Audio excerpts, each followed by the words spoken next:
For those of you who were with us yesterday, welcome back. To those joining, thanks for coming in on what's going to be a terrific day two, a finale to this Trovo Titans League of Legends event. I am Greyhard, I'm joined by Exodus, and boy, we have got some great League of Legends for you today. Absolutely. Yesterday, we saw 8 banger games, and I mean banger games. Not a single one of them was boring, and most of them were thrilling to the very edge. I also see I just left my door open. I'll try to fix that later. But what is very important is that some of these teams are going to kick some doors open, because some of the picks with something like a Jax has come up on this tournament. Even something like a Kane means we are going to see some heavy outplay potential. One of the nice things, of course, about the fact that we got to see almost all of the round of 16 matches, that coming into the quarterfinals, these teams will have that little bit more of a chance to have prepped for what they might be coming up against. Before, it's just a case of have a quick look at OPGGs. Now they've got a full VOD that they can have a little look at. All those games were good. We are going to be following, first of all, going into the quarterfinal matches, some of these games up on the screen in front of us. Starting off with letting you know what's going on with this tournament. Well, it is a standard tournament draft. It's on Summoner's Rift, the classic 5v5 map. It's all about destroying that Nexus. If you lose one game, you are out of there, with the exception of the grand final, where it is a best of 3. And boy, it is a fantastic prize pool as well, is it not, Zav? It is a fantastic prize pool. Talking about it, we are going to see what you can get if you win. Now, if you win, you get 900 euros cash, and you also see that little TP next to it. Those are Titan points, meaning those Titan points. It's not toilet paper? It's not toilet paper this time, although thank you for reminding me, because I am running out. They are Titan points, and you can translate those into cold stone hard cash. It's a form of currency used on the Trovo platform. Please check it out on the website. There is more information there. But moving down, on the first place, it's 900 euros, 90 Titan points, and in the bracket, you can actually get that 900 euros, Stan.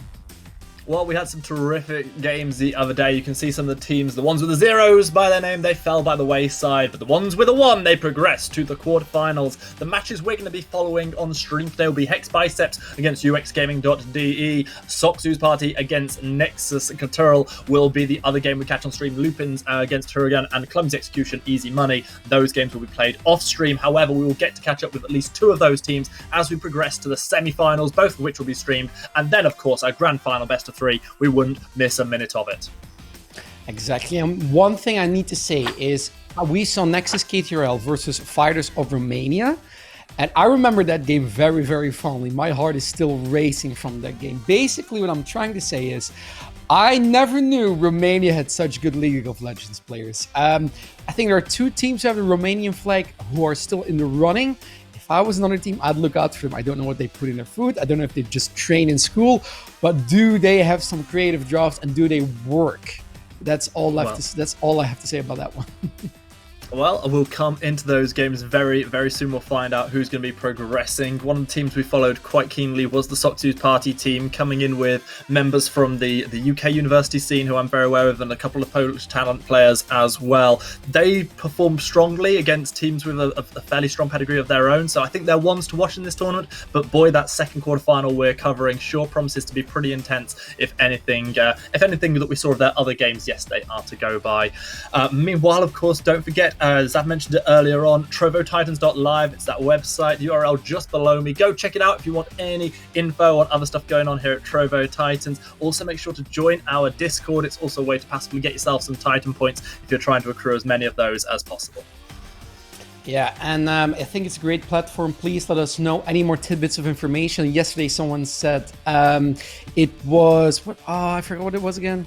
It was a birthday from Alan Turing. Those are like little tidbits I like to use in the calls. I think Stan likes to use as well when we have the time, because we want to focus on the game more, obviously. But we do read chat sometimes, so please let us know. What I also want to know is, are we going to see some of these meta picks, Stan? Because I don't know what to expect. Are we going to see the same from yesterday, or is something new going to come up? I think there are certain roles where you're going to be seeing the same champions over and over again. That's sort of just the way things work, unless people really want to one-trick. Specifically in the jungle, we tend to see round about the same 6 or 7 champions at the moment. I think we're going to see more Jin Zhao, maybe a little bit of Udyr. what was the other one that was quite prominent? We had the Rumble yesterday as well. Viego's in such a good place that I expect to keep seeing it being picked or banned. Same for Gwen, maybe same for Karma as well. It seems to have raised so much in priority. Things I'm surprised we didn't see that maybe we keep our eyes open for today. Looking into some of the number crunching, Xayah on the back of her buff has been gaining a much improved win rate, maybe starting to come back into the meta again, and with the security that champion can provide against some of the more all-in champions, maybe it's something that we see, but let's not discount the fact that Ezreal seems to be still top of the pile. Yeah, it's really interesting when you're looking at the meta shift a little bit. You do see champions with the Divine Sunderer, obviously the Viego and the Gwen. Also, we saw Dr. Mundo yesterday, who performed exceptionally well with the introduction. For those people who would be unaware, there are 2 new items specifically focused on split pushing. So people like Mundo, people like those top laners who really want to split push alongside with Divine Sunderer, makes it a very interesting meta picks. Maybe we'll get Hullbreaker, maybe we'll get Anathema's Chains later on, but what I can tell you about right now is not only the fantastic event we've got going on today, but also what else is coming up on the Trovo Titans channel over the next month, coming into July. Obviously, you're watching that event there on the left right here, right now. Please stick around for some great League of Legends. From July the 3rd to July the 8th, a €2,500 prize pool Apex Legends Arena tournament will be going down, followed by July the 10th to July 22nd, bringing you the 3v3 Brawl Stars tournament with the same pot available as well. Amazing events here at Trovo. Please keep checking them out. And there's also some other way to earn some other prizes. So if you're a referred streamer, there is obviously a referral code. It is Trovo Titans, if I'm not mistaken. If you stream on Trovo Titans, you can earn gems. Gems is actually once again a sort of currency on the Trovo platform. So you can just sign up, you can stream, you can actually find more information about it once again on Trovo Titans. On the website, it will explain more stuff in detail, how you actually get those gems. But remember, it's a form of currency just by doing what you already love, maybe streaming or maybe joining a Discord. Yeah, it's a really, really cool way to get involved. It's such a fantastic growing medium, so why not get in on the ground floor and go earn some of those points through the referral codes. For now, however, we're going to turn our attention back to the case at hand. It is our League of Legends finals here. The 2,500 potential prize pool. The biggest chunk of that is obviously if you manage to get the €900 for coming first place. That works out at almost €200 and Titan points for every player on that team, which is a pretty awesome prize to be winning. All of the 8 teams who have progressed so far still in with a chance of doing that. And even if you fall in the quarterfinals, you're still getting pretty decent rewards for that too. So everyone's playing with a lot on the line at the moment.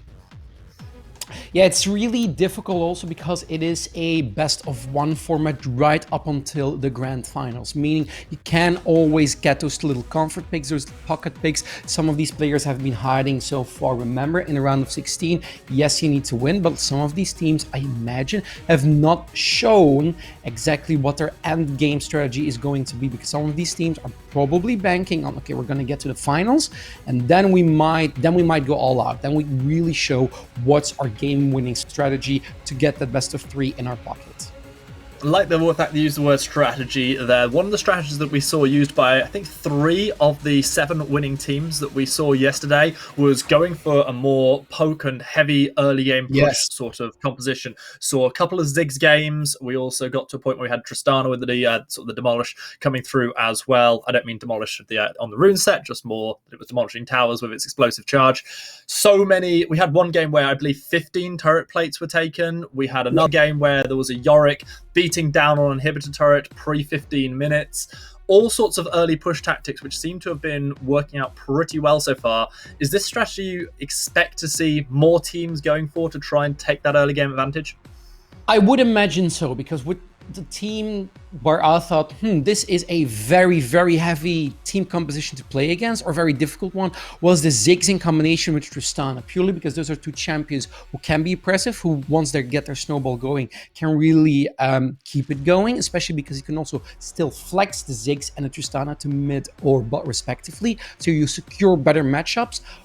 But if you can get a Herald, you have a Ziggs Tristana, with Ziggs being buffed now, his ultimate flies way faster, but also he has that satchel charge. That is something that, because Ziggs has been out of the meta for a couple of years on competitive play, it has gone unnoticed how strong it can be. Exactly. It was just a bulldozer running over all these structures. They kept going. Explosive charge, explosive satchel. Oh, yeah, we also have a herald there. Great.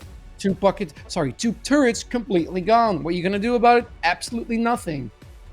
Maybe it's something that's going to start meriting bans. And speaking of bans, we're about to find out what the first ones are in our first broadcast game today. We're bringing you Hex and Biceps as they go up against UX. We're coming straight into pick and ban. Coming in hot, Hex Biceps on blue side.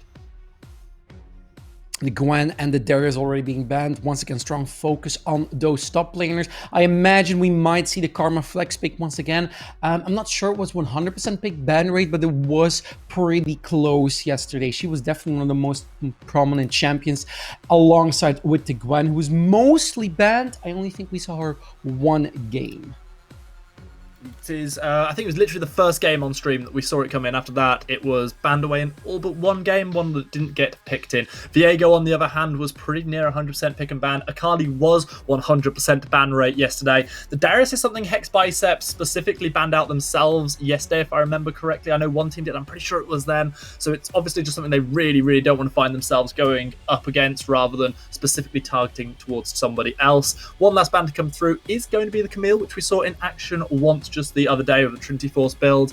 First pick looks like it may well still be something like the Ezreal or the Karma, both of which slip through the bans. Yeah, the Camille being banned as well, probably towards a potential counter pick. Also one of those strong split pushers. Still has the flexibility in her item set. We did see Camille with the Trinity Force yesterday, meaning that you can go for Divine Sunder, but there are other ways, other build paths. I honestly believe a Gore Drinker Camille, while definitely not being the strongest one, is in consideration, but I would recommend against it. The Xin Zhao being picked up, as we talked before. Right now, very, very heavy meta picks, and especially with the Seraphine, that is a possible flex towards mid and bot. So with the Xin Zhao, I believe we saw it twice yesterday, both times ending up on the winning team, looking strong in terms of early game pressure. Obviously, so much more that you can do with the Audacious charge, having been extended as long as you connect with your W. However, by taking this up first for Hex Biceps, it leaves open what seems like such a strong lane for UX Gaming, but it feels like Hex Biceps have got a response all of their own. They opt into the Cogmore Lulu. Karma, however, slips through this first phase. Kog'Maw being picked up alongside with the Xin Zhao is something I really like, because the Xin Zhao, not only can he go in on the front line, he can also carry that early game for that bot lane, and because of his ultimate, he can really peel more towards the mid or late game for the Kog'Maw comp, because that is something you need to address. Also, because Xin Zhao goes in, it synergizes very well with Lulu's Wild Growth. Now, counter to that might be a Jarvan. The Jarvan being locked here, I think, is mostly due to UX Gaming saying, we want to dive on that backline. And with the Jarvan, you can do that. You have the Cataclysm, you have the Flag and Drag, but you might want to combine it with something else. Something like an Orianna wouldn't be a bad pick here. I saw this exact option with the Jarvan onto what was actually an AP bot lane Cogmore in a recent tournament that I was casting, and early on in the game things worked out quite nicely with the Jarvan. It got going, but as it started to run out of damage and its team stopped being able to follow it quite so deep, it just wasn't able to kill off the Cogmore, who got buffed up by the Lulu and all the other enchantresses, and as a result just ripped through and was perfectly happy. I'll see whether or not the Jarvan here works out. It's got a little bit of extra poke, a little bit of extra damage coming out of the Ezreal, more CC out of the Seraphine Encore. Need to see how Protect the Cogmore composition is rounded out. With Hex Biceps banning the Orianna almost away from themselves in a way here. I suppose they don't want to let it go alongside the Ezreal and the Seraphine. It's mostly the Ezreal and the Seraphine, but also mostly that Jarvan, as I talked before. It's really important that they do that. UX Gaming does not find backline access with the Kog'Maw in the late game. Now, Hex Biceps, what they can do here is draft very strong laners. They don't really they have one counter pick available. So I imagine what their plan is to say, we're going to have one winning matchup, one very strong early matchup, and it's going to carry us through that early game, really banking on, okay, either we win via that, or we have something that can back up up the Lulu Kog'Maw in the late game. Now, with the Yone being locked in, that is once again a mid laner who can find backline access, but he can be abused. We did see something like a Syndra being able to counter that one as well, or I changed my opinion on this. I wasn't a big fan of the Syndra, but having seen what she can do yesterday, I think I may need to say Syndra. It's not really the pick or the bad picker I thought it was. The Yone is eventually locked in as the penultimate pick for UX Gaming. It is a very AD-heavy composition that they've got going for themselves at the minute. We'll see what they direct towards top lane. Of course, could be the Yone, which we saw up there once yesterday with a little bit of flexibility. Now, Hex Biceps, they've got to show everything about what they are doing. They've got to go all in on this one. Looks like the Renton is going to be their choice of top laner. And now we've got to see what they decide to pair up. I'm still half expecting to see a Karma. Yeah, a Karma could definitely be a thing. I think something like a Sylas also might not be bad because you have a good couple of ultimates or to steal, and you can, or a Zillion actually. Why I'm thinking more towards a Sylas, you can flex the Sylas and a Renekton between top and mid, so you can kind of guarantee a favorable or more favorable matchup for both of those champions. Now the Victor, meaning that you once again go into the late game and looking more towards potential wave clear and denial. Ups and downs here for Hex Biceps final picks. On the downside, the Protect the Kog'Maw composition essentially stops at the Lulu and stops at the zoning, which the tanky members like the Jhin and the Renekton can do. On the plus side, however, you suddenly gain extra damage burst, so if the Kog'Maw does die, you've still got plenty of damage that's going to come up through the Chaos Storm and through the Dominus of Renekton. Ooh, I was thinking, yeah, I think this is a better pick than a Fiora. I could kind of see the Fiora, but I think you really need to have a strong laning matchup, and with the set, you once again have that potential backline access. The set just takes the Renekton or the Zenzao and he goes in, he ults him towards the enemies, and then you have that Stride Breaker possibility. You're not going to kill the Kog'Maw Lulu, or you're not going to kill the Kog'Maw, but you create chaos, you create a sort of dissidence in their team fight capabilities, which is really important at that particular stage in the game then. And there are so many ways to try and get towards that Kog'Maw. You've got the showstopper of Set that's going to drag himself on top of whoever he wants to near the back. You've got the Encore that's going to hit from such long range. Cataclysm locking down as well. It's going to be really, really tough for the Kog'Maw to survive, which is why I think it's nice that we've got further damaging champions coming in over on the side of Hex Biceps. UX's lack of AP does worry me slightly, as we can see that the game has begun with the old sepia screen. We'll get into that game just as quickly as we can. La vie en sepia. No, definitely. I'm thinking about that statement that you just made, the lack of AP alongside of UX Gaming. Looking over at the team compositions, that might be a thing. I mean, you have the Yone who has mixed damage, but still, who is going to build armor? I imagine if the enemy team if UX decides to build armor, they are going to deny it their spike a little bit, because building armor at a certain point, especially when I'm looking towards maybe 1.5 to 2 items, is really beneficial for them. You raise your resistances, you get the enemy stats down. That's good. But once you look further, I imagine some people aren't really concerned about that armor. I mean, something like a Black Cleaver, who's recently been buffed, does provide some solution for it, but the armor is mostly something that needs to be considered in the mid game. I think that it could just be as simple as getting those early steel toe caps and denying a decent amount of the early AD. And when you look at that for a Renton, for a Jhin Zhao, that you're able to actually just block that off with a simple, around about, I think it's 1,100, 1,200 gold buy. Suddenly you put yourself in a pretty nice early game position. That being said, you are right. There's certainly a negation of your own damage dealing if you try to focus too hard onto that one. Kog'Maw itemization is going to be interesting as well. It's only got that Lulu buffing it up. It's very, very unlikely to be the AP Kog'Maw that I was talking about earlier on, as it's been paired alongside the Victor.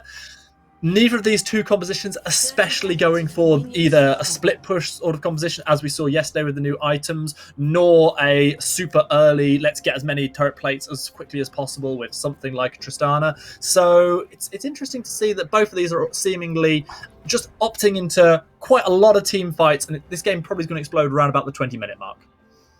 Yeah, I would imagine that's the time when it really starts going. Also, looking at the dragons, might see some early game skirmishes with the dragon. Now, you do have a Xin Zhao.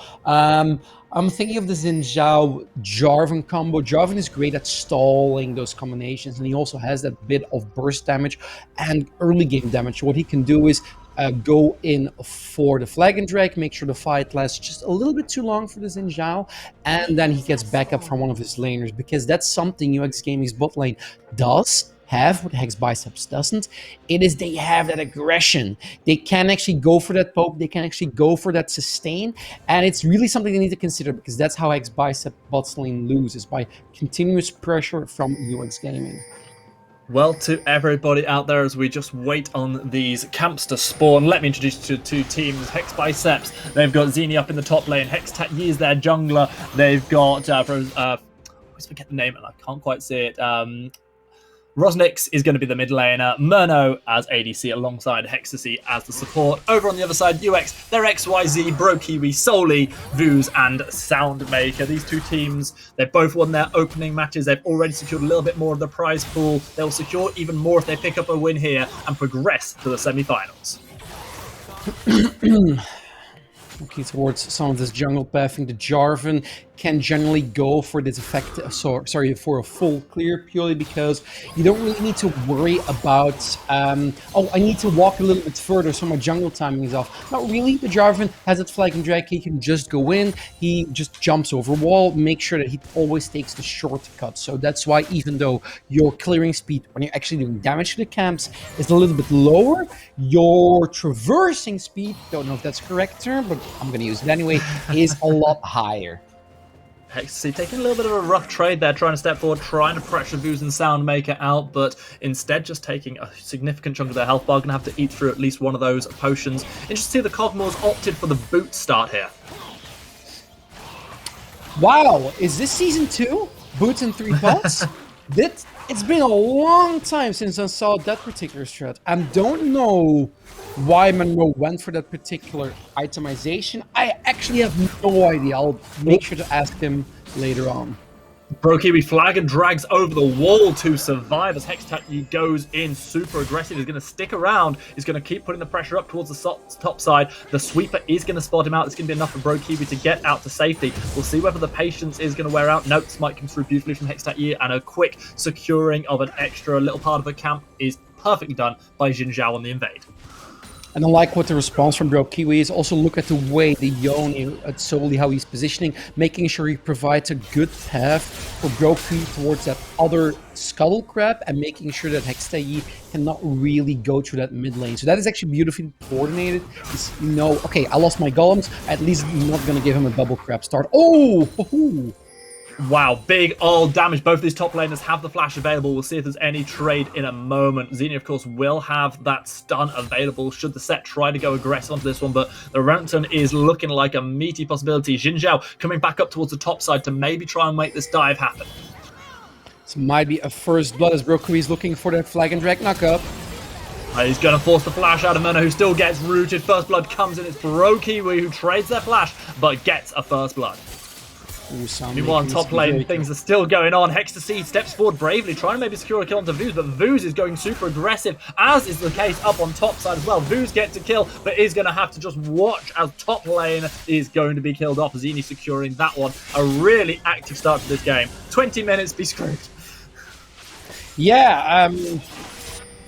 Yeah, nothing much more to say about that one. The XYZ will use his teleport. He knew he was going to get dove there. Now, that being said, the Renekton Johnny from Hex Biceps does have quite a sizable lead. Not only does he have that kill, he also has that extra CS lead, and he can maybe start looking towards those level 6 dives, because that's something Renekton can really do.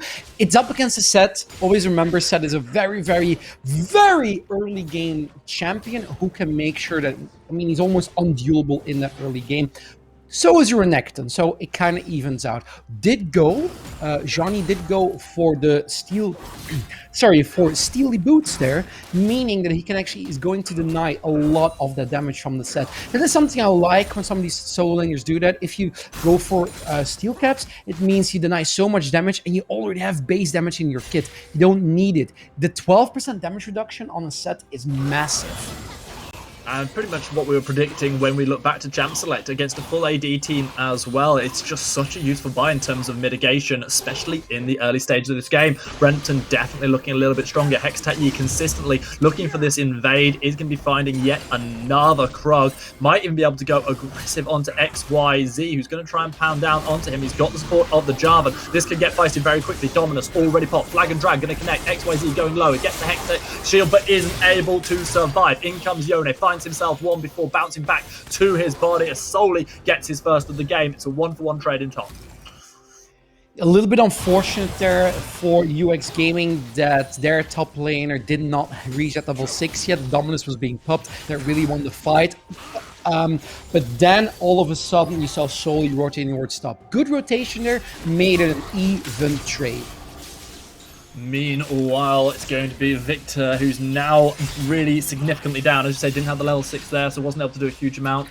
Maybe some of you haven't seen a huge amount of Victor since the changes at the beginning of this season, but it's so crucial to secure as many minions, as many assists and kills as you can early on. It helps you get those upgrades in comparison to before, where you had to buy the Hex Claws. Yeah, it's no longer just about I need to really get a lot of gold and I am a monster in the late game. That is still sort of the case, but the mechanic now works differently. Good call out there, Stan, because a lot of people have not really touched Victor because he's a very niche pick. I don't want to say he's a... Actually, I'm not going to say he's a niche pick. I am going to say he's a niche champion to have in your arsenal. A lot of people, either they really enjoy Victor or they really don't play him. And because he's not really often seen in those solo queue games or in competitive play on a high level, it means some people are kind of confused to how exactly he upgrades his skills. And meanwhile, down on bot side, we've seen this play before. The Cataclysm comes in on the still flashless Cogmore. There's nothing Menno can do to survive. Soundmaker ends up securing the kill here. Who's maybe not too happy about that one, having also burned their exhaust to make that work. This is something we're going to see a lot of times coming out from UX Gaming. It is a flag and drag into Cataclysm onto the Kog'Maw. Probably even followed up with Encores and Arcane Barrage as the more the game drags on. This means that they did secure their first dragon, and this might be, I mean, woo! Well, Rosnix decides to go aggressive. Xin Zhao follows them up as well, finds the smite to get a little bit of healing, but it's not enough to secure a kill. Can't steal the dragon, can't take a kill. What becomes essentially a 3-for-0 and a dragon for UX Gaming. A bit of a misplay from Hex Biceps. Yeah, the reason I kind of stuttered there, I was really confused. I saw Hex Bicep rotating towards that river, and all I kept thinking was, you cannot go for this. There is literally no reason, or unless you have a massive outplay, you will not win this. So, as you said, a little bit of a misplay there. It does mean that UX Gaming is in a fantastic spot. Look at the gold lead, especially in that mid lane, but also in the bot lane, there's a significant difference. The one saving grace Hex Bicep has is, considering gold-wise, is that their Renekton on the top lane does really have the edge over XYZ. Sure does, just has those straight out 2 kills as an advantage, along with a double the CS, 70 to 35, big numbers early on from the Renekton. XYZ having a bit of a rough time, but fortunately for them, they've got a Yone and an Ezreal, both at 2 kills apiece, getting that bounty onto their heads. Meanwhile, Jin's coming up to topside to try and accentuate this lead that he's already seen the Renekton get. Bro, Kiwi once again going to his stop side, but will he be able to react in time for this dive? Hextech going for the Golem, Dominus being popped, and this is a dive stand. Already used teleports coming through, but the kill is already secured. XYZ gets one, and out goes Azini, not even having to use the flash. The teleport is burned. Meanwhile, Victor's come up topside and has been completely caught out by Bro Kiwi and Soli. Soli will bounce back to their soul, which might enable the Jarvan to be in a little bit of trouble here. Zini having to flash themselves out of harm's way. Hextech secures the 1 kill, but Soli once more. He's got 2 low health targets to try and take down. He secures the one for Xin Zhao, jumps over the wall, finds himself a blast cone, continues the chase onto Zini, but is not able to get any more. I like the mid-jungle duo from UX Gaming. They've continuously said, okay, as soon as they go for a dive on XYZ, we're going to try and make it even kill-wise and potentially gold-wise as well. Ooh, a lot of aggression bot lane as well. Crucial brush! The heal was used. It wasn't enough to save Murno. They're able to get that Caping Surprise out, get a bit of damage onto Soundmaker, but what good is Cogmore if all you're doing is utilizing the passive? Exactly, and especially with the boots and half an item in his pocket right now, he's not having the best of times. Now, XYZ, similar case for him, but I do believe that UX Gaming says, fine, we're going to make this a low resource top lane for the set. We're going to focus around every other lane.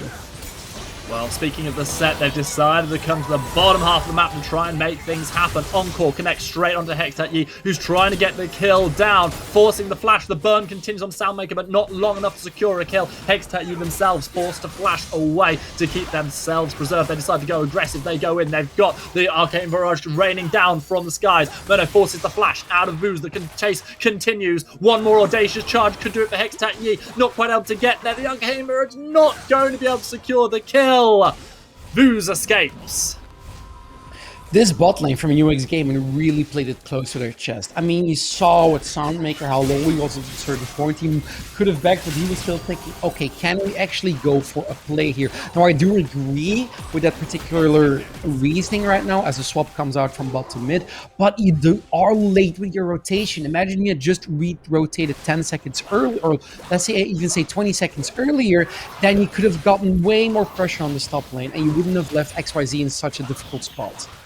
That topside rotation will lead to UX being able to secure the Herald. Very few turret plates have been secured across the entire map from anyone just yet. We've got that near 2,000 gold lead for UX Gaming, but even so, I would argue that that's fairly negligible, especially when you look at the scaling potential we've got more or less for both teams, but I'm especially looking towards the Cogmo.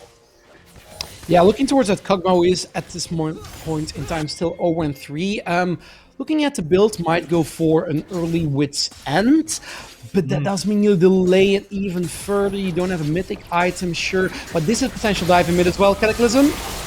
Rosnake's no flash available, completely caught out, but meanwhile on bot side, Mono has just straight out killed the set. The Chaos Storm burning down the Jarvan. It's not enough to get a trade there. It's a 1-for-1 across the map, but yet again, Yone popping up big, and the Jarvan Cataclysms have been clutch. Whew. UX Gaming, they played the entire map perfectly, their rotations and their dives, they played aggressively, really showing we can go for these plays. Hex Biceps, they know what the Achilles heel from UX Gaming is. It is XYZ at this point. He's 0-4, he's loads of gold behind. Johnny has double his CS. So what UX Gaming needs to take into consideration, they cannot let the Kog'Maw Lulu lane become online. So they cannot give them kills like they did with XYZ, and they cannot give them turret plates. Yes, I get the rotation swap there, and definitely that Herald can be used to accelerate your gameplay. But remember, keep the pressure on Monroe. You want to stall him, you want to starve him from every little bit of CS he can find.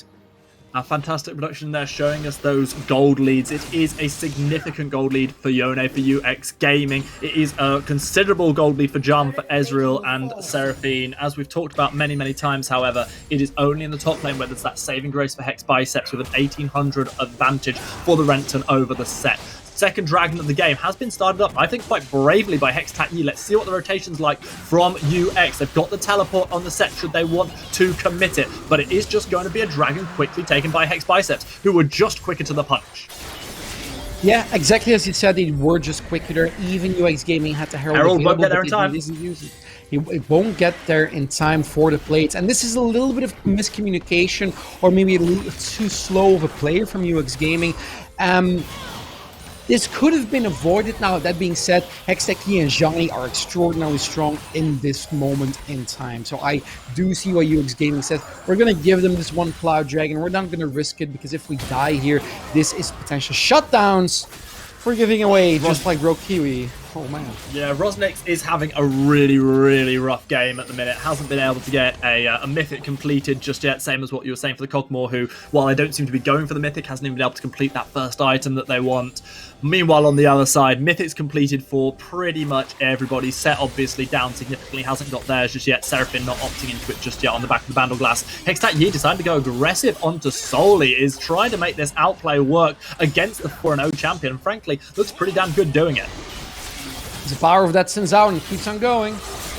Oh, Jarvan coming back in the the Soul Unbound, enough to seal the fate of the Xin Zhao, who won the early trades but lost the second it became a 2v1. And we have 3 people on the side of UX Gaming who have a shutdown, and quite a significant one at that. UK Solely and Views, they both are doing extraordinarily well. If they take this turret down, that's 2 structures, and standing gold is falling as well. UX Gaming, they know only thing they need to do is keep the aggression on. If they can find some other turrets in the mid lane or maybe even topside, then they can start pushing forward their zone of control, and that is going to come in handy because they want to deny resources from Hex Biceps.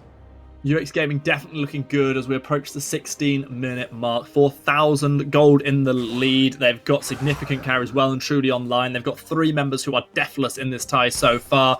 They're looking good for progressing to the semi-final, but we'll have to wait on that progression a little while as yet again the pause comes out. On a almost 5k gold lead at 15 minutes, UX Gaming. This is a point in time where you can really separate some teams at how they play the map and how good they or how well they play macro. Because UX Gaming, they have a lead. Okay, they have a significant lead. It's only 15 minutes. How do they fare with this lead? How can they translate that into an even bigger snowball? Teams who struggle in macro, teams who need a little bit of a catch up on that, or maybe even in coaching staff, they will not know, or they are less efficient with extending their lead, and they might make mistakes where, for example, if Soli dies, he gives away a lot of gold, a big shutdown. This is something I am very interested in UX Gaming. How well did they do with this? How well do they advance with their gold lead? And if it's a 10 out of 10, I can kind of see them as a potential candidate for a final. Ooh, interesting to hear. That's pretty big words.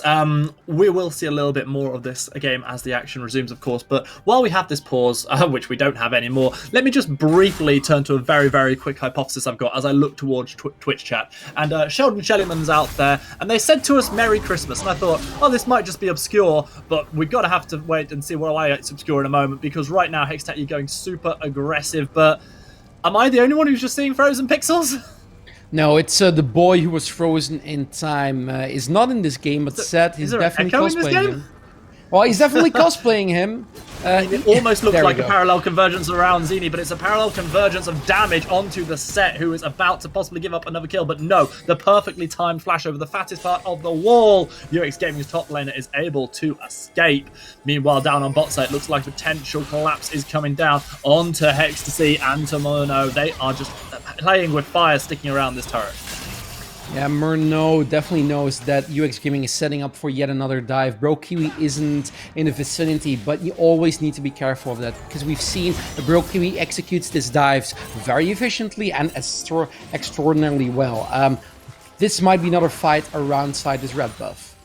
Yeah, it feels like I haven't got time to talk about Christmas just right now, but it might be Christmas for Soul if they're able to pop off with that Fate Sealed yet again. Another dragon spawning in a minute and a half's time could become the focus of these two teams who have got 1 each so far.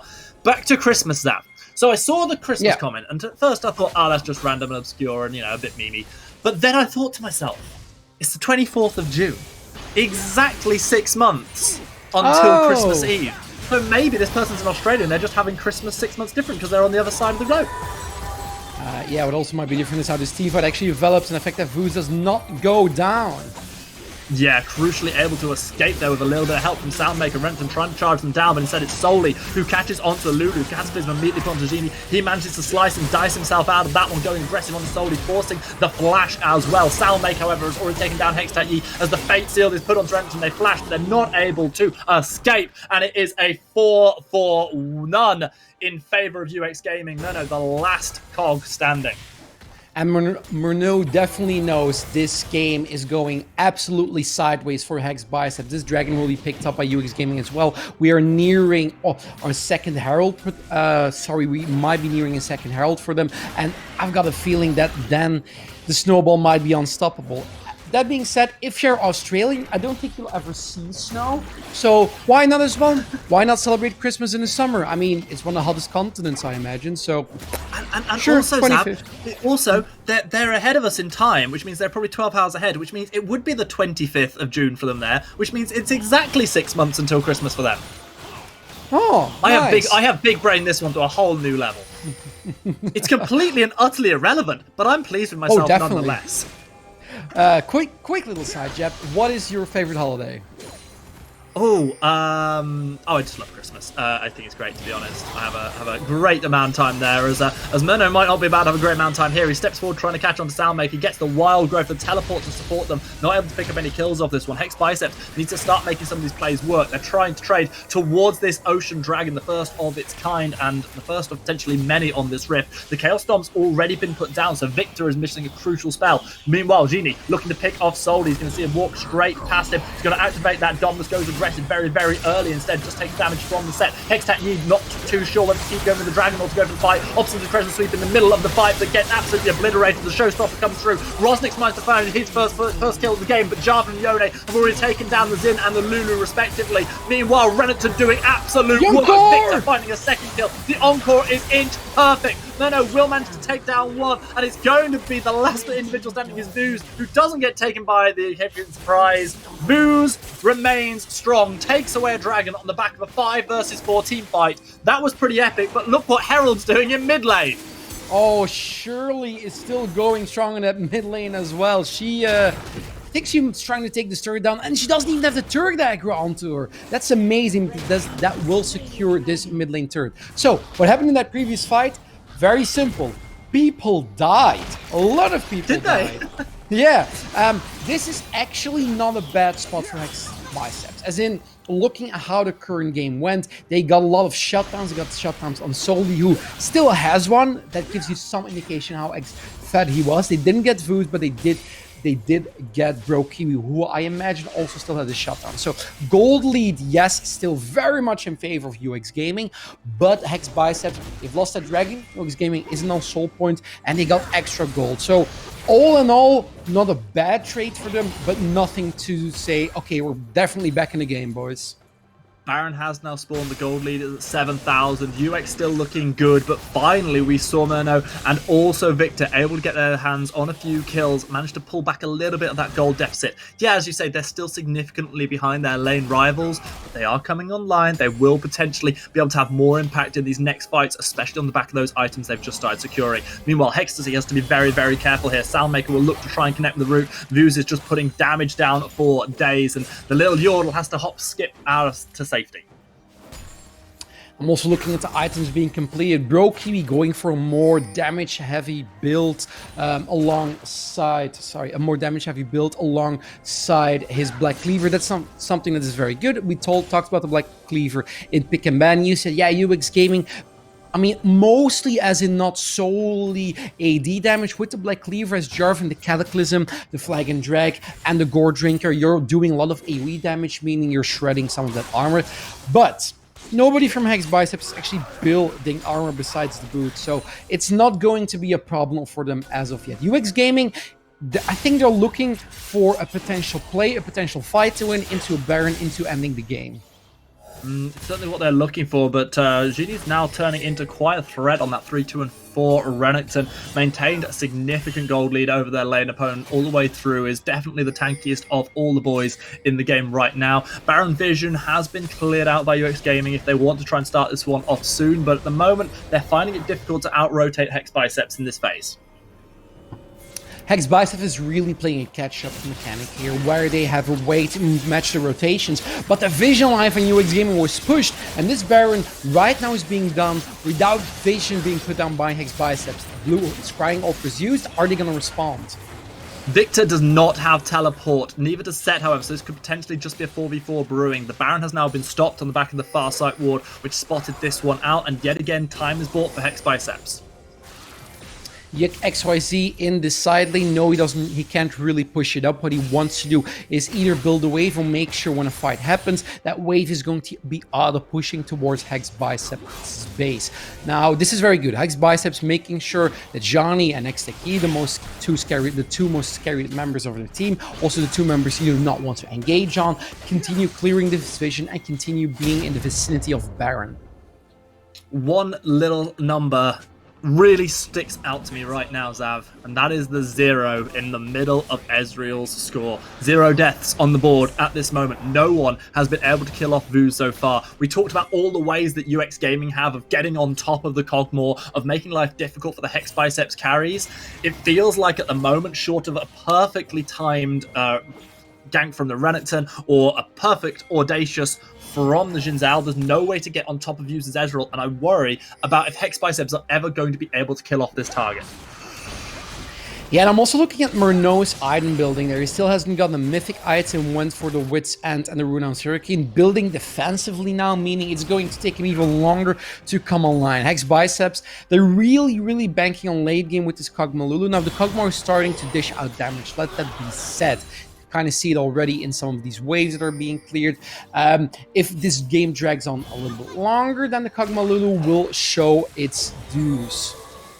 I've got to be very careful though. There's no tier item at all on the Cogmore, so not only is going to miss out in terms of what damage to put through. Hold on, because now XYZ going super aggressive. Encore is going to connect. Showstopper delivering set straight onto Cogmore's base. Already been forced to flash away. Seraphim's been taken down by Xin Zhao as Brokiwi goes gold and will be caught out by the Hailstorm. It's good damage being put out, and Genie is absolutely doing work in this fight. View still lives, but seemingly no one else there or UX is going to. Solely trying to get out to safety as well. Going to get caught out by the gravity field. In goes the Renekton, flashing themselves away from the turret shot. Views might be able to catch themselves a crocodile here as they get a pair of shoes for their trouble, but they are the only one who survived this frantic fight. It's a 4-for-1, this time in favor of Hex Biceps.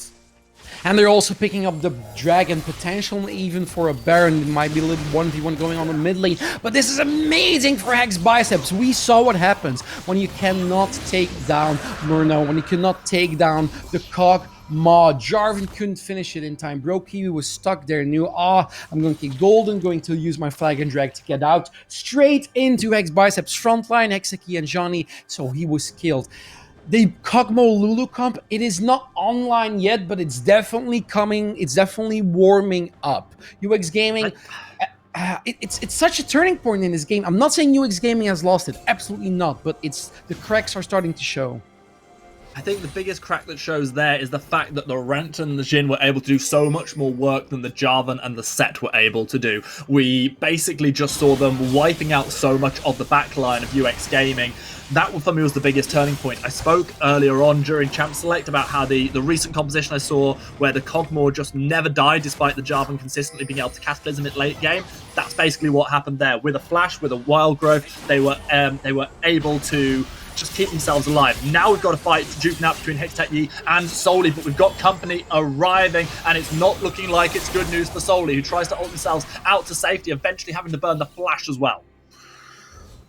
This is very well done from XXE. You not only burn the ultimate, but he also burned the flash on Soli, meaning he can more aggressively posture towards something like the Baron, making sure that it's now UX Gaming who needs to clear your wards, who need to start looking towards potentially pushing a vision line in enemy territory. Now, as you said, I really agree. Murno, I was on the fence a little bit, but the fact that he's trying to build a Randuin's Omen here means that he actually is a little more tankier. He's not going to get blown up as of yet. Kind of smart building here, good tier crafting in the items. Yeah, it makes a lot of sense. Deals with the crits a little bit as well that are going to be coming out of Yone, of course. It also goes back to what I was speaking about at the beginning, that complete absence of AP. That's, well, it's not complete absence, but that somewhat absence of AP coming out of UX Gaming. And it's looking like it's starting to hurt them in these fights. They're only 4,000 gold in the lead now, and it feels like Hex Biceps have got the bit between their teeth. Yeah, Hex Biceps, you can see it if you look at the minimap. They're aggressively posturing more and more, and Johnny knows he can win these fights with X, Y, Z. He still is 0-6. He's done so much, Johnny, alongside with Hextech Yi. Their top jungle duo is really carrying that early game and mid game for them. As we transition into late game, we are starting to look at someone like a Rosnik, someone like a Murno. And this is the sort of game that you almost want to show your solo TQ teammates when they're tilting off the face of the earth just because they've maybe got over 3 in lane. It's like, okay, just because you've lost lane and I've lost lane doesn't mean everyone's lost lane, doesn't mean the game is lost. We've got one sole survivor up top side in the Renekton, but they're doing a pretty great job. And all of a sudden this game is starting to pivot as these champions are starting to come online. full credit to Hex Biceps for making a great game of this. As you say, though, UX Gaming, they've still got the gold lead. They've still got one big fight, and they could just completely wipe Hex Biceps and take the game. Yeah, and it goes both ways, because UX Gaming can definitely also do the same. We did see a massive gold lead there. It's not a Flame Horizon just yet for Johnny and XYZ, but it comes close at this point. Also, both of these teams are building so much damage. Soli has gone for one of the new items. I have to say, I'm not 100% sure what to... is this the... that is the Anathema's Chains. Yes, it's the one I keep forgetting. The flibblibblibblibba. That's right. The flibblibblibblibba. The chains. The chain it's like when Phoebe's trying to teach Joey how to be friends. Anathema's Chains. Anathema's Chains. So the Anathema's...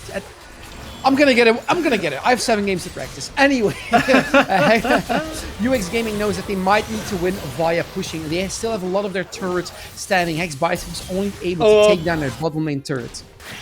Hextat went so aggressive there and almost paid with their life for it. It's going to need to find some kind of reset unless they're able to get enough lifesteal. And this is just as the dragon is spawning. Baron, of course, very much so still an opportunity. Hextat is half health and hasn't found the reset.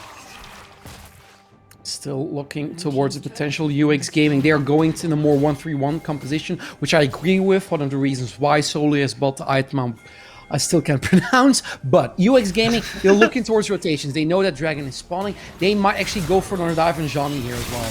This is a straight out rotation. UX will get themselves a free and easy turret. They'll be able to set themselves up for a potential dragon spawning in around about 30 seconds time. They're trying to just litter the enemy jungle with wards, trying to find themselves a pick, but fair play to Hex Biceps, who are playing this one quite smart. Hex Biceps, they continue to make sure that the onslaught from UX Gaming is stopped. That yes, they have lost that bot lane turret due to an out rotation, but they still have all their inhibitor turrets standing, which is really important. UX Gaming goes for this dragon, probably gets it uncontested, but this is something I really like from UX Gaming. This is an instant decision from Hex Biceps. They have gone for the aggressive play, but they've been spotted out. All they'll be able to do is clear out the vision. They lose the dragon. They don't gain anything apart from a small amount of vision around Baron. 4.5k gold lead now for UX Gaming. It is still there, but UX Gaming knows they need to win via out rotations, or they need to win via sort of 1-3-1 compositions. And they might do that going aggressively onto this mid lane. It's always so interesting because UX Gaming, I can see them go, you can kind of see the way that they think, how they move on the map. It's, okay, 4 people top lane, go mid and see if they follow. If they don't follow, we commit. If they don't, we just out-rotate them later. We saw Brokiwi going in with the Flag and Drag, not opting to commit the Cataclysm. Not only do they want to save that spell for the Cogmore, but also they know that straight away a good Renekton's just going to slice their way out of trouble there. So not really able to find any kind of pick onto the massive Crocodilotron.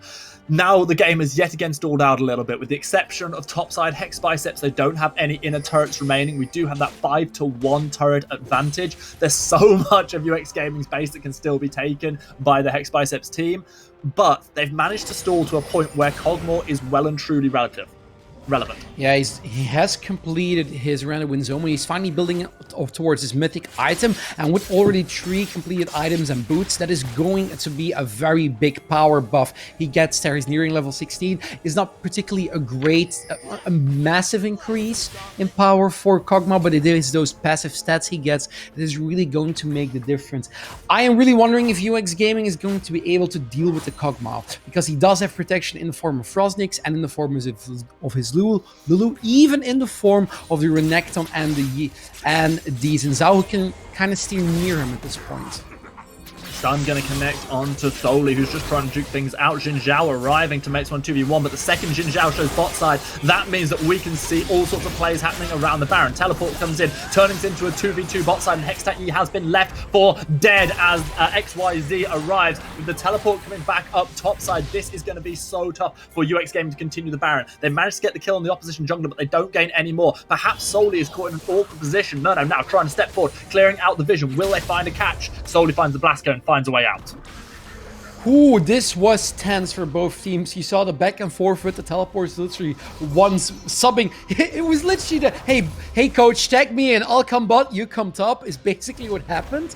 but it was well executed. As soon as Hextech showed his face bot side, UX Gaming immediately went, right, no jungler available in the top side, we go for this Baron. Next Bicep, with the skin of their teeth, was able to stall it. It's phenomenal that we are 33 minutes into this game and UX Gaming have still got 2 outer turrets standing. Hex Bicep so unable to crack basically any of the base of the German team so far. Whew, a German team who, by the way, maybe if they're interested in football, are proud of their national team who managed to make their way through to the round of 16 in the European Championships last night, where they will face none other than England to try and get through to the quarterfinals. Boy, that's going to be a good match. I certainly hope so. I do really love when you talk about football. It leaves me very open to conversation. No, I'm kidding, by the way. Just to reiterate. Why do you think I do it, Zav? Anyway, this is an interesting setup because UX Gaming aren't gaming anything apart from being on red at the moment, but they managed to gain something with an instant pick and obliteration of Rosnix. The Victor missed steps. The turret topside that was pushed forward by Jin Zhao and the Renton is traded for the life of the Victor now with a significant part of wave clear missing. Maybe this is the opening UX need to try and push towards an inhibitor. Can they get something out of this, though, is the question. They're looking towards this inhibitor. Frostnix is up in 35 seconds, but they've really forced them. Force they have on course. Connect Brokiwa does great work. Goes into the Guardian Angel form, having already taken out Hextech. That's going to be Cogmore dead. This could be the last offensive Hex Bicep going down. UX still have all 5 of their members alive. They take down an inhibitor turret. They don't manage to connect with a true shot for Run, but Ezreal and Co will be pretty happy with how this one played out. They look for the Force. They made it work. They've got the supers. It's going to be Junior doing everything they can, as they have all game long, to try and survive, to try and keep Hex Biceps in this one. But the Guardian Angel will be propped. The Nexus turrets will be destroyed. UX Gaming, just like Germany in the football, will progress to the next round. They have got a semi-final matchup coming their way.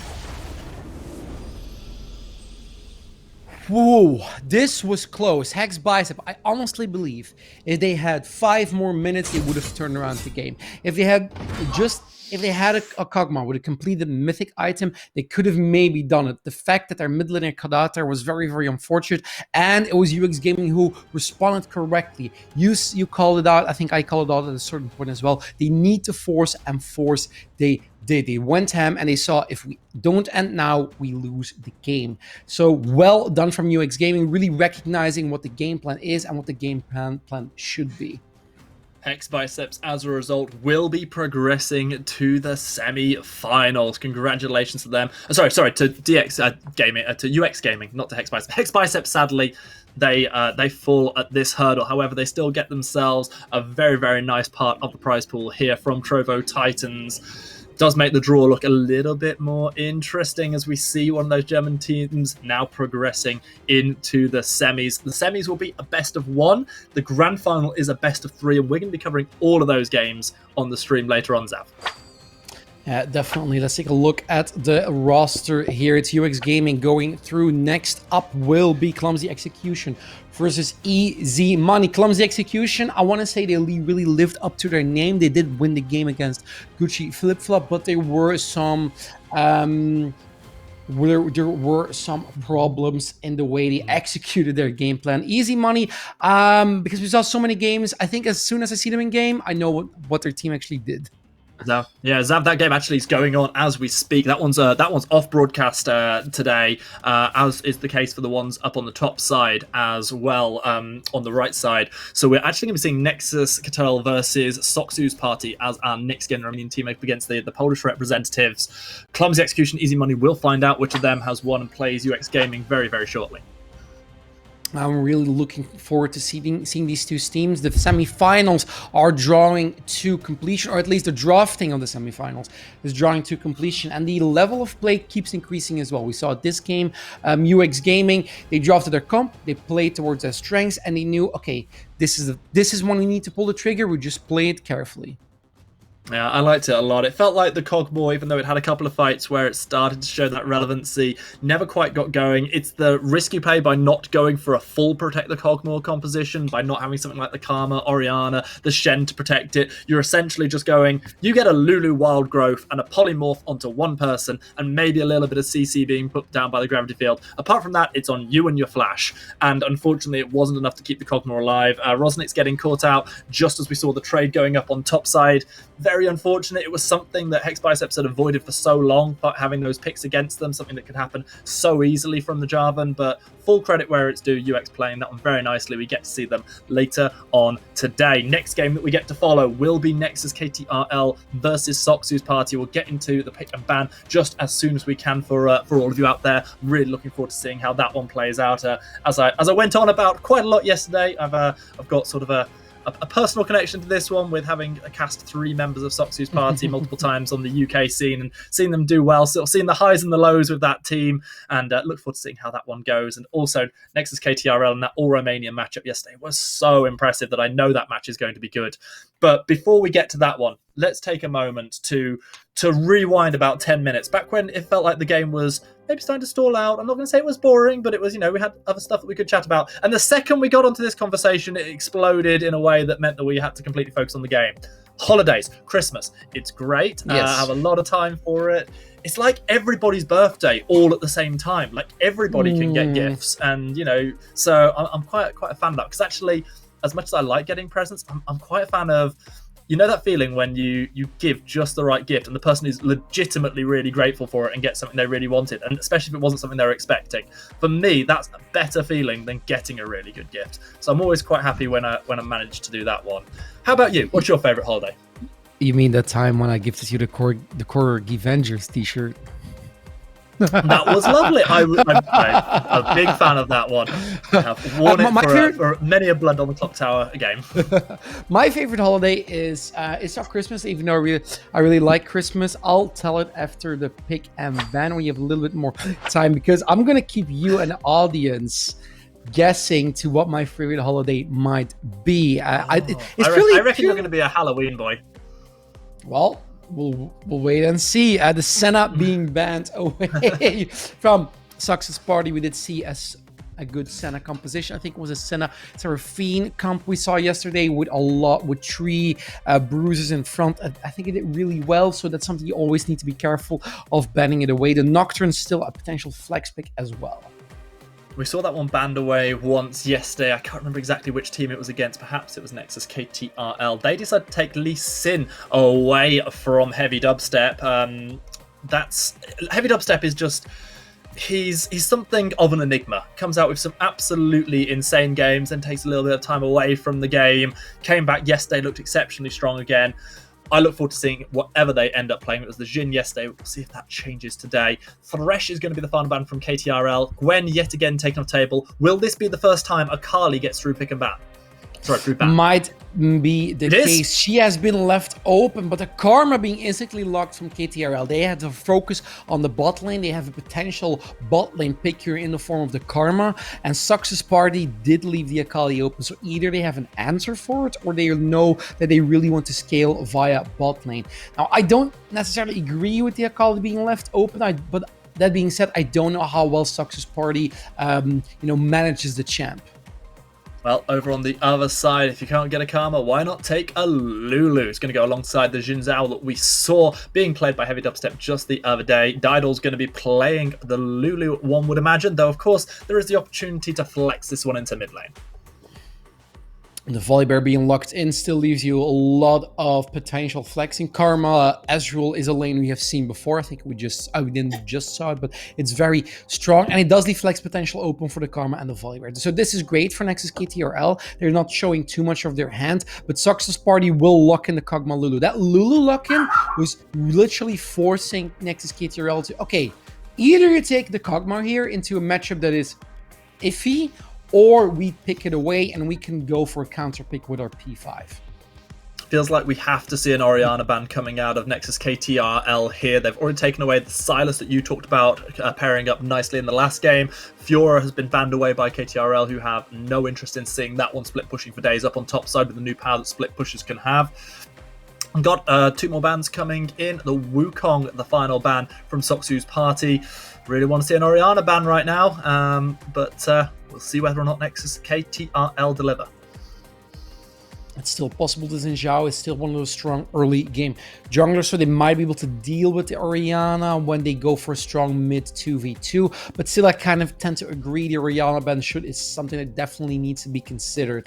Soksu's party, you pan the Xin Zhao, a little bit similar to what we saw last game. You pair it with the Kog'Maw Lulu because it's so strong. You want some other picks. Honestly, I think, copying some homework here and picking up a Renekton or a Sylas. Oh, sorry, Sylas was banned. Picking up a Renekton here might not be such a bad thing to do. All right, well, we are seeing the Seraphim banned away. The Lucian picked up, which provides flex for both Kog'Maw and Lucian. They're going to get to pick a lane very shortly. Nexus Control, they are going to keep on stepping forward. And thank you very much to the kind individuals in Trovo chat letting us know that it is actually supposed to be Control, just like CTRL would be on your keyboard. Stands for Control. Makes sense that it does for Nexus too. Yeah, it's we finally found the control key. I think that's great. A little bit. Control. Yes, the bit throwback towards yesterday. The Malphite being locked in now. The fact that Orianna is open, this might be the reason why Control didn't ban Orianna. I think if you go for an Orianna pick here, that would be amazing. You have front to back teamfight, you have engage, you have tankiness, and you also have ways of reaching onto that Kog'Maw or reaching onto that Lucian. Yeah, we've seen a lot of Malphite bans over the last couple of days, especially when the Kog'Maws have been locked in. It's now been picked up. Looks like it's going to be alongside the Leona, so it looks like Karma is most likely to be going to mid lane with Malphite going top side, would be my assumption, though there is obviously technically flex potential to jungle and mid for the Malphite. Over on the other side, what will be the response from Soksu's party? Do they continue to build the Protect the Kog'Maw composition, or do they do what we just saw in the last game from Hex Biceps and just go, we're going to have other damage dealers as well, like this Lucian? You need some AP as well, but going with, I don't think you low. Okay, apparently you do lock it in. So you have AP in the form of the Lulu now, which you put into probably the top lane. But this is very, very risky from Soksu party. It is risky, but I'm going to be honest, I like it. I do like what we're seeing here. Lulu are going to be most likely heading topside. As you say, it's going to have a decent presence against Malphite if that's what it's going to be laning into. You're giving yourself an extra little bit of Protect the Kog'Maw while still having decent power coming out of things like the Lucian as well. We'll see exactly which lane the Kog and the Lucian end up in. I'm expecting it to be Lucian mid and Kog down on the bottom side of the map, but of course that is flexible. Kog'Maw also has that ability to go AP, similar to what I was talking about that we were seeing in the UEM, the University Esports Masters Tournament. Hold on a second. Keeping on brand. So we, hey, you know what? Now I want a Trovo mug, and then I can shine them well with my lovely cup of British tea as well. That's the dream. The Trovo mug coming through clutch would be nice. That being said, I know how much it costs to send things from Germany to England. Don't do that. So yeah, we've got a really interesting matchup here. From what you're saying, it sounds like you prefer the Control composition in comparison to Soksu's. It's difficult because yes, they have a more easy to execute team comp. They can make more. They can make more clearly divided. Clearly defined plays, clearly defined aggression they put on. But Soksu's party it's really a sort of all or nothing comp where we have damage, we have a little bit of protection, but that's about it really. We just want to win these team fights. We just might want to dominate mid lane and top lane, and then look for a herald into we win just because we out damage the other team. Okay, well, we're coming into the game. I'm going to ask you to put your money where your mouth is. Prediction time. Xavier's team fell by the wayside yesterday. Greyheart's team still remain. Are you with us or against us? I'm gonna say I'm against you. I really want to see. I want to see Team Exodus 2.0, which is Control. I want to see them. You're just going to adopt whichever team is playing against my boys. Yes, whatever. If Soksu wins this entire tournament now, that would be amazing. But I'm going to adopt every single team that comes up against face them until they're out. There you go. Exactly. Well, we're going to see whether the NewsAv team is able to pick up the win here against Greyheart's own Soxu's party. They're onto the Rift. They're coming in hot. Trovo Titans League of Legends Grand Finals tournament. We are on the quarterfinal stage at the minute. This is the last of our quarterfinals. We'll bring you the semi-final best of ones after this one, followed by one best of three to decide our tournament winner. A prize pool at €900 split between the team that wins, along with lots of Titan points as well. All to play for, everything to lose as well for these teams. Nexus Control, they're coming in looking exceptionally strong after beating the Fajr Romania yesterday. Soxu's party as well, they look pretty good as they took down Tent's team. Still waiting for both of these teams to start really showing what they want to do. There we go. Oh, yeah. It is the Doran's ring start for Cogmore, so that's nice to see. It's probably an AP Cogmore then, especially seeing the phase rush. This means that they do solve their AP problem that they had. That being said, though, Sox's party is really, really squishy. Something like a Malphite is being put, I think, mid. Looking at the corruption, but I'm not. It's being put down mid. This means that if you build AP with the Malphite or build at least some form of AP, like Zonia's, it's great because as soon as you hit a Lucian or as soon as you hit a Kog'Maw, you're doing a lot more damage. I'm not saying you should build full AP Malphite, definitely not, but it's something you can consider having a little bit more in your build that way. Bogus and Comeback there, both waiting for the last moment to show themselves in the lane. As a result, actually, Comeback decides to go up top side, really wanting the matchup into the Lucian as we have a pause coming through, as we do see Nexus taking away their jungle camps early on. But we're having to be a little bit careful here, but isn't going to have too much trouble against Gromp and Blue. Meanwhile, on top side, it is going to be Titsio realizing that after waiting for so very long, Comeback is going to be the lane opponent, but it's going to be able to get to level 2 that little bit earlier than their opposition. What do you think the Malphite is thinking here in this particular, and I don't mean the player, I don't mean Comeback, I mean the actual champion Malphite. Is he thinking, I'm going to really throw this rock as hard as I can? Well, whenever I see Malphite, I don't know why, but I always think of them as Groot, but like a mountain version of the tree, and it's just like, I am Malphite. I don't know why. It's not even vaguely what they're like in terms of their lore and in terms of their voice lines. It's just what is in my head. So what I'm thinking right now is, I am Malphite. So we'll see.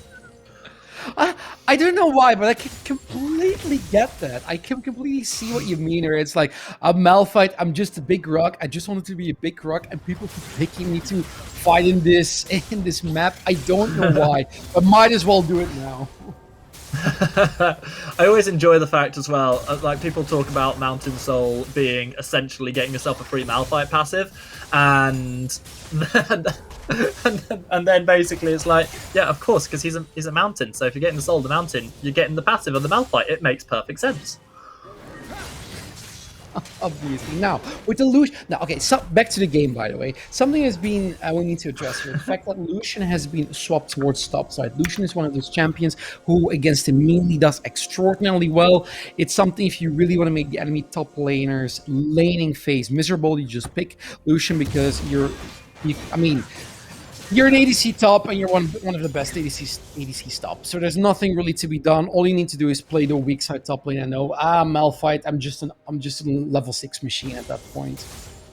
He is indeed a level 6 machine. He might be in a little bit of trouble though, because he may be about to get dove. Heavy dubstep RMX coming top side, helping Titsio push this one out, deciding not to opt into any kind of fight, perhaps not being entirely aware. I was going to say not being aware of where the Volibear is, but the Volibear is mid and just flashed and attempted gank onto Bogus, who had to flash in response. Comic is here, knows he still has some mana available, he still has half his HP, and that's shield regeneration, so he can stay in lane. CS difference is quite significant, obviously, but it's what we were expecting. Now, what is going to be the response from Control? We saw a potential gank mid. Excuse me, a potential gank mid. Their jungler has already flashed, meaning that they might not be able to really push her towards that next dragon, but it is still a Volibear, and Volibear should be able to deal with a Xin Zhao when he's that tanky. Soxu's party really wanted this Lucian mid. I think they're expecting to play it into the Malphite. With the teleport here, they've been essentially able to trade those lanes up a little. Sorry, they did not want to play into Malphite. They've traded up those lanes. Malphite instantly is going to swap as a response as well. That gank we were talking about earlier on that we didn't actually get to see, it was a trade of 2 flashes for 1. So Bogus did brilliantly in that one, forcing both Karma and Volley into a slightly more precarious position. But we might see the gank happen yet again on top side. Lucio has a polymorph available, and here comes the bear. Bogus is trying to step themselves out, safety taking a lot of damage. However, it is going to be the first blood secured by the Karma with the Soul Flare, able to secure this one and get the extra gold onto Nexus control. Yep, this is exactly what they need to do. Then they know the Lucian is not on the lane, he can clearly gank. There was, by the way, a very big wave here as well, so the Karma might be actually able to get at least 1 turret plate alongside with the kill, or just another kill. Oh, this is absolutely horrible for Bogus. They lost their flash earlier on. They're trying to make a straight-out outplay. They're doing what they can, but it's just not quite enough. I take it back. Septico overstays, takes a turret shot, and is going to die in this trade. A 1-for-1, beautifully played by Bogus for the second time this game. I think the 1-for-1 is fine because of the way the wave was topside. I think you can even see Mercy going for another turret plating as well, and this is a good rotation, but you don't have a follow-up. Well, what we're going to see happening now is we have got the Leona who went super aggressive with the Zenith Blade. Tizio was able to survive, had the Braum just saying, stand behind me. Didol doing great work, as we've seen so many times. Yeah, this rotation was maybe to relieve some stress from comeback, but still, Control rotating towards topside using the Xenoblade to go in, knowing full well we have no chance to actually kill the Lucian. Seems to me that you might want to put your resources or at least spend your time elsewhere. Now, the Dragon is still up, and Soxu's party is definitely in a position to take it. That's one of the reasons why Comeback is teleporting now to make sure, hey, we know you might be able to do Dragon, so we're here to make sure we can stop that. Going back to our last game where we saw the Cogmore essentially doing quite poorly in the scenario it was put in. There were constant ganks coming in from the Java and the flashes were being burnt early. This time around, Didol Drater on the Cogmore is able to do so very much so early on. They found the reset, they've gone for full AP items, so it's definitely going to be that AP Cogmore rather than seeing sort of an AD hybrid. The Dragon is being secured by Nexus Control, but Soxu's party on the bot side of the map are going to be pretty happy with how things are going so far. Control picking up that first Dragon, having a small gold lead at 7 minutes, meaning they're actually doing quite well, even though they know their Malphite is going to be bullied out of the lane as much as possible. As I said before, Malphite at this point is just a level 6 ult machine. Now looking more towards the top side, 2 kills on Septico, and the turret has also already taken some damage. I'm kind of wanting Control to work with their side lanes, kind of hoping that Volibear early game aggression is used to either contest or pick up a next Herald, or really focus on shutting down Didol as soon as possible. Going to be pretty tricky to get onto Didol Trader right now, though. Getting that secondary protection coming through from the Braum and the Lulu as well. Still has the Flash, still has the Cleanse. Meanwhile, on top side, more attention being put onto the Lulu, but Bogus has been playing this lane so nicely. Yes, they've fallen behind CS. Yes, they have died twice, but the fact they were even slightly able to trade and to waste so much of Volibear's time speaks volumes for how well the little Yordle's been doing. Really great. Yes, has those 2 deaths, but as you said, has that 1 killed. Herald being taken now. I don't know if he used the Ice on Jin. I don't know if he used the Herald here to. I mean, if you can get it, I'll finish that sentence later because I want to see if Heavy Dubsec Mix is going to contest it. It looks like that is going to be no. Yeah, they've basically said they didn't have quite a pro, especially on the top side, and as a result, Soxu's party just let this one go over to the big old policeman Bear. He's going to rumble along, picking himself up camps. Meanwhile, on bot side, big aggression being put down onto Brait, and they've been struggling to get any traction on this Leona so far. True Shot Barrage goes through, but straight into that old door. Yeah, it is Didol on this AP Cogma that is able to poke down their enemy bot lane quite significantly so far. This is something you can keep on doing. Also, one of the reasons why you have both a Dorans, both a Dorans and a Tyr. You want that mana regeneration as fast as possible. That's one of the key elements in a Cogma, AP Cogma, is when you spam your abilities, they do cost a lot of mana, and the cost goes up so much that mana regeneration or just mana in general is a tool, is a resource you need to manage. It's exceptionally true. It's something that so far I would argue has been managed probably better by Soksu's party than by KTRL. They've actually been playing pretty much nicely around the edges of what they need to. Meanwhile, in mid lane, they've gained a significant CS advantage for this Lucian over the Malphite, which isn't surprising when you consider what these two champions are. But with the kills and the Herald having been secured by Control, they've probably got a little bit better of the early game. The question is, when do they start to be overtaken by purely what this Cogmore can do?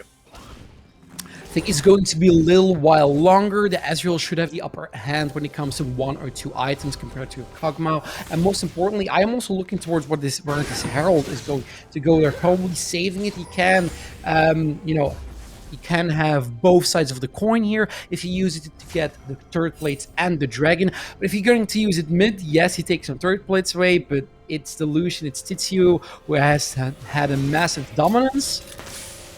just I like this. They're zooming in on Striker Ezreal because our production's excited. It's the Euros as well, Zav. Yay! Yeah, for them, Striker Ezreal is maybe like Muller. For England, it's Kane, which is less satisfactory at the moment considering how he's playing. But there we go. Watching Evil stepping up and just getting ready to score a penalty against England, which is inevitably what's going to happen on Tuesday. If people ask, I don't know if this question might have come up in your head. Yes, I was never picked in football. Up until people realized that I was a pretty good volleyball player, and then it turned out I'm a pretty okay goalie. So then they said, and I also wanted to play in the goal because I am clumsy as possible. I cannot kick a ball, but I can punch it out of the goal. Flash was committed by Heavy Dubstep RMX there as they were able to get a good trade, forcing the Flash out of break for their troubles. Now they're going aggressive onto the volley. Bear, who's been knocked up. Soulflare is going to catch beautifully onto 2. However, Bogus doing what they can to help their team. It's a 1-for-1 so far with the junglers being traded. The Braum goes down to the Malphite meanwhile, and it is going to end up being 2-for-1 in favour of Control, but Soksu's not wanting to give this one up. They go aggressive. Tizio finds one onto Evil, not able to find the second. Bogus now heading for the hills. Meanwhile, a bit of free pushing time for the Cogmore on bot lane, but he's watched pretty much the rest of their team die on top side. A 2-for-2 here. I want to say this is a little bit more to the advantage of Soksu's party because they can, exactly as you see here, they have that Lulu still available. Heavy Dubstep Mix is also still alive, so they can work with that. They can stall resets, and they have more of a window to rotate towards the dragon. You can see it on the minimap. I mean, this Lulu is doing the work. I mean, Bogus, who's the Polish superstar of this team, is absolutely just consistently annoying Nexus Control, and it's really nice to see. Meanwhile, it does look like Xin Zhao is going to be able to equalize this dragon score. The Herald will be put down in mid, so maybe a few extra turret plates will be secured for Nexus as they're basically just pushing into this Braum, into this Lucian, but they've got to clear out those minions first. Dragon already secured for Soksu and team. I hope. It should be secured. You have a teleport coming out. This might be a massive fight mid as we do see pings coming through. Yeah, big damage put down. The Soul Flare is inch perfect from Leona, able to stop 2 of Soksu's party in their tracks. We see the Infernal Rift is going to be our reward for having those first 2 dragons down. Ezreal gets a little bit of alone time with the bot turret, but yet again, Soksu's party making some nice aggressive plays in mid. Okay, let's see, after all these deaths and after these objectives have been taken down, what does that translate into item-wise? Mythic's the only one that has been completed so far is by Septico because he has 2 kills, some turret plates, and this is a little bit more of this item is a little bit cheaper. For the rest of the team, for the rest of the players, nobody has completed their Mythic yet. Now I'm looking more towards Evil, because Evil, with his Divine Thunder, is able to really put the aggression on in that bot lane or in the lane he's in. And you can see it here as well. He really wants to make sure that he denies resets from Soksu Party's bot lane. He knows he can 2v1 at this point. He has that safety of the Ezreal. And what is Control going to do with the fact that they have a roaming Leona? Well, double bamboozle and rotate towards bot. Yeah, with the Malphite roaming this way as well, the Unstoppable Force available, you just got to see Soksu and Didol be super, super careful here. It might just be a blue buff being stolen away as Nexus Control's reward for this rotation. Meanwhile, up on top side, just clearing out those camps, has a reasonable CS lead in comparison to the opposition, but the kill participation from the Volley Bear is on point. Absolutely, he has 4 out of the 5 kills. He was present. Volley also is still rotating. This is something I've seen. Oh, woo! Oh, sorry, I had to stop there because that was mighty fine close. Didol was playing with fire, doesn't get burnt by the Leona this time, however. You step too close to the sun, and this time you escape with your life. Yeah, you normally get burned, but this time they learned their lesson from Icarus. Now, that being said, Saxu's party, they can actually go with a very poke-heavy team, as in they have that Lucian, they have that Kog'Maw especially, so they can try and stall out these waves, they can try and stall out for certain objectives. But the Volibear and Comeback have been rotating together as a duo. This is really good because this is a potential of a very hard engage that is difficult to spot or difficult to dodge. You have the volley follow-up, you have tankiness, and then you possibly have Evil who can, has that gap closer who can come close. So I want to see that jungle mid duo actually do something on the map. 15 minutes in, and this feels like it's been one of the most slow-paced games that we've had here on the Trovo Titans League of Legends tournament over this last couple of days. But that doesn't by any means mean that it's been boring. It has still been tense. It feels like it's building to a fine crescendo, and this game still has all dynamism of all of the excellent games that we've had this over this 2-day period. We've got so much more coming as well. We've got the semi-finals after this game. We've got the best of 3 grand final. For those of you who are interested, go check out TrovoTitans.live. It's got information about the dates of all of the upcoming Apex tournaments, Brawl Star events that are going on as well. So many great things going on here at Trovo Titans. Exactly right, Stan. It is a great platform. Please, once again, check it out. And we're not just saying that because they're paying us. It is actually generally a nice platform to be Wait, on. they're paying you? Well, they're paying me. I don't know what they're doing with you. Oh. Anyway, let's take a look at what objectives are available on the map. It is the Herald, meaning that actually that's the only objective Control really wants to fight for. Control, I think, with the fact that they have kind of pushed her aggressively towards this top side, they can go for it. Remember, you have that Malphite Volibear combination, which is extraordinarily strong. Volibear also picking up that Divine Sunder, something you can do on the volley now, meaning he does really do the damage in the team fights. By the way, Stan, I think this is a good time as any to say my favorite holiday. Yes, you were spot on the money. It is definitely Halloween. I really enjoy Halloween, and it might be a fright that they get here in the mid lane as well. I was waiting for this. Soxu's party, they let the Herald go last time. They make no such decision this time around. They go aggressive. They pick off right. They even manage to get their flash in the bargain as well. And they go absolutely huge, getting that kill all for themselves. Still unable to get a single kill onto Didol, but they'll be mighty happy that the Lucian is getting more and more fed. And this is a little bit unfortunate for Control, because now that Lucian has completed his Gale Force, he does have a lot of mobility extra on top with that item, and meaning that Herald was being picked up by Saxu's party. The Dragon is just spawning. Saxu can really go for that combination we've seen so many times. Herald mid into the Dragon, and Saxu has a lot of mobility now. With that mobility, they can maybe dodge some of the engages from Comeback or from the Volibear, or maybe some of the Solar Flares. So Saxu really turning around this game. Well, we see a potential fight brewing. Malphite looking for the perfect ultimate. Isn't going to use it just yet, as it's going to be Didol completely caught out. Eventually Unstoppable Force comes through, but now it's Heavy Dubstep who will be the next sent to the graveyard. 2 quick kills for Nexus, and they turn around the unfortunate events of the Herald to secure themselves advantage going into the first Infernal Dragon.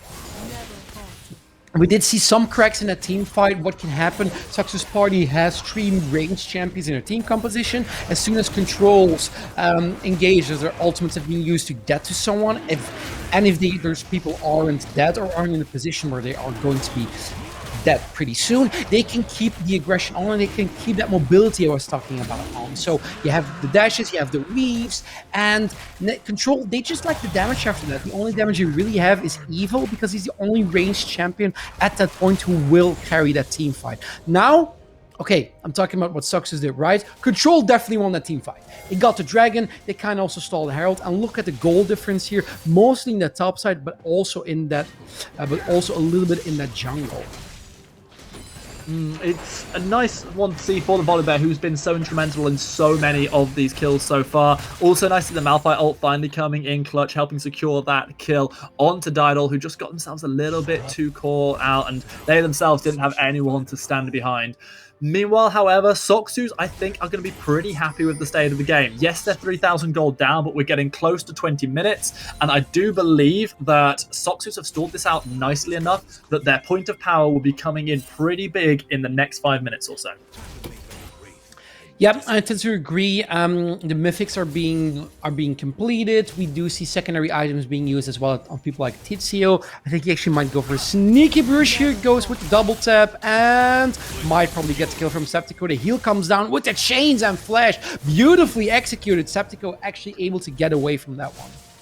Yeah, the culling not quite able to be the killing this time around. Septico able to escape, trades their flash for it, however. Tizio will still have theirs available. Meanwhile, big aggression coming in from Comeback, and they've got the volley bear coming up topside as well. They love their kill participation, and they'll help out yet again as Comeback takes the kill. The teleport will arrive, but arrive so late, and it's just instant death for Tizio underneath their turret, which is destroyed as well. Misplays from Soxus as they lose 2 members and a turret. They'll probably lose a second as well. And they keep on going because they have 3 members available. The attack speed from Volibear means that this turret will go down faster. The waves are also being cleared and they have a big wave to back them up.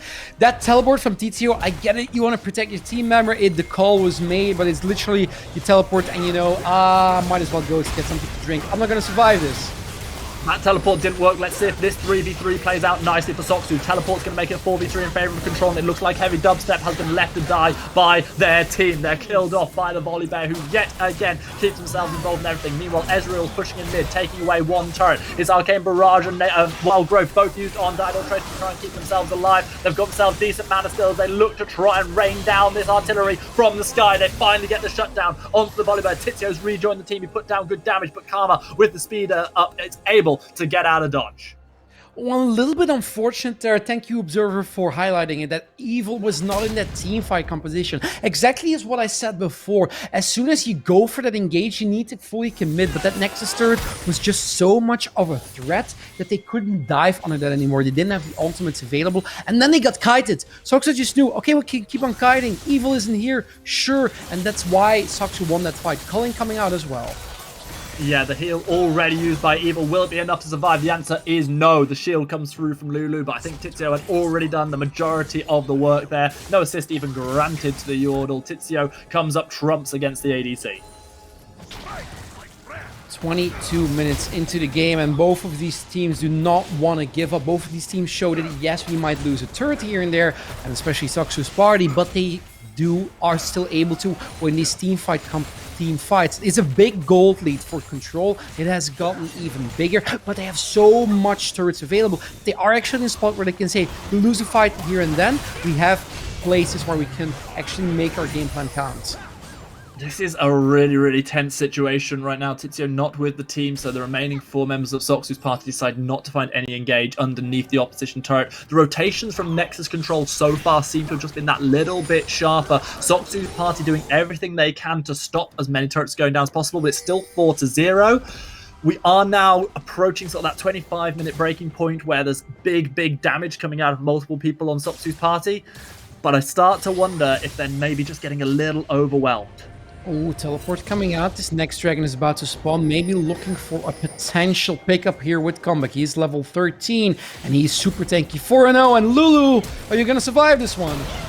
Bogus flashes out, immediately gets caught by the Unstoppable Force. Solar Flare raining down on the head of the Yordle as well. And the Wild Growth able to survive for far longer than they had any right to. Buys time for Didal to get into the fray. It's always a pleasure to get to cast them as they try to do what they can for their team. Soxu's party do manage to stop the turret going down, but they lose their top laner, and they most likely will lose the dragon as a result.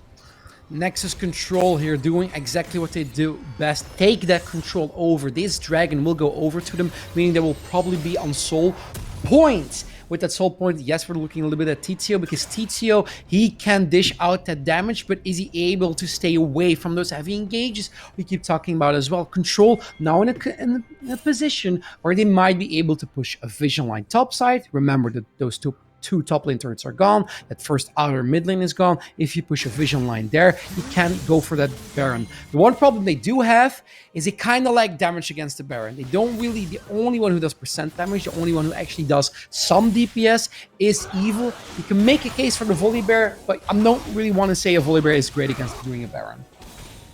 You're not wrong, but over on the other side, my concern for Soxu's party is where their engage potential lies. Short of the picks that they've been able to get a couple of times, they don't really have someone who starts that fight apart from when they get engaged on like this. It's going to be the volley. They're going in aggressive, eating and calling straight to the back. Good damage being put down by the Cogmore as Soxu tries to find yet another kill. It is going to be Volley Bear who somehow survives long enough to take down Bogus. The Lulu is no more, but there's still one support here. Heavy Dubstep manages to take down Volley Bear, but Ezreal is popping off. Takes down Soxu, takes down Heavy Dubstep. The triple kill for Ezreal, the ace for Nexus Control, and now, if they want it, the Baron is all theirs.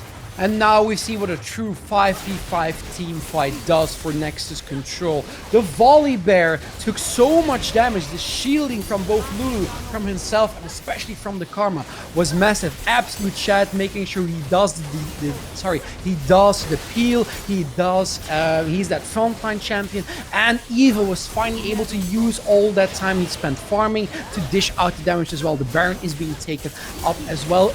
Remember, Nexus Control is on soul points. Remember, they can actually dive with their team composition very, very efficiently. Only thing they need to do is maybe look for one inhibitor, look for the soul, and then look for the end. I thought for a moment that might be the exact fight Soxu's party wanted. I was just talking about how they have such little engagement for themselves, so they need to be reactionary. They need to have someone from Control come and actually just engage on them and maybe overstep a little bit. I thought that was exactly what the Volley Bear did, but they lived for so long with the help from Karma 2, and then suddenly in that channel in their own jungle, Soxu's party caught out, get obliterated by the unstoppable force that comes through from Comeback is here. The tankiness of all these people mean that Soxu himself can't rip through the health bars. Tizio unable to get more than just the one kill in that fight. And in the end, Nexus Control, they come out holding pretty much all the cards that they would want to. They are now nearly 10,000 gold in the lead. They've pushed past that 26-minute mark where maybe they felt like they might start losing those fights. And now they've got the Baron. What will they be able to do with it? It's exactly as you said. It's just Soxu's party not having the damage yet to really shred through these tanks, because we kept talking about Volley Bear there, but look at Comeback 5-0, also massively tanky at this point. And what they are going to do with this Baron is hopefully take down a couple of inhibitor turrets and maybe some inhibitors as well. The poke is significant though. Ezreal is just there going, what Divine Sunder enough, still going to rip through the health bar of Died Traitor, also known as Soxu. Heavy Dubstep takes a big chunk of his health as well, and already the Baron-empowered team are pushing forward, ripping through the health bars, soon potentially to be ripping through the turrets. They've already managed to secure one in bottom from the split push of Septico's Karma. It's exactly what Control needs to do. They're making the tension from Soxu is divided. At a certain point, Soxu has already burned an important ultimate in the form of Dido's ultimate. If that one, that's counter-engage. As you said, Soxu, they don't have engage. What they do have is counter-engage, but that Braum ultimate is so detrimental to that one.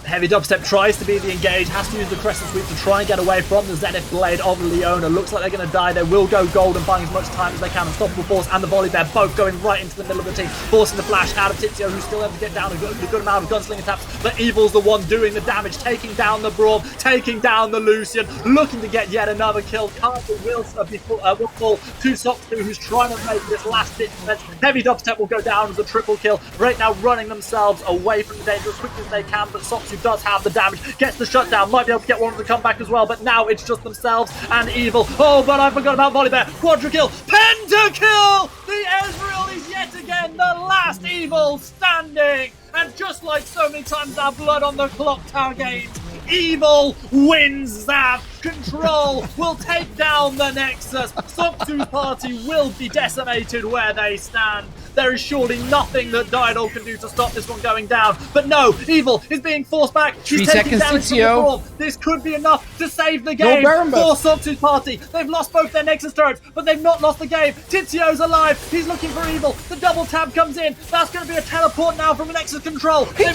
ready to take down the damage dealer. Dido Traitor not alive for another 9 seconds. There are no Nexus turret standing. Heavy trying to do everything that they can. It's heavy lifting, but Dubstep can do it. Managing to find the kill onto the Karma. Evil still lives. Bogus survives. Here comes the Unstoppable Force. Bogus dies. Evil dies. Only the Malphite remains. Comeback is here. Comeback is dead. Didal with the comeback that is alive. Somehow Soxu's party stay in the game. Success Party! I don't know how, but they have managed to do the impossible. They are still alive. Yes, they have nothing left. They need to clear these minions. There is no way that they can leave their base. And now Nexus Control has also, or is going to pick up that Infernal Soul. Soxu, for some reason, they won that. Sorry, they didn't win that one, but they are still in the game. The one thing they can hope for is that because they get so much minions into their base, they finally get those items through, and they finally get that damage in their inventory where they can shred through the rest of Nexus Control. But I don't see how you can do that in just the short period they have, because Nexus Control can just try and walk up to their base. This is such a tense game. Once again, the Trovo Titans, they never disappoint, Stan.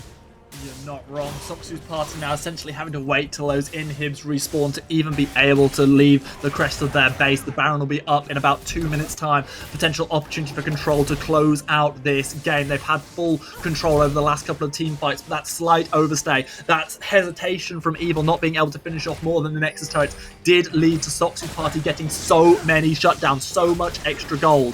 The question is, will those extra items help when you look at the 10, 3, and 8 Evil, who has secured a pentakill in the last fight?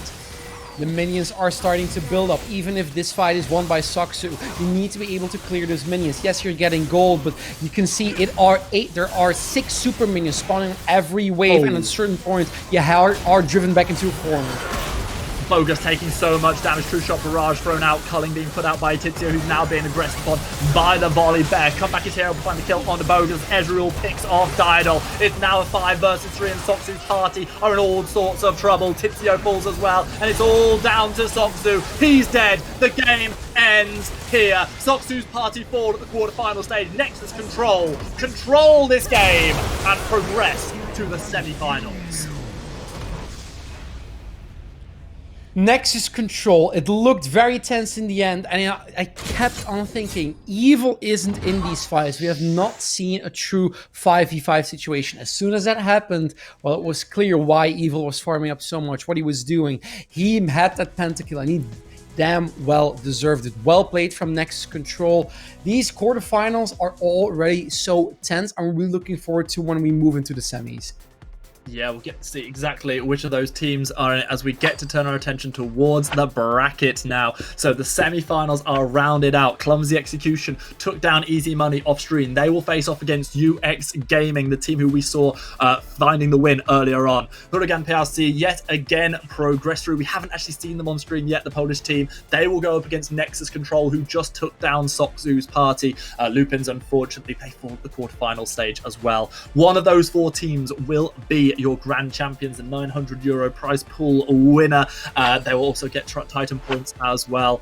We've had 2 terrific games. There is sadness in seeing my UK university peeps go out, but there is joy at the fact we had a pentakill on stream. We had all that action, all that excitement, and there will be more, Zav. Please stick around, everyone, in Trovo chat, because we're taking a short break, but we come back with the semi-finals very soon.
The quarterfinals are now in the history books. We're progressing to the semi-finals of this Trovo Titans League of Legends tournament. I'm Drehard. I'm joined by Exodus, and we have got two amazing semi-finals coming up before our best of three grand final later in the night. Yeah, the semi-finals are upon us. We did already see. I know I keep repeating it, but we have not seen a boring game or like a bad game where it wasn't really tense in, I want to say, 10 games now? 10 so that's something we've covered 9 games so far, so maybe 10 was the charm. Yeah, 10 was the charm. Yeah, let's root for that boring game. No, please don't, because it's been absolutely fantastic. Yeah, I really want to see what these teams bring out when they know the pressure is even more on. We did see the Kog'Maw 2 times in a row losing, so it was one of them was the AP Kog'Maw, the other one was the AD, or the on-hit effect Kog'Maw, I should say, because he can build some AP in there. So really looking forward to see if we see yet another shift in champions, or we're going to stick by what we know. Didn't see Jax yet today, by the way. That's true. We haven't. Maybe something that'll come out during the semi-finals. There are two teams that we didn't see the quarterfinals of coming in. Clumsy Execution and Huragan Power C. They both made their way through to the semi-final. We've not even seen Huragan Power C once on stream so far, as they got the walkover on day 1. Maybe that's a bit of an advantage. The team's not going to have as much information to scout them with. Maybe it's going to be a downside. Maybe you get that extra nerves coming on the stream for the first time. I don't know how these players think. What I do know is that we'll be going into the UX Gaming versus Clumsy Execution game very shortly. Going just briefly back to the game we had before the break, and I think it was my biggest problem I had with the draft that you were just talking about there and what worked and what didn't.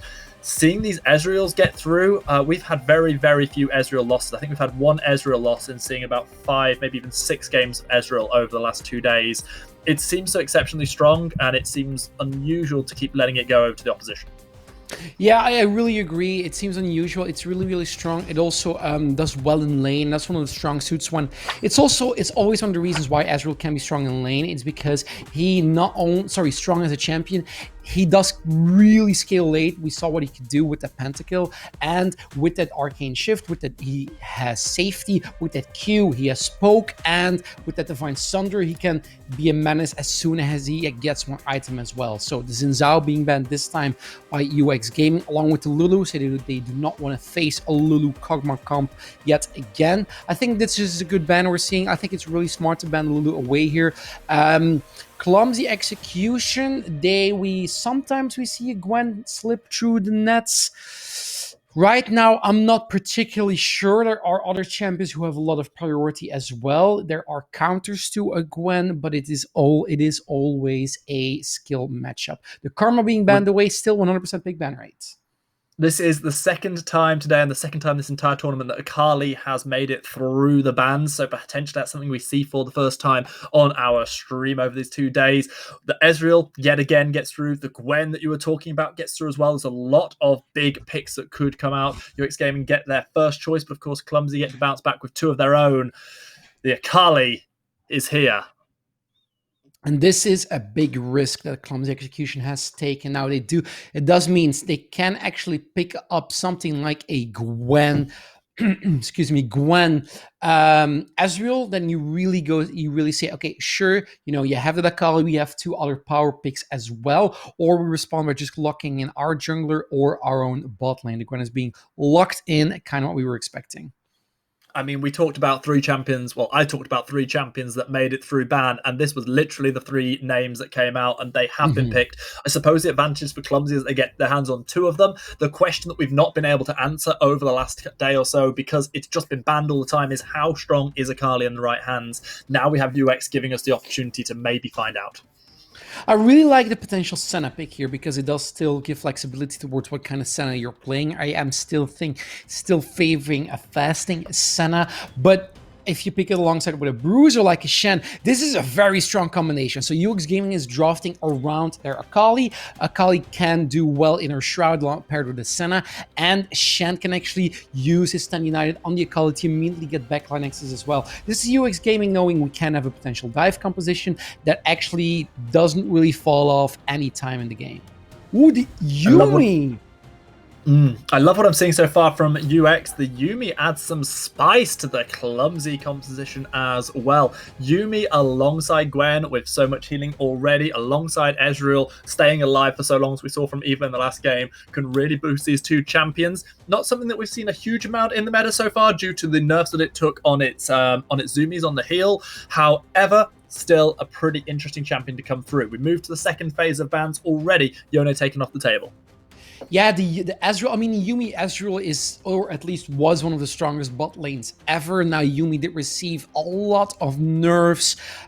She does pair well with the two champions that have already been locked in from clumsy execution. So they're really saying we are going to have teamfight capabilities. Yuumi, now she really needs more items. She's not as strong as she used to be in lane. Yes, he can poke a bit. Yes, that ultimate does less damage than he used to. And as you said, the healing and the zoomies isn't what it used to be as well. Now, as soon as you get 2 to 3 items with Yuumi, which you can get if one of your other laners is snowballing and you're on top of that, you can ride that wave, then you have a potential of Yuumi being really strong. Volibear banned away after the Lucian. Zav, keep us going with this ban for 1 minute as I've got to very quickly run and grab something.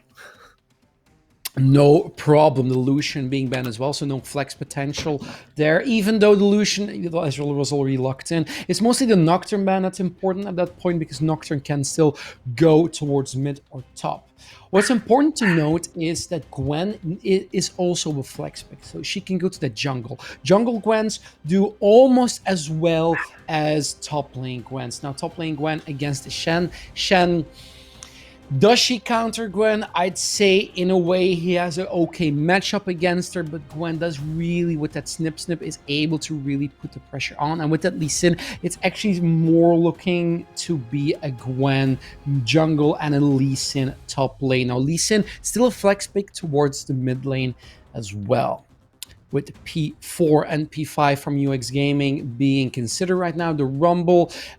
This is what I like about this meta, by the way. So you have so many flex capabilities where you can actually kind of play whatever you want with as long as you pick these meta champions, but you can also put them in the lanes that you think have a better matchup. Like, for example, the Shen can also still go support. It can actually be a Senna Shen lane. It's something that is possible. The Rumble picking up can also be jungle. The Akali can also go to top. So UX Gaming has a plethora of ways of designing their particular team composition or knowing where we're actually going to put people on lane acclamation.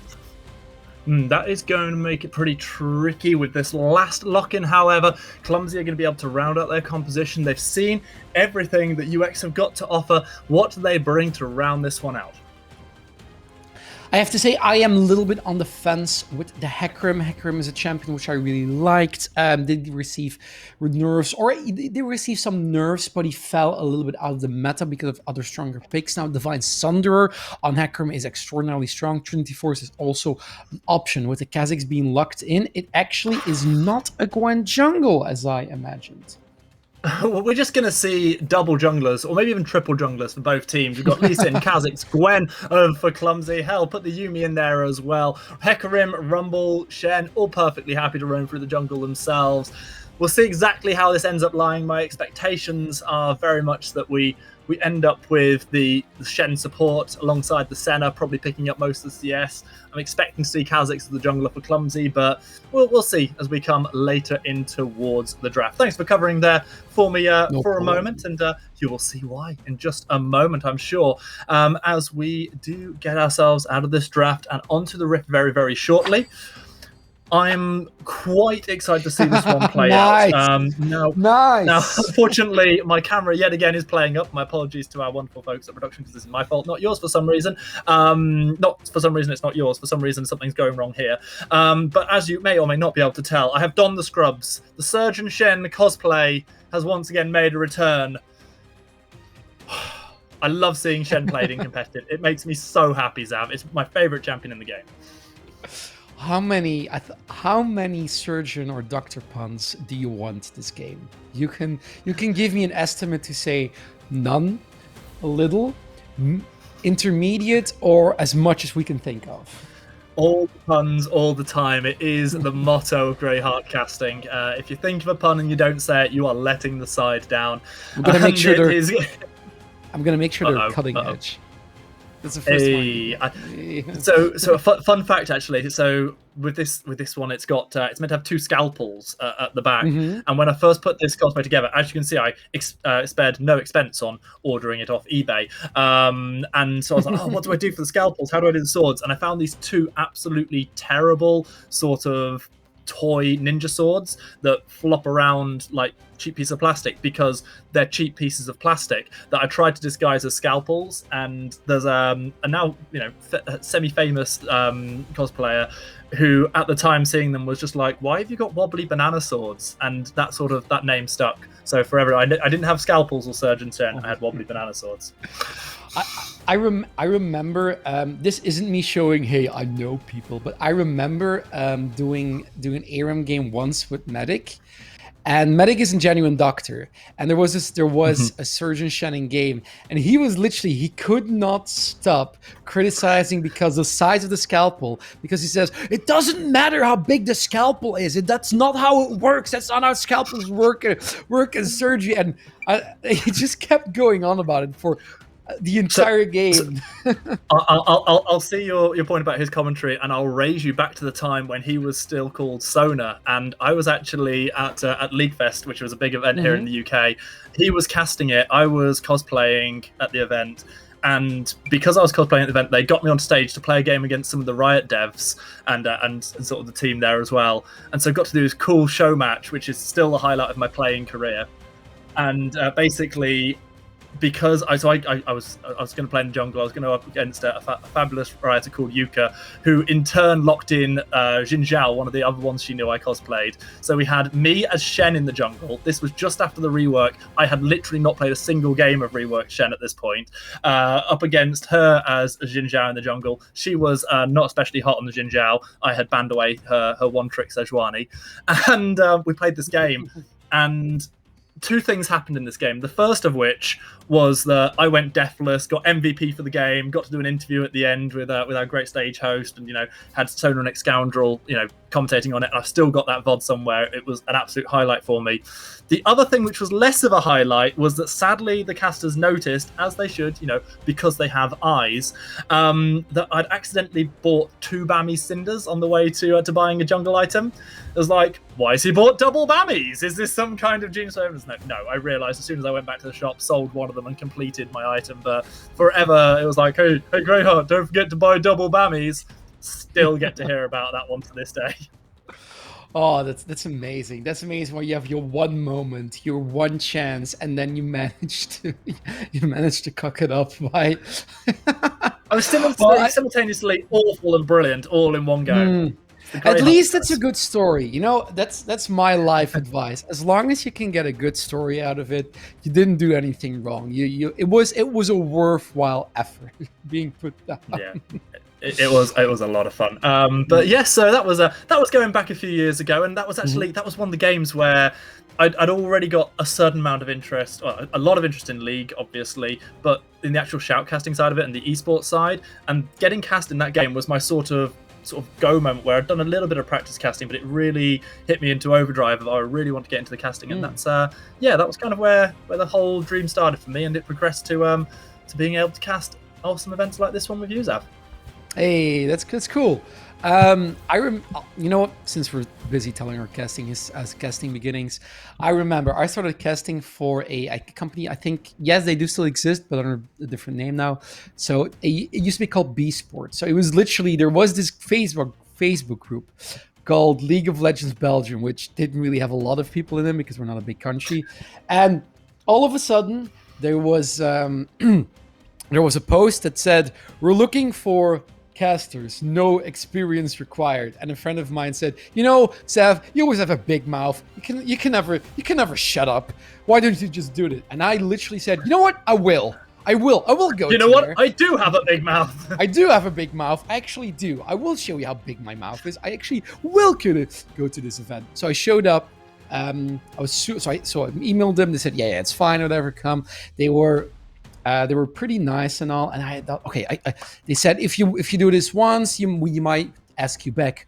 Like, oh, okay. I was super nervous at the time. I written down all of this prep, and the ADHD riddled person that I am, I spent so much time prepping. I forgot my little book where I written everything down. I forgot it at home. So I came there totally unprepared. I had no idea what I was doing. And I just winged it. And after a moment, they said, yeah, it was okay. I think like 8 months ago, I rewatched one of my earliest casts ever I could find. It was horrendous. It was really bad. I did not know what I was saying. I was staring at the screen when I watched it back, raging at myself. What are you saying? No, this isn't correct. No. Even remembering so many years later, wow, that was no. Game knowledge wise, bad. Oh wow, casting really bad. But now I'm here, and I'm hoping I've gotten at least a little bit better. Not much, but we still put up with you. But I know exactly what you mean. When I first got going, I'm a bit of a perfectionist with things, and while I was certainly not claiming to be perfect in any way, shape, or form, I knew it was going to take me a long while to feel comfortable casting, and so all of the first cast I did, literally for a year, I did a minimum of one cast of a sort of Summoner's Rift game. I'd spectate friends a day, and I'd just solo cast it. Solo casting so much harder than duo casting, not that I realised that at the time. It is. And I found on my YouTube, a channel that I don't use very often, one of the original clips of me doing casting and trying to get through it. And as much as I'm not claiming to be incredible now, boy, it's painful to listen to that clip. But I keep it on there and I don't delete it because I like sort of seeing my roots and where things started. And I'll show you that clip someday. It's utter garbage, but everyone has to start somewhere. So if you're out there and you're interested in casting, hey, why not drop me or Zav a DM? I'm sure we could talk to you about some of our experiences other than the ones you're hearing about here, and always happy to offer some advice, whether it's helpful or not. But yes, that's really fun to hear about. As we wait to get into this game, which we've obviously seen the draft for, I'll hear your little notebook story, and I'll raise you one.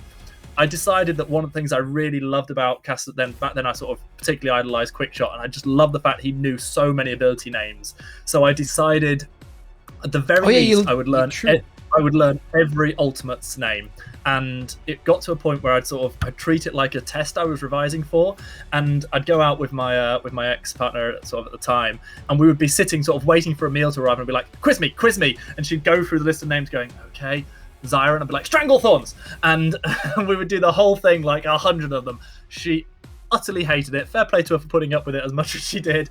But yeah, no, that's sort of where I got to, and now I'm not going to say I know them all, but I will say I still know most, and I've even managed to add a few other abilities in there as well. Okay, as much as I really like them, I have to say, Riot sometimes make these ability names and every other caster knows exactly what I'm talking about. Has these abilities names where I go, do you like really Kiana, want to torture us? Like Kiana. The first time when Kiana was released, I kept on struggling because I have a little bit of a stutter. When I'm tired, it's noticeable, but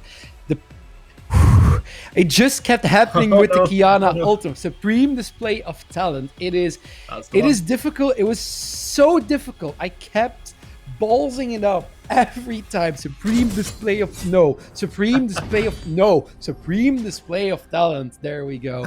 Anyway, what might be supreme display of talent is this game between UX Gaming and Clumsy Execution. Well, we certainly hope to see so. It'll be interesting to see exactly where everyone winds up for Clumsy Execution. They've not gone the standard LCS order, so we'll wait to see exactly where everyone falls. Certainly looks like it's going to be Lee in the mid lane at the moment. Kha'Zix's definitely headed towards the jungle. Gwen with the teleport looks set to be up on top side of the rift. UX coming into this one with an interesting setup, opting for the Rumble support. The Rumble support. I imagine this is a fasting center, as we talked before, so Rumble will be farming. This is something I talked about when you were away. So what's but no, he's cheating. He has a Rumble in the jungle skin. I call that cheating. Now, what is interesting about this meta is you can flex. Right now, I don't ever believe we have been a state where you can flex so many champions at the same time. You can look in an entire team composition and have 6 different scenarios to watch what particular lane certain champions are going, which I see as a great way to FT recrafting a game and to actually decide a particular game.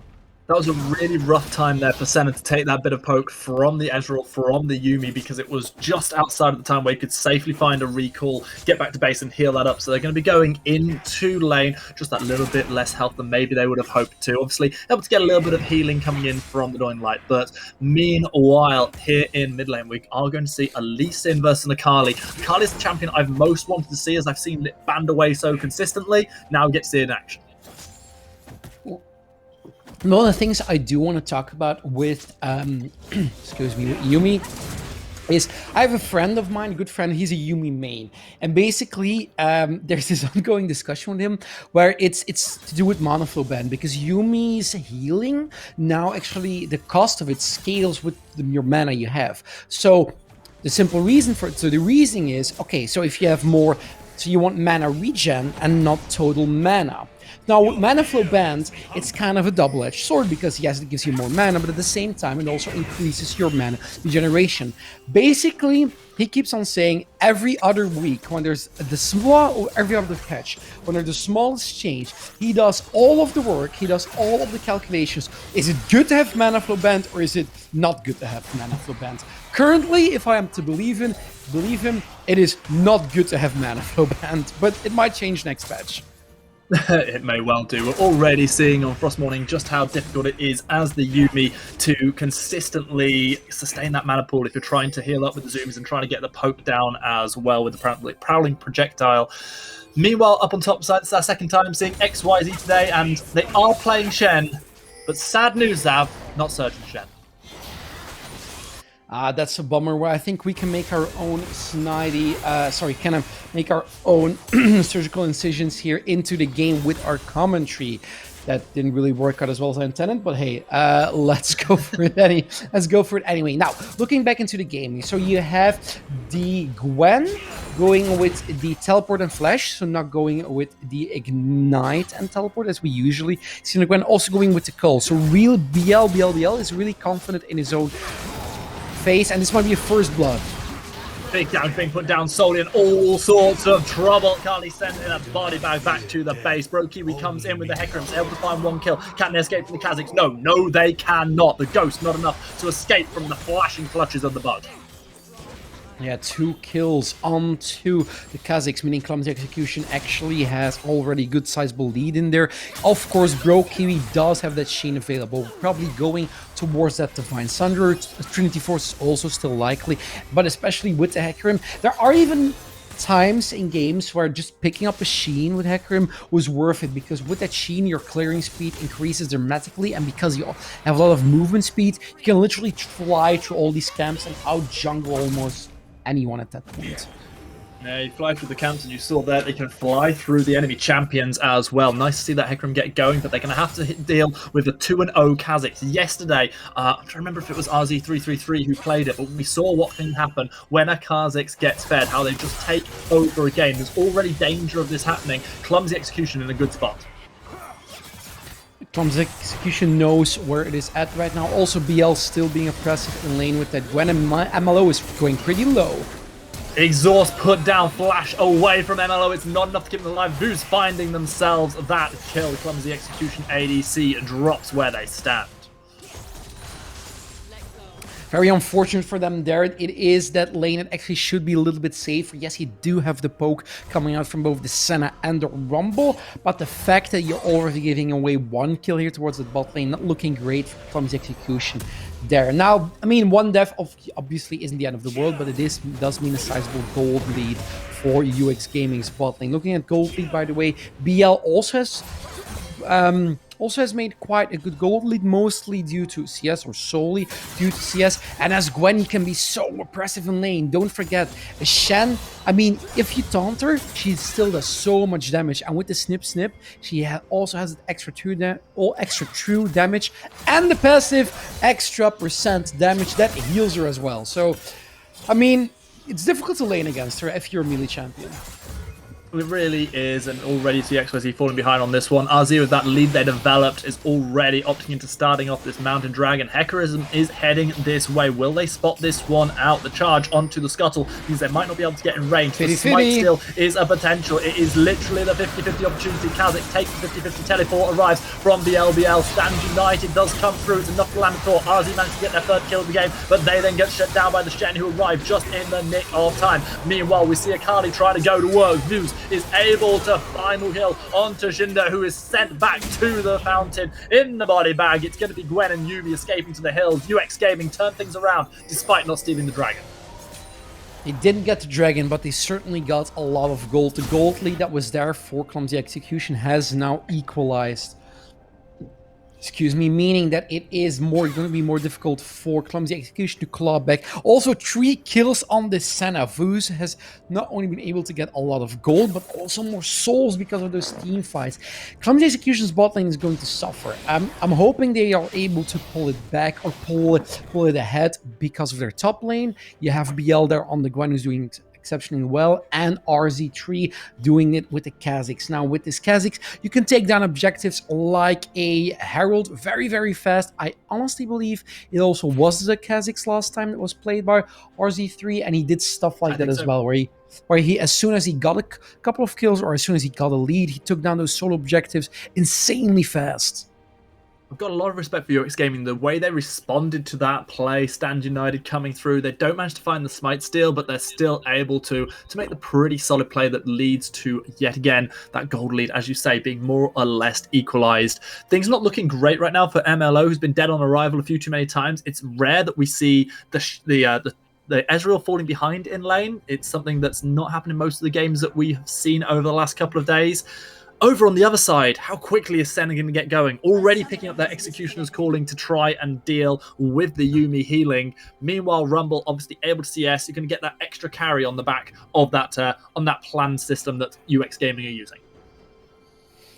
Still waiting for a potential reconnect, probably from, I believe it was Soundmaker that reconnected. We are not aware of any more info, but as you said, that Senna is really getting online with those 3 kills. Also, already having some grievous wounds in there, meaning that the potential healings from the Yuumi are not going to be as efficient as they should be before. And we're going to take a small little break while we wait for players to re-enter the game.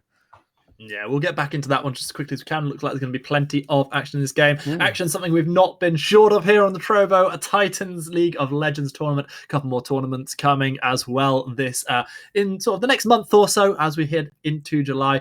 Apex will be the first game featured from July 3rd onwards, followed, I believe, from July the 10th by Brawl Stars as well. So if you like the 3v3 competitions there, that could be something that may well interest you. So make sure check out TrovoTitans.live. Maybe jump in our Discord if you want more information on that. Always feel free to follow us on the various social medias with Trovo Titans on Twitter. Also, Greyheart99 and Caster Exodus if you feel like following the casters. Always nice for us.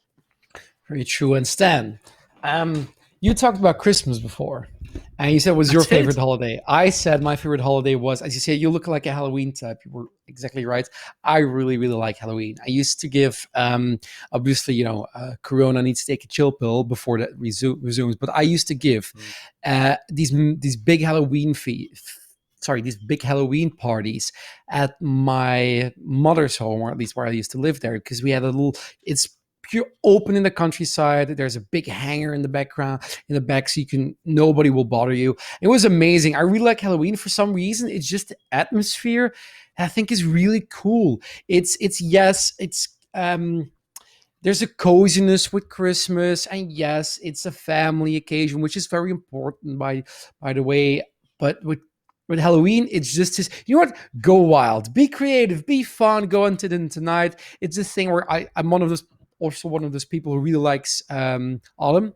I think autumn is a season that I think is really beautiful. I don't know why. I think autumn and winter are the ones I enjoy the most instead of summer and spring. It's just that's why I really like Halloween.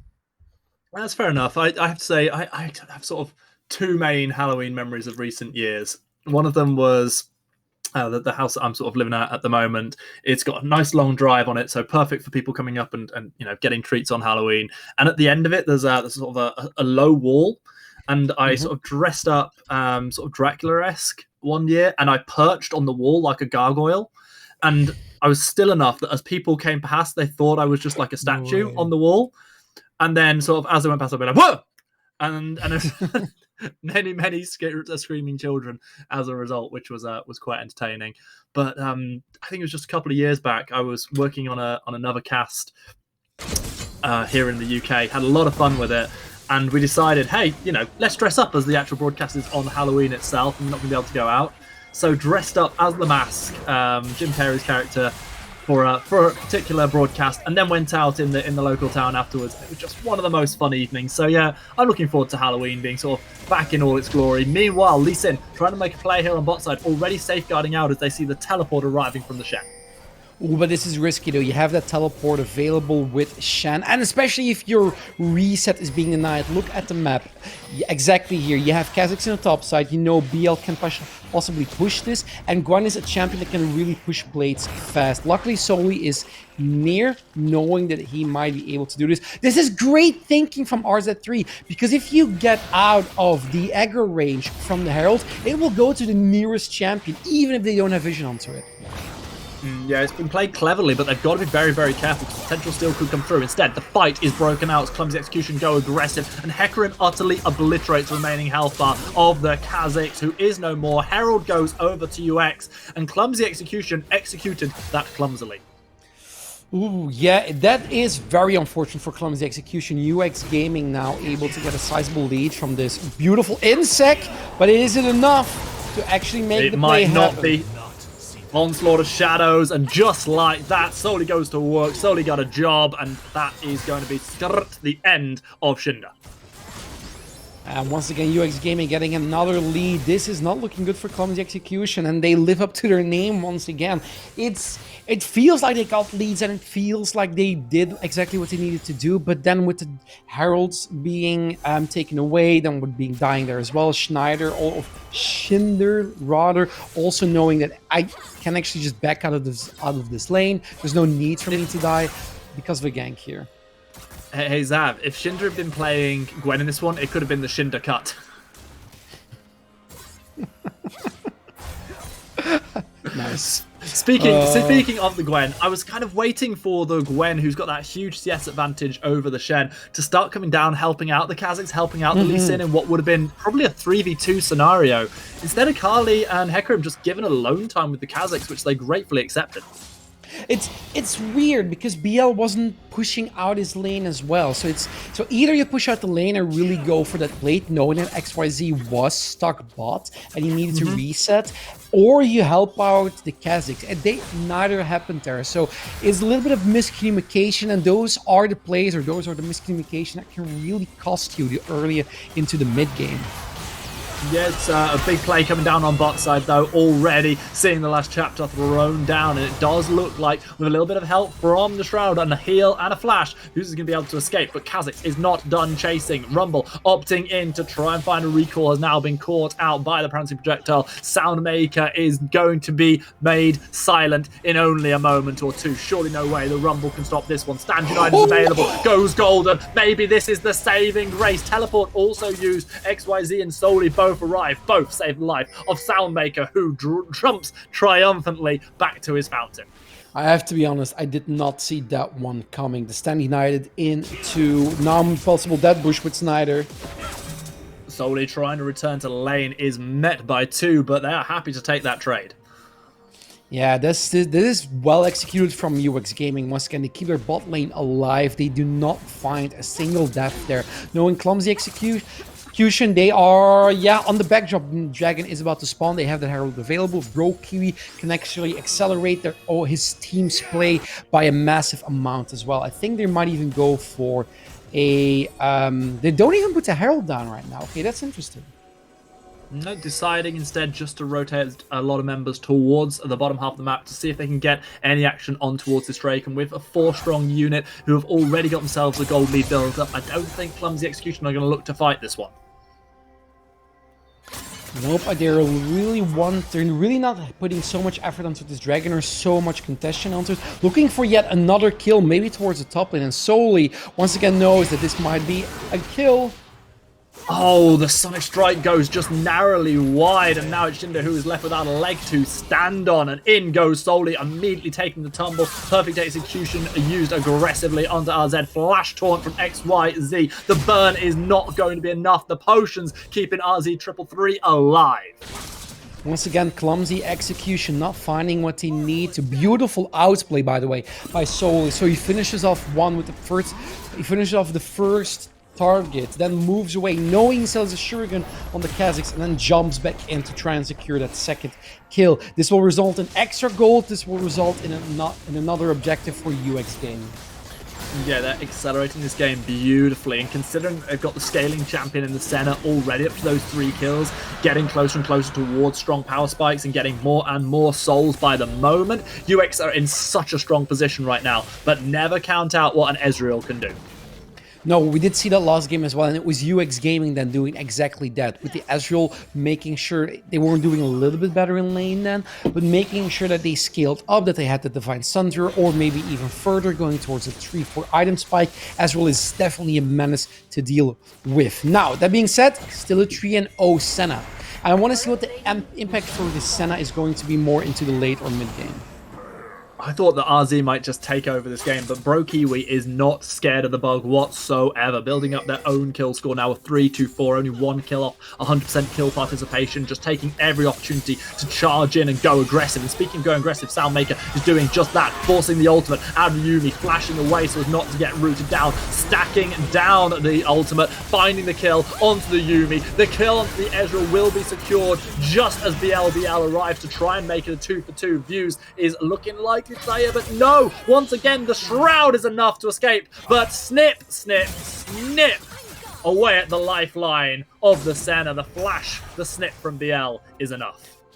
The snip from BL was enough. It's a 2-for-2, and it was a big shutdown being collected on use. Now, the gold lead has kind of stayed the same after that play, but it does mean you really have a winning lane, or you really have a winning side.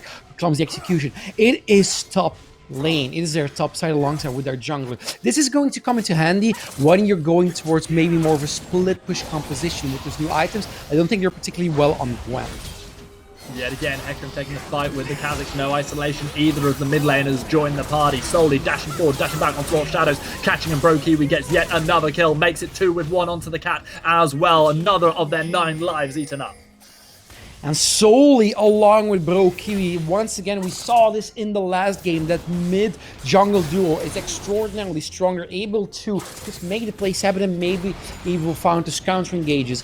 It's too much to deal with. Akali has a Rift Maker, Hecarim has his Divine Sunder and those boots. Those two, you cannot take them down when they're clumped up together. You cannot take them down in 2v2, and as we just saw, you cannot even take them down in a 2v3. You need to play around them, maybe even play more with your top side. 9 stacks on the Dark Seal for Akai's already. Will we see the unholiest of books going up against Yuumi's book? Is there a particular name for Yuumi's book? I actually don't know. I think she just calls it book, right? I think she does just. I think she literally calls it "Okay, book, let's go." To be fair, what are you going to expect from a cat? I mean, it wasn't going to be like Dante's Inferno or something, was it? So. La Divina Commedia is the book she's saying. Yeah. What I remember? Oh my god! I just got this joke. I just got this joke. I was about to say, from having experience by having had 4 cats. Every time you study, you can have 20 books open.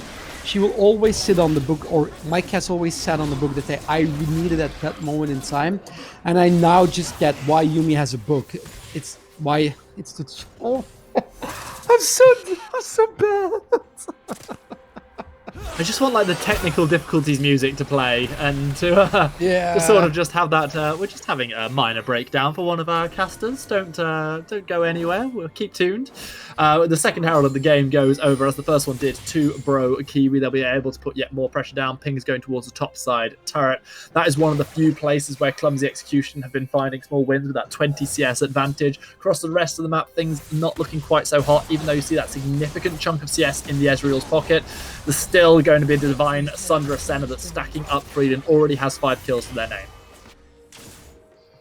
Still waiting towards towards Clumsy Execution, finding a way to stop UKX Gaming right now.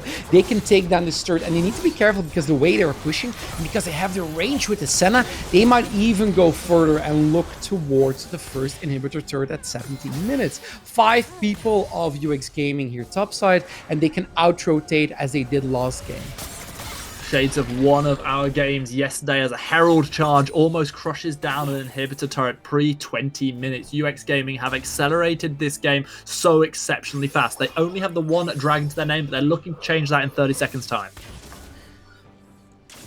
It is, I kind of forgot what rift it was. In the Infernal Rift as well. Infernal. So UX Gaming, no, this might be a very important soul, also setting up a potential Death Bush here, and if BL goes down, it's not looking well for UX Gaming.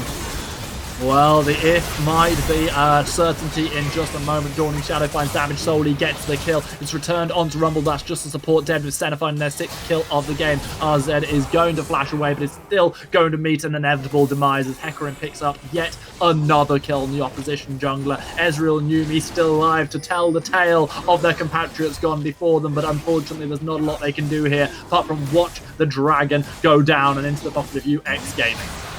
And I want to say Sula did so much damage in that team fight, controlled it really well, level 12 as well. But we have to give props to Vooz, because Vooz was able to get these kills and able to heal this team as well, because you have a Shen, you have a Hecarim, you have an Akali.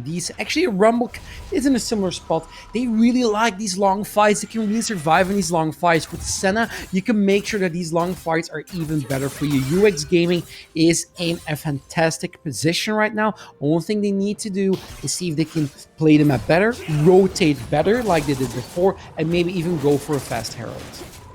As Gwen Stefan would say, there's no doubt of that one. As our clumsy execution have fallen significantly behind the curve which UX Gaming have set for them. UX Gaming looking to position themselves in that best of 3 grand final. 20-minute mark. Let's take a look at the items. All mythics completed, except for the Yumi. But more importantly, it is UX Gaming that's building towards secondary item sets. And you can get some really significant stats in there. For example, some extra ability haste, or something like a Zonya's even already being picked up by Soli. You have the Stark's Gauge for Brokiri. So they are doing so well in these team fights. On the other side, it is Gore Drinker's round and a Rift Maker, meaning you have healing, so you have ways to where you also do well in these longer fights, but you don't have those secondary items. You're not really building towards those secondary items just yet, meaning Clumsy Execution is definitely behind on the stats as well. We're still also seeing solely with the are now 10 stacks to this one. We've not seen the Magi's completed. If that does get completed and we don't see solely taken down anytime soon, that is going to be a disgusting amplification of their power. Yeah, as long as Soli has those potential Magi stacks in there, and as long as they don't win a fight, it's just ticking time. I'm sort of Damocles hanging above Clumsy Execution head, because as soon as it comes down, it will come down with a vengeance. Up on top side, no one can deal with Soli, and they're just pushing in towards the inhibitor turret that we saw take an almighty bop from the Herald earlier on. A little bit more pressure, and especially with Hecarim top side, UX Gaming might get themselves a really big reward for very little traded. It's going to be what their aim is. They are so close to taking this down, but the engage comes in. Jinder able to make sure that the zoning is done, and UX beat a hasty retreat. This is very, very well played from UX. Also with the devastating charge, you can deal a lot of damage on the turret initially, and that turret is almost going down. So UX Gaming is making sure they're playing a sort of divide and conquer here, where it's, okay, Clumsy Execution, what are you going to do? We're going to take down this turret, or are you going to stop us in mid lane? Well, we've got a potential Stand United 2v challenge. RZ tries to collapse, doesn't find any damage with the Void Spike. Solely throwing down massive damage with a beautiful tumble back and forward. Solely finds the first of the kills. The taunt is absolutely inch perfect. Hecarim will die, but Stand United has enough to deliver Shen on top of the opposition. The Rumble ultimate comes in as well. A triple kill for Soli, who wants to find the Quadra. They find the Pentakill. Our second Penta in 2 games, and this one at the 22-minute mark delivers UX Gaming right to the very Nexus turrets of their opposition. And I don't know if they're looking for the end, but they're definitely trying. And this, ladies and gentlemen, is why you ban Akali. She is so strong at the moment. This last Nexus turret is standing, but not for much longer. RZ has just spawned. Stan, can they actually finish? I think they can. They're looking to just finish things off now. Still death timers on so many people for clumsy execution. Nexus down to half health. UX Gaming might lose a couple of members here, but they will win the game. They'll progress to the Trovo Titans Grand Final. They will have a best of 3 to try and get their hands on that €900 prize. I said, the first game I saw UX Gaming today, I said they actually might be a potential contender for the finals, and I'm sticking with that statement. It's looking well. UX Gaming, I think I remember that saying as well yesterday. They just play the map so well. They just know how to play the map, and it's just a little bit of extra in that macro play that makes them stand out from these other teams. Is a little bit of extra macro play where they're able to accelerate and able to not give the enemy any breathing room. That was a pretty convincing victory, if I do say so myself. UX Gaming now will be looking forwards. They'll be seeing our next semi-final here on stream, you've got to imagine, and they will know who their opposition will be. The so far unheralded team from Poland that we haven't had the opportunity to see play as a result of the various the various buys that have gone through from the bracket. Down on the other side, we've seen what Nexus KTRL can do in their 2 games against Fighters of Romania and Soxu's party, and they're certainly a team to be feared. UX Gaming, though, right now, I'd be surprised if it's not a case of them fearing no man, because they are the first team locked in for our grand final. Yeah, UX Gaming is doing extraordinarily well. I want to see, as you said, there's this one team we haven't really seen, so we'll have to watch. We'll have to gauge the situation and, you know, tip our toes in the water. No, if it's hot, if it's cold, UX Gaming is gonna make it spicy. Okay, make sure you stick around. We get a small break right now, but we'll be back very soon with all the action from that second game of second semi-final of the day. We'll see you there for it.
The epic music once again plays us into exciting news. It is the fact that we are straight through to the grand final, courtesy of forfeits from the semi-final. Sadly, we are going to be seeing the grand final up next. It is a match of epic proportions coming your way. It has been quite something so far this tournament, and if the final delivers even a fraction of the excitement we've had in the last couple of the games today's app, we are in for a treat. Here we can see how the bracket has progressed. Hurricane Piracy, who we haven't actually managed to see on the stream yet, find their way into the grand final with Nexus Control bowing out. UX Gaming in that dominant fashion, taking down Clumsy Execution, the other remaining Romanian team. They are going to find themselves up against the somewhat, I'd say unproven to an extent, Hurricane Piracy, just because we haven't had the chance to see exactly how they've been progressing. You're absolutely right. This is the only team we have not seen play on the cast list or on the broadcast, so it is very much a question mark for us if they're able to stand up against UX Gaming. UX Gaming does exceptionally well. They really know how to play. You can see it's not only on a mechanical level, but they work as a team. So UX Gaming definitely for us right now is the favorite to win this. Is the favorite to win this one. I think that's a fair statement. You can see there they have that opportunity to win the 900 euros, and here are the breakdowns. We already know a lot of the teams who are going to be taking back the prizes. Those teams that finished 9th to 16th, that bowed out in the round of 16 yesterday, they will each be taking a 50 euro prize pool for their team, 10 euros per person, along with some Titan points. Meanwhile, over on the left side, teams getting a little bit more of those euros, 100 euros each for Soxy's Party, Lupins, Easy Money, and Hex Biceps, along with Titan points. Nexus Control, Clumsy Execution will still take themselves a 200 euro prize each. However, only one of the two remaining teams will be able to take that massive chunk of the cash, 900 euros for their team, 400 euros if you fall at the final hurdle. And of course, as we already mentioned, the Titan points are also a currency you can use. You can use it on the platform. You can use it to swap it into regular cash. So it is something that is added on top of that. And those Titan points, they are significant, by the way. Once again, check them out on TrovoTitans.live. Check them out on the website. There is more information there. We can really see how that exchange goes. But once again, this is going to be a sort of question mark for us, Stan. We have not seen the other contenders, and I don't know how the other team will perform. I do know how UX Gaming performs, and it is scary. It is very, very scary. They have been absolutely phenomenal. The Kazakhs performances back-to-back that we've seen have been so incredibly strong, and honestly, I expect this to be tough for the team coming in, going up against them their first game on stream. But then you have that X factor. You have that we haven't seen you on stream yet. We don't necessarily know exactly which are the pocket picks to ban away, like the Akali that we just saw get a pentakill there for UX. Maybe they're able to do something that no other team has done so far and take that game off of UX, put them in a bit of a rough position. Game one of this best of three feels like it's going to tell us so much about the series to come. Yep, 100% agree. Game one, I mean, we did see, or at least a lot of the viewers as well, saw what UX Gaming's style is, saw how they play. They put on, I don't want to say G2-esque vibe, they're more like a team that just keeps the aggression on.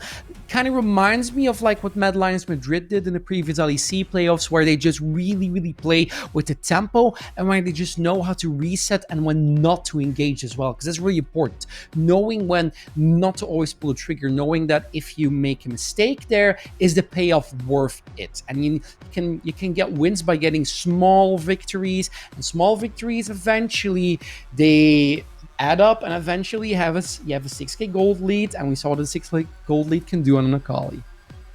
It turns out quite a lot. Pentakill City. We've had pentakills in was it in back-to-back games now, or yes, at the very least, certainly in plenty of our action today. Always really exciting when that happens, and both times it's been from one of the most contested champions on the board.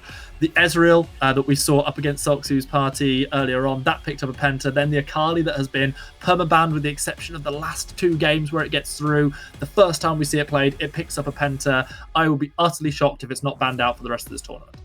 I 100% agree. I either imagine you take it away from them as a first pick or from UX Gaming, or you just straight up ban out the Akali, which is not a bad ban to have.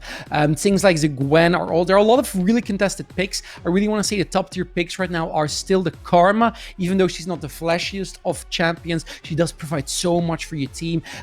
I remember the game where it was the Volibear, something just survived purely on the base of it getting shields upon massive shields that came from especially the Karma then. So it's that and the Ezreal with the Divine Sunderer.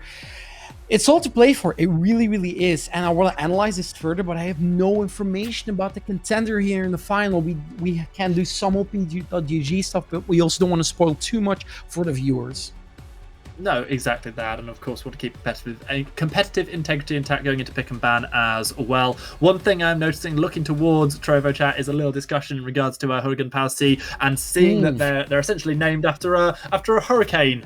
That's a hurricane, I think, is maybe the Polish for that. My apologies if I butchered the pronunciation or even the interpretation. Even talking about tornadoes makes me think of Janna, something that we have seen very, very little of competitive recently. It's been more about the other enchantresses, Karma, Lulu, Seraphine, playing such a pivotal role in so many of the games across this last couple of days. We'll see if we see any more of them. Yet again, UX Gaming, for the 4th game in a row, will have Darius banned away from them. They respond with the Gwen and Viego bans, Senna taken off the table as well.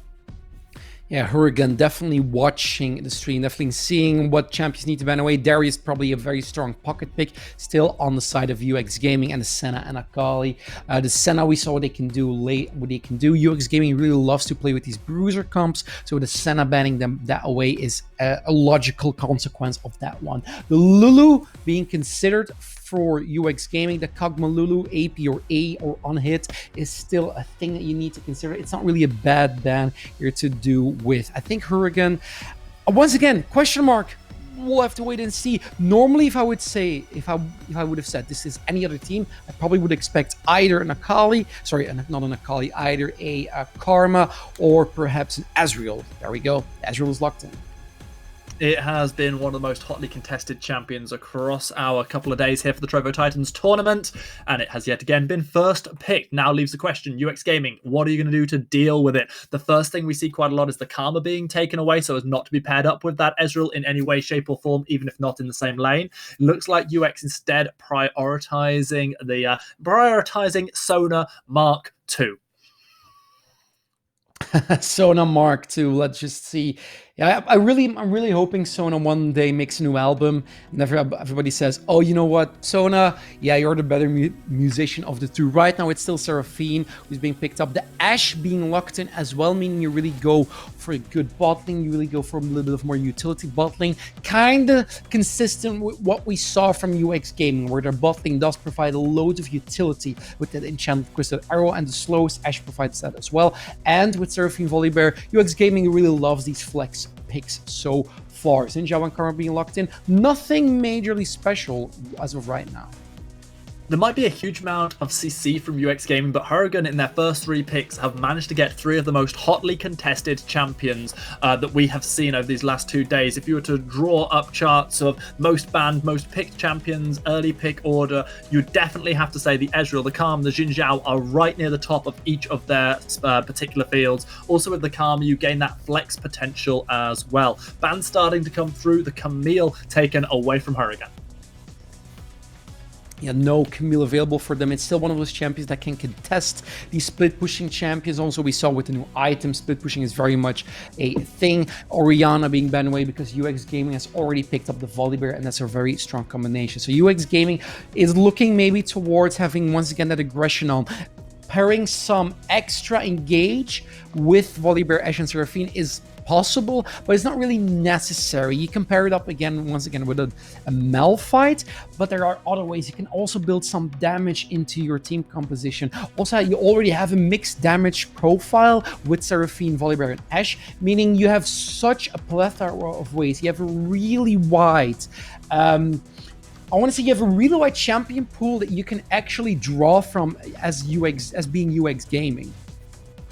Interesting to see the Shen banned away by UX, who themselves played the Shen in the last game. One last ban to come through now from her again. They take away the Malphite, one of the things that we saw collapsing, closing the distance onto those carries in one of our earlier games today. Yone may well be the pick of choice for UX, and they just go straight ahead and lock that one in. This is something we've always seen for UX Gaming. They really like to pick the Yone on their P4. And Hurricane going in with the Aatrox. Now, that's already a lot of AD damage. I'm really looking towards maybe some AP damage. You do have the Karma, but I'm kind of expecting her to go to the support right now. Yeah, there are some... The Victor is still an option we see in this tournament. There are still some other mid lane champions as well. But maybe even a Syndra against the Yone is not a bad thing. Or the boy who froze in time. Yeah, well, we've had a few screens that have looked a little bit like an Echo's been in the game. Now there really will be one, bringing the parallel convergence back to the Rift. The question is exactly what matchup UX Gaming want. They have the ability to throw that Yone up to top side. They could even flex the Seraph into mid should they want to. But right now it looks like they're erring towards a split push potential. Something that can be done so much better with the new items at their discretion.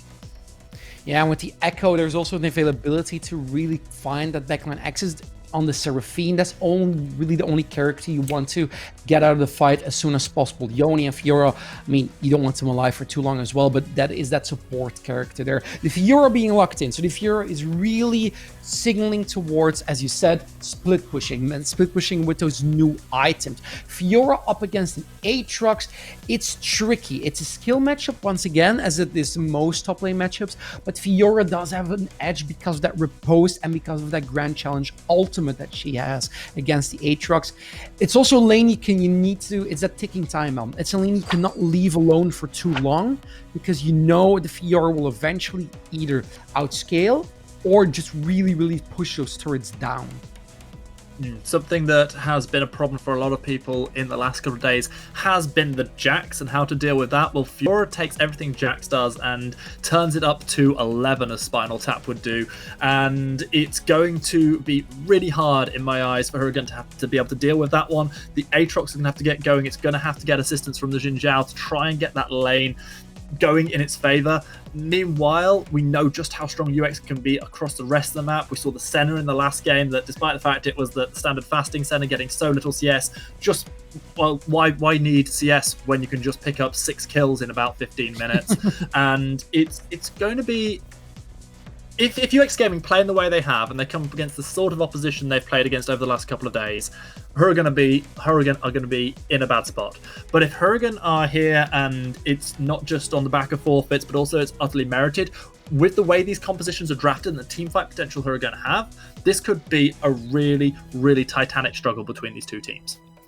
Oh yeah, 100%. It really depends on Hurricane, and we've said this multiple times, that Hurricane is that wild card right now. They've drafted the Echo and the Aatrox. The Echo I really tend to agree with more, but the Aatrox is one of those champions that is in I want to say a healthy spot. It's not an S tier pick, but it's definitely up there. There are some top laners who, if they play a decent Aatrox, or if they play a very decent Aatrox, they can snowball, they can carry these fights, and they can make sure that they deal with stuff like a Yone or stuff like a Fiora, because you control those team fights just so much better. Okay, so the big question is, I'm going to ask you to switch off nameplates in your head for this one. With those two drafts as they are, if we didn't know who was playing who, which of the two drafts would you like more and favor more to take game one? I want to say switching up the nameplate is always difficult, of course, because I'm already a little bit biased, but I want to say I am more in favor of the comp from UX Gaming, because it pairs really well. It's just always that little, as they draft, it's always that little, those pieces fall a little bit neater, a little bit cleaner together.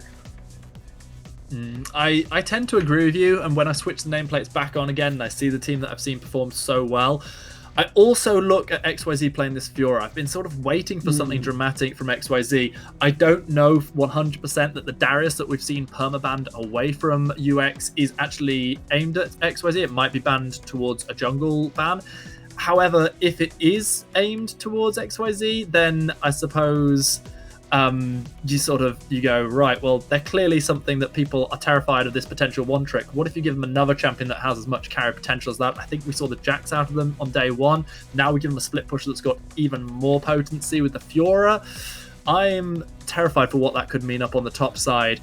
Kha'Zix, that got played by who was it in our last game? By the remaining team, whose name I apologise for getting, but RZ333 in the last game got shut down so hard by the opposition Hecarim. We know just how strong this UX team can be when they come together.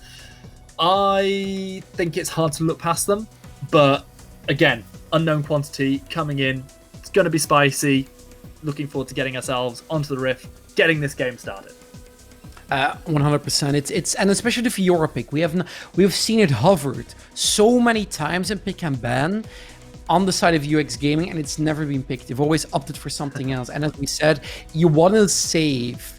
You want to save your really powerful pocket pick. You want to save that little bit of extra right until the end. And that's exactly what UX Gaming has done. They have saved that Fiora. Also for game one, it's really smart that you save it for game one, because if you take a victory now, you can always switch back to something else. XYZ did really struggle when he was up against the Renekton, against the set lane. Now, to be fair, to 100% fair to him, the team that he was playing against put so much focus on just diving him over and over. So I don't want to take away from that particular game performance, because he did really well in the mid and late game.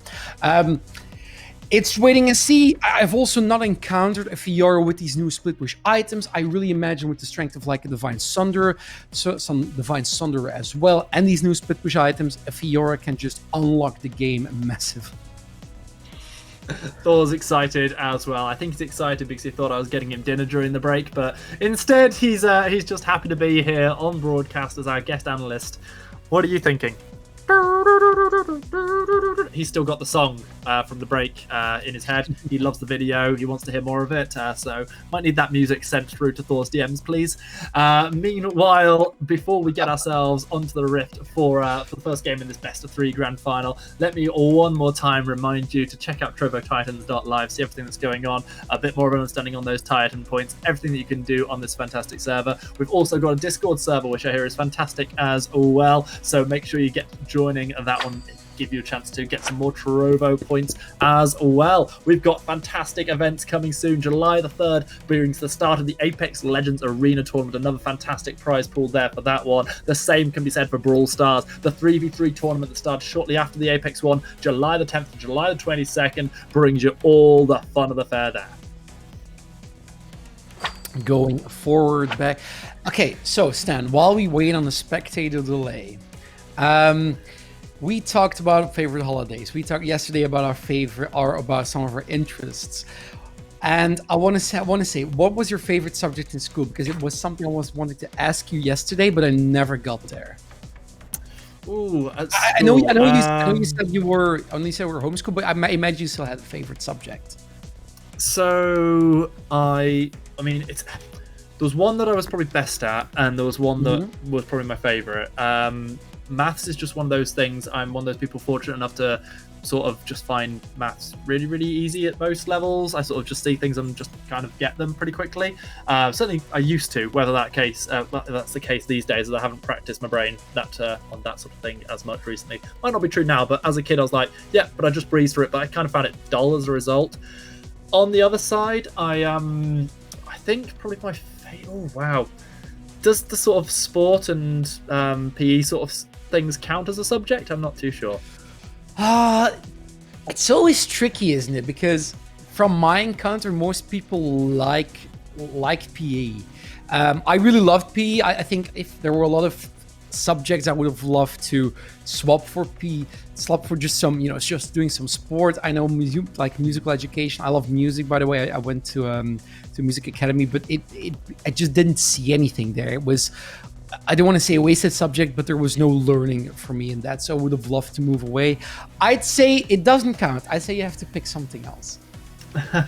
I used to love getting engrossed in books, so anything English literature based back then, and doing sort of book reports and stuff like that was very much what I was loving. And then I discovered gaming, and I forgot what a book was, and now I can't read. No, I can, but it's I don't get as much time to sort of crack into my collection. But I do Massive have library.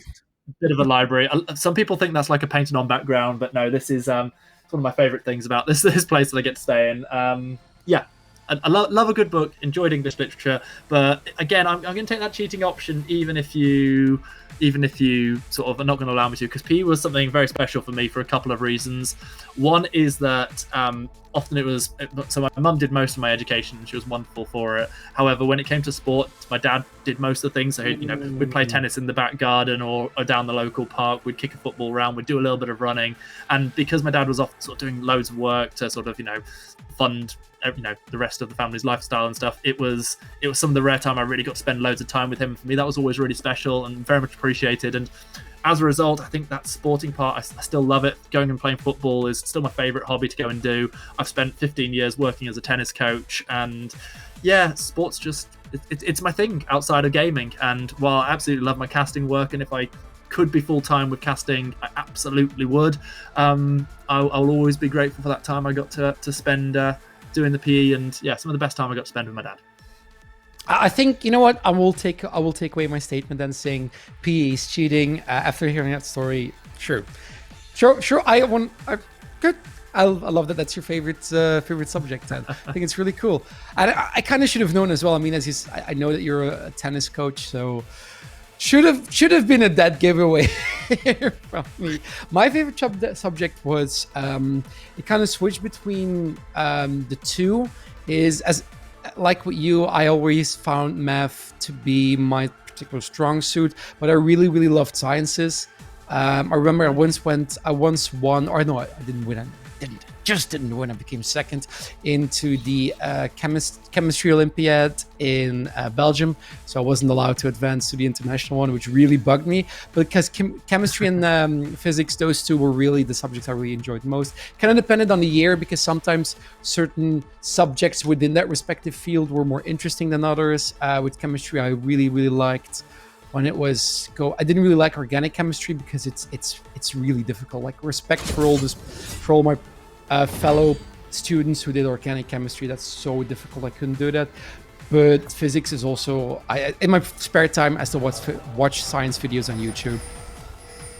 Well, we're going to move away from talking about chemistry and move on to a little bit of algebra, and we're going to find out the answer to the equation. Does XYZ plus Fiora equal a win for UX Gaming? We are going to see XYZ just already invading enemy territory, and Aatrox saying, "Get the hell out of here."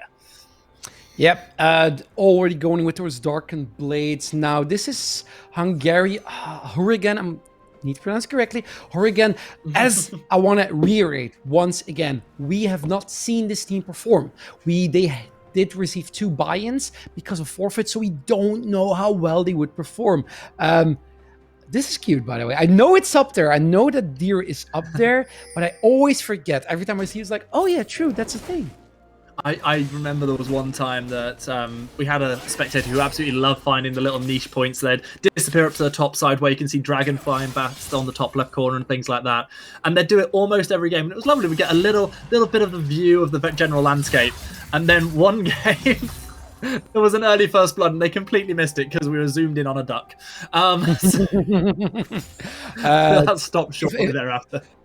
If I may just have one suggestion, I think if I'm not mistaken, it's a little bit of a small plug there on the screen. Yep. Yeah, UX Gaming is the red side and HPC is the blue side. So for all the viewers out there that is currently swapped, I imagine that will be fixed as soon as possible. So looking forward towards jungle pathing. It is the Xin Zhao once again against the Volibear. Volibear does a little bit of a fast or clear and has been able to deal with some of these Xin Zhaos in the early game.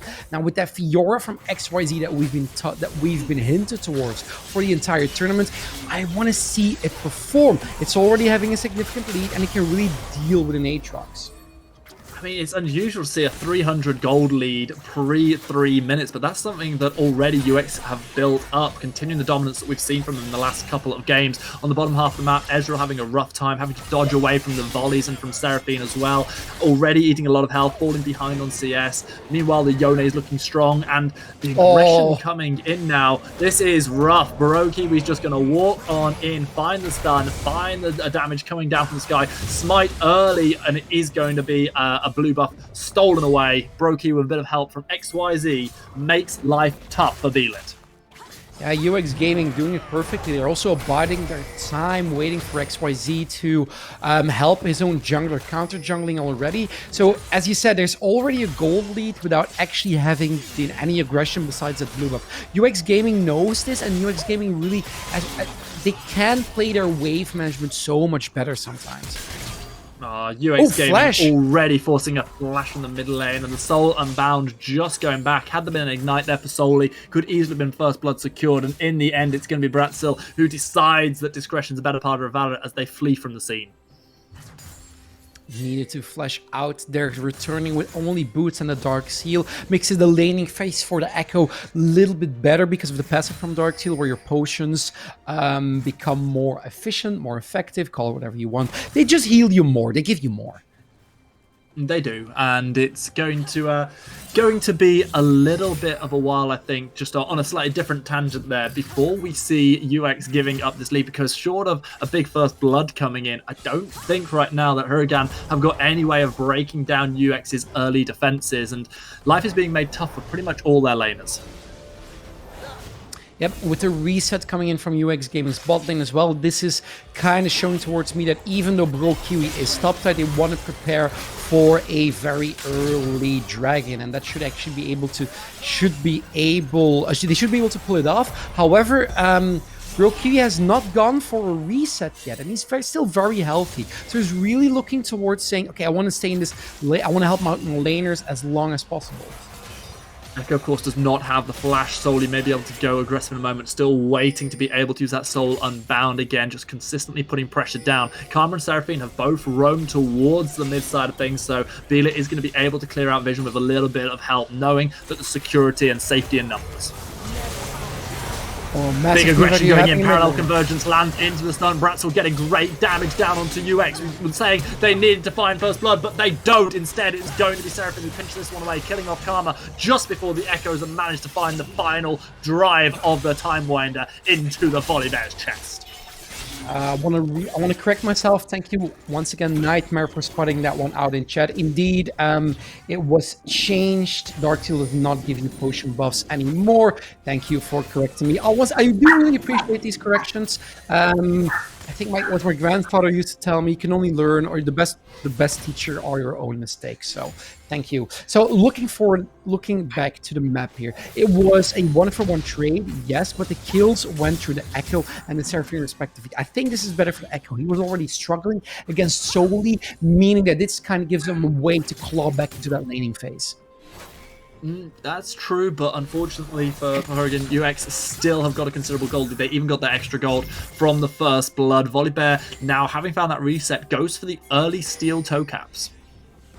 At those toe caps, meaning they really it's what I said before with the Volibear. It's one of those champions who has really, really high base stats, who it's actually better to build resistances on, even if you play aggressive, because those resistances mean that you will survive those fights when you go up against the Xin Zhao in that 1v1. Well, this is a nice play from Hurricane as they look to try and take as many of the advantages in their lanes as they can. They pull back a little bit of the gold discrepancy. It's still not a massive one. We're only 7 minutes into the game after all, and they've done well to keep evening kills as well. They've very, very nearly secured first blood for themselves, but it looks like they're going to see the dragon stolen away from under their noses. As long as Barokiwi actually commits to this one, wants to pick up the blue buff in the beginning, the dragon will go down. I think he has not upgraded his smite yet, meaning that it's just a still 450 smite. Doesn't really matter because the enemy jungler Rebellit was not close anyway. No, yeah, not even his chance. No, UX Gaming really knowing how to find these gold leads and getting engaged on right now. For a bit of aggression there onto Kiwi, who has to ult himself out to safety. Solely tries to go aggressive onto the Echo, gets a nice trade backwards. Crucially, we do see that the current break aggressive is available now for the Echo. Might well have to use it as Solely goes aggressive yet again. This is such a dangerous game right now the Echo is playing. The ult was available, and yes, you can dodge it fast, but Aatrox? It is still that 1v1 you're taking there. The Aatrox is fighting with Solely. He forces the flash, gets the ultimate out of Solely as well. A really nice roam coming in from Retsam. Getting it forward to him. Okay, so the first dragon has been picked up by UX Gaming. They did force a lot of resources on that mid lane, and this is a lot better for HPC's mid laner HPC's Echo pick, because it doesn't struggle as much against the Yone now. Now, the next objective that is up on the map is that Herald, and as we can clearly see here, the prio definitely goes to XYZ with his Fiora pick. So, it might come down to sneaky fights. Instant aggression as we see the ward attempt to be cleared by Brokiwi, gets caught out by not one but three members of Huragan. Then it's going to be HBG getting their second kill of the game. Yeah, HPC, beautiful play there, knowing that Brokiwi was rotating towards topside, knowing that they might go for a play there, and immediately countering with that one. The teleport also coming out, and now they can actually take tempo back to their own side. UX Gaming still has a small gold lead, because they just know how to get that gold generation better, but HPC is finally, for the first team I'm seeing, that they're able to counter some of these rotations that UX Gaming is known for. Ezreal gave up a 10 CS advantage early on to the Ashe, but since that point hasn't really fallen much further behind, so credit to the way that Damex is playing that one. Meanwhile, there was one champion I wanted to see getting going early for Huragan, maybe other than the Xin Zhao, it would be the Echo, and they've already got 2 kills to their name, but they have been caught out in this 2v1. They find the nice stun onto Brokiwi with the parallel convergence. The Enchanted Crystal Arrow goes wide of all of the potential targets, and it's no goal. It's a no goal. I don't think people want to check the VRA for that one. I know there's something in football where it's to do with like the cams, and I personally think it's weird that they don't check it, but whatever. Sorry for the team. Can you tell that Zav doesn't like football? Answers on a postcard, please. It's not that I don't like it. I mean, I really don't like it. XYZ perfectly timing the riposte to avoid the chain pullback, then flashing out to safety. Nice aggression coming in from Huragan PLC. They came into this something of an enigma, something of an anomaly, because we haven't seen them on stream so far, but they are more than the whole in their game against UX, the dominant team of this competition so far. And they're able to stall, and they're able to actually take control of parts of this river. Continuously, we see 3 people hovering towards this Herald, and it's Brokiwi who's posturing aggressively, really wants to contest this one. 4v4 is brewing, but it's a split up fight for UX Gaming, as they have got 2 people either side of the Huragan team in a pincer motion. It is going to be a smite fight when it comes down to this. Herald going down. We'll see whether the patience maybe even is going to reset. That's going to be the smite coming through. Herald is secured. Encore is put down. The ADC is going to be able to join this fight, but the remaining 8 combatants are duking it out as Brokiwi takes down the rival jungler. The ADC from down south yet again trying to help things out with Enchanted Crystal Arrow, but yet again, VAR says no. VAR says no, and so did Thomas. They're even going further. UX Gaming trying to look for one and gets the stun. To the flash, the stun, forcing out the ultimate from Echo. Meanwhile, it's Karma who's left without legs to stand on. They have got to flash themselves out to safety. UX Gaming get themselves a kill, get the Herald, force flashes. And this is a big tournament for UX Gaming, because the next dragon is spawning shortly, and you have that Herald available where you can also take down lots of these plates. So UX Gaming, they're sticking to their style of putting a high tempo, high aggression on, and it's working well for them so far. XYZ gonna get pulled back here, but has got Friendos up on top side. Herald could be summoned as well if they need to take down some of the turret plating, but instead we're gonna see the recall coming through from Brokiwi. Something I've liked from UX Gaming from the start is something that a lot of teams still struggle with. It's synchronized resets, synchronized recalls. So he's a little bit late to the party, but I don't think it's particularly necessary that he is there. Synchronized resets, why are they so important? They're important because you are as strong as you can be as a team. You're also full in resources, meaning mana and health, and it really means you can commit fully on a certain fight. However, HPC is faster with rotation towards the Dragon. I think UX Gaming could have maybe gotten this one if they had those synchronized resets in just a tiny bit faster. Yet again, Bro Kiwi opting into taking their own jungle rather than going straight to the objective means this one is free for the Polish team as they are able to secure pretty much their first objective of the game outside of kills. Turret plating hasn't been hit too hard with just a couple of turret plates taken across the entirety of the map, both of them going over to UX Gaming so far. They've got themselves a 1,500 gold lead. It's nothing completely devastating just yet though. No, I remember that HPC's bot lane does have that Ezreal. We've seen what the Ezreal can do with its Divine Stutter. Yet another arrow! Encore connects, and just like that, Vooz absolutely obliterates the Karma. Down comes Bro Kiwi to try and deal with the Lid, using the present sweep, has to flash away as well. Takes the audacious charge, tries to find a little bit of damage on Soundmaker and is successful in their endeavour. It is going to be Volibear killing off the rival jungler for the second time this game, however, as the trade goes 2-1 in favour of UX. 2-1 in favor of UX, and it's important because this is what UX wants to do. They want to create this gold lead. They want to create this pressure on every lane alongside with the Volibear so they can actually get into a spot where they take down these turrets, and with the turrets gone, they move more over the map. Split pushing is still a thing here, and Bro Kiwi just keeps on going. Volibear is such a disgusting champion, almost solo killing the Karma there, but happily passing the kill onto Soli, who takes their first kill of the game on the Yone. They'll be very, very grateful to receive this one. The Herald is now summoned in mid. Unfortunately, turret plating fell off 10 seconds ago, so they won't get extra gold from this one. Soli, meanwhile, taking a lot of damage from the Echo. It's been traded back and forth, however, as Volibear's happy to tank this one up. No turret plating, but a lot of damage being dealt onto the mid lane turret, meaning that as soon as a fight once again goes in the way of UX Gaming, this mid lane turret might fall quite quickly. And with potential split pushing, I know I keep talking about it, but it is XYZ's Fiora that has been hyped by every other team as well. So it's something we're looking forward to. These turrets, this standing gold is something UX Gaming also often snowballs with. So more often than not, yes, they might have a kill advantage and they might have a small set advantage, but they also take gold because they are good at taking down these structures really, really early.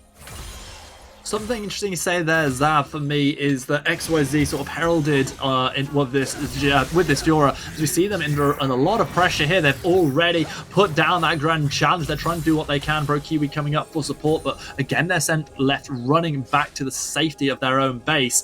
XYZ hasn't really been able to get going too much in this game. They've fallen behind on CS, the Aatrox. They've not taken the turret plates that maybe you'd associate with the split pushing Fiora. We've not seen them get close to building up any of those new split pushing items. Instead, taking a little stop off to get themselves an Executioner's Calling. Yeah, and the chain spot of whip, meaning that with that whip, it's more likely than not that XYZ is actually building towards a Gore Drinker, maybe a Stride Breaker, but I imagine a Gore Drinker against an Aatrox, meaning that he's not going to go for the Divine Thunderer, and you won't have those Sheen procs in as early as you maybe want to. So that split pushing potential is definitely a little bit less in that particular build path, but it does mean that she's going to do very well in these 1v1 duels. Now, the second turret might fall here as UX Gaming is very aggressively posturing towards mid lane, and they already have a 3k gold lead at 60 minutes.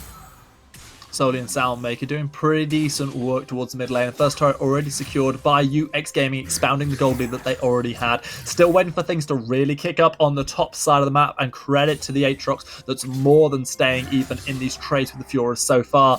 As the team fights continue, however, you start to wonder, when does the Aatrox have to be part of those team fights as a straight 5v4, and will Fiora get alone time with turrets? I imagine she will never be in a spot where she gets her alone time. I imagine they will want to have that 1v1 competition up as long as possible, and with teleports available, you can also always see those fights coming down as well. The next dragon is spawning in a couple of seconds, or in a couple of moments, meaning that this is going to be an important one because this is where both teams see, can they actually win some of these fights. UX Gaming does have a gold lead, but it has been shown that HPC is still willing to go in on some of these fights, is still willing to commit. Vision Game looks like it's being dominated by UX Gaming around that first Infernal Dragon, however, so maybe they're going to be the ones that are first to that particular draw. Let's see if XYZ decides to try and roam down at all. Maybe we will just see this out-and-out fight breaking out, or maybe, just maybe, Kiwi and Soundmaker will utterly catch out Beelit, removing most of the health bar before they're even able to present sweep away. Encore goes onto the Karma's Bro. Kiwi yet again continues this killing spree. The Karma that got caught by an Encore once more by dying again in this game. The flash out from the Echo, who's already used the ultimate, unable to avoid the blades of Solezione, and it is going to be 3 quick kills and a dragon going over to UX Gaming. We've seen this so many times where Bro Kiwi just sets up this death push. He just led a little bit sooner with clearing vision, knowing he hasn't been spotted, and then matching it. By the way, he had the teleport available on the Aatrox. HPC decided that they didn't want to commit with that one. I kind of agree with that point as well, knowing that at the point where he could teleport, it was probably already a lost fight. Now UX Gaming going very fast over the map, also already looking towards maybe picking up this second Herald. They end up just leashing the Herald back to mid lane, deciding not to take this one as Aatrox had the potential to roam. Jin Zhao and Karma had their resets already. The Infernal Dragon, of course, goes over to UX Gaming, but the game still feels fairly tightly balanced. It's a 5,500 gold lead for UX Gaming, but they are by no means completely ahead of their opposition in this one. And it's nice to see the somewhat unproven entity here on this stream of Hurricane showing up and putting up a good fight in this final. Definitely the case, but we can see what Soli does on these carry champions. He has picked the Yone, he's getting stunned in the parallel convergence there. But with that mid-jungle 2v2 duo, they have been able to unlock the map and unlock their own team. I think they might even be looking for yet another dive. Yeah, Bro Kiwi constantly present, solely looking to go aggressive. Will we see the Enchanted Crystal Arrow dodged away from it, forces out the dash, the ultimate comes through, the bounce back from the ultimate of Brazy is enough to keep him alive yet again. Soli says, I got Soli, but I'm not a Soliger, and he tries to get out to safety. Bro Kiwi will not be slowed down by the Time Winder. Aatrox's teleport is burnt though. Teleport gone, it gives XYZ a little bit of a better position because his teleport is coming up soon, meaning he is going to be able to be put in that split push position, which he really wants to. It's where he belongs. It's where he wants to scale up his own game compared to his enemies. So 3 shutdowns, a massive engage from the backline. Ezreal gets Gigaclawed out, the Encore lands onto 3, teleport comes through. And in the end, it is going to be UX Gaming who are left hurrying for the safety of their own turrets, but no safety is to be found as Volibear is shut down. Beelit getting a little bit of retribution. I could see the idea there from UX Gaming. It was definitely, I don't want to say it was ill-considered because it was a good engage, but another fight might be happening here as the Xin Zhao is cut out. Yeah, forced to flash straight over the wall. The Herald has been summoned. Mid lane looks like it's going to go down. Soli, who had the teleport available, decided not to commit it. Instead, trying to walk back up the river, potentially for a re-engage. But Hurricane have got what they came for. They find the kill onto the jungler, they find the turret, and they get out of dodge.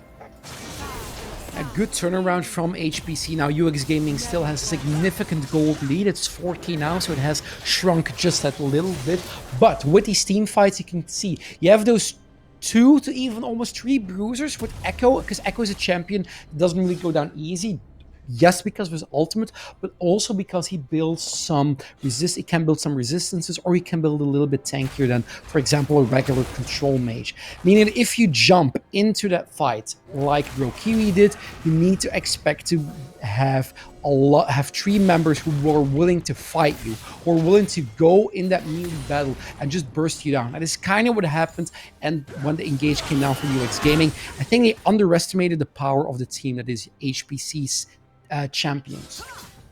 I think it's fair to say that over the last 4 fights, things have gone pretty dead even, with 2 victories and 2 losses apiece for these two teams in those fights. Things still staying quite close despite the 4,000 gold lead. That in itself is a reduction in terms of what UX Gaming had earlier on. So things still looking pretty good for Hurricane. They've got now key items going on to multiple champions. Yes, we see a 700 gold deficit for the Ezreal because of Ash being able to pick up those couple of kills. But Ezreal is starting to hit pretty hard with that Sundra. Yeah, we've seen what Ezreals can do once they get their scaling online. The Sunderer hits are massive. As soon as that tier is completed into Muramani, it also means that those will hit even harder. And with the Volibear and the Fiora, you can really get those chunky characters in there. You can really get that poke in, and it does add up before those team fights. Well, we are just waiting on the next big fight. Will it come around Baron? Will it come around this dragon that's spawning in the next minute? Yone down on the bottom half of the map, might be gaining a bit of company from Seraphine and Volibear. Echo has to be very, very careful with where they step right now. And Echo still has that ultimate available, but it might be cut out. Slow by the Volibear flashing away from the Enchanted Crystal Arrow. It looks like maybe the Enchanted Crystal Arrow is going to miss, but that hitbox is a complex one, and it's entirely possible that flash was really justified. What also justified is backing here's XYZ. I don't think he can take this 2v1 situation. 2v1, double control wards put down the beginning of a play. Beelit trying to stay healthy, but having to duck out, leaving the rest of the work for Aatrox. But the Grand Challenge has already been issued. Ezreal arrives just in time to pick up the kill. It's going to see Dragon Control over to UX Gaming, but potentially a Baron could be started up by Hurricane. Yeah, soul point for a very important soul from UX Gaming, and HBC retorts with going towards that Baron. They do have the percent damage. You can actually shred through this Baron quite quickly, and UX Gaming is already moving. Is there already on the prowl, pushing HBC away. Now, I saw XYZ there. He almost actually got the kill off on the Xin Zhao, and that might have been detrimental to him actually getting an even trade. With the soul point being won by UX Gaming and with it being an Inferno Soul, they are once again in a very good spot. Yes, the gold lead is still 4k, but they have several win conditions which can come online in the next 5 to 6 minutes. Yeah, I feel like we built XYZ up so much. We talked about the Fiora, we talked about split push potential on this patch, but just not really happened in this game. The Aatrox doing a solid job. Unfortunately, however, Hurricane, they've lost out in some of the advantages across the rest of the map, and with this Yone now at 2-0-3 with a 400 gold bounty on their head, they've got 2 items completed. They're looking exceptionally strong. It's going to be tough for Hurricane to deal with. Hurricane is behind, but Hurricanes does still have a lot of turrets available. They've only lost 2. The same goes for UX Gaming, meaning that there is standing gold after a team fight, but also meaning that you can still very much control your own part of the jungle because you have that protection from your turrets. You can also see it where people are moving over the map. It is UX Gaming having put a little bit of a vision line down around bot side, but top side it is still very much HBC's area to play, and they are in control of that Baron pit. They aren't going to start the Baron, but they're definitely making sure UX Gaming cannot do it as well. As much vision being put down as possible as the Baron dance continues between these two teams. We are past the 25-minute mark. Hurricane have taken UX Gaming closer to the edge of their comfort limit than any other team has so far in this tournament. The game still has plenty of distance yet to go. Whew. It's the tension is high, Stan. It's the finals. I'm waiting for that spark that will ignite the powder keg in this game. It's a 5 and 8. You can see both of these teams realize there's a lot at stake. Yeah, I'm very excited to see that powder peg be lit. We are just waiting for that one big moment, and looking at the structures that have been downed, it feels like it's going to take more than one just big fight to end this one. It's not like we're looking at the Ziggs, the Tristana compositions that we had the other day. This is more compositions where you get one big team fight win, you're probably taking an inhibitor, maybe 2, maybe a Baron. But realistically, you're going to need more than that to straight out win this game. So it feels like neither of these teams is completely on the edge of extinction, even if they lose a fight. No, I 100% tend to agree. It's one of those fights, but it is a fight that either makes the goal lead, either makes the game fairly even between HPC and UX Gaming, even though it already is, or it's where UX Gaming extends their lead. So it's going to be the deciding factor with this next fight. Now, the Baron, you can clearly see UX Gaming, they really want control over this river. They really want to push up their vision line, and you do have a split push alongside with Echo and Fiora. So with the Fiora, she's 0-1, but she's building towards those items, and it might be that one extra bit of damage that they need in those team fights. Both teams have 2 teleports available to them through mid and top. The only crucial summoner that's down so far is the flash on XYZ. So they're going very, very aggressive here on the Retsum, but not going to be able to get more than a little bit of damage down onto the Aatrox for now. Vision does seem to be owned by UX Gaming around the Baron part of the river. Now it's playing the winning game. When you're UX Gaming, you have to push your vision. Oh, if you don't get taken down, that is. Was it all a bait? The answer is, if it was, it's a bait that led to the death of Soundmaker. The Encore thrown out responsively. The arrow was there too. It was not enough. The beautifully timed cleanse from Damex, who also throws out the nice use of his ultimate. Now it's Vu sent running away. With the support down, can Hurricane get themselves something on the map? At the very least, they start securing vision, but they want to start this Baron. They are going for broke. Yo, Kiwi is still near, has his flash and his ultimate available to jump that chasm over the wall. He's being zoned out right now, but Soli has not reset. A big ultimate from Soli here could completely change things, but they've lost out on 60% of their health. Teleport comes through. Soundmaker's back alive. In bounces Soli, and Soli is dead. Bro Kiwi waiting on the edge. Will have the leap available to themselves. They'll be able to get it in. The question is, will they be able to steal this Baron away that is on 2,500 health? Now, Bro Kiwi forced out of the fight, going so low. Another mystic shot next. Bro Kiwi goes gold and stays alive for a moment, but the Baron looks like it's going to go down for Hurricane. But no, they stepped away from the Baron to try and take down the opposition jungler. Now can they start it back up again? A flash forward, and Damex finds yet another kill. Damex has popped up huge in these last couple of fights. The dragons come up, and it looks like this is something Volibear wants to trade for the Baron. Yeah, they have taken down the Baron. We can see the power of the Ezreal. It's Damex really wanting to go even further. He's contesting when he doesn't have smite. He doesn't have smite available. I mean, he gets another kill. Is he able to kill Brokey before the Baron? He does! Power of Ezreal and power of Damex.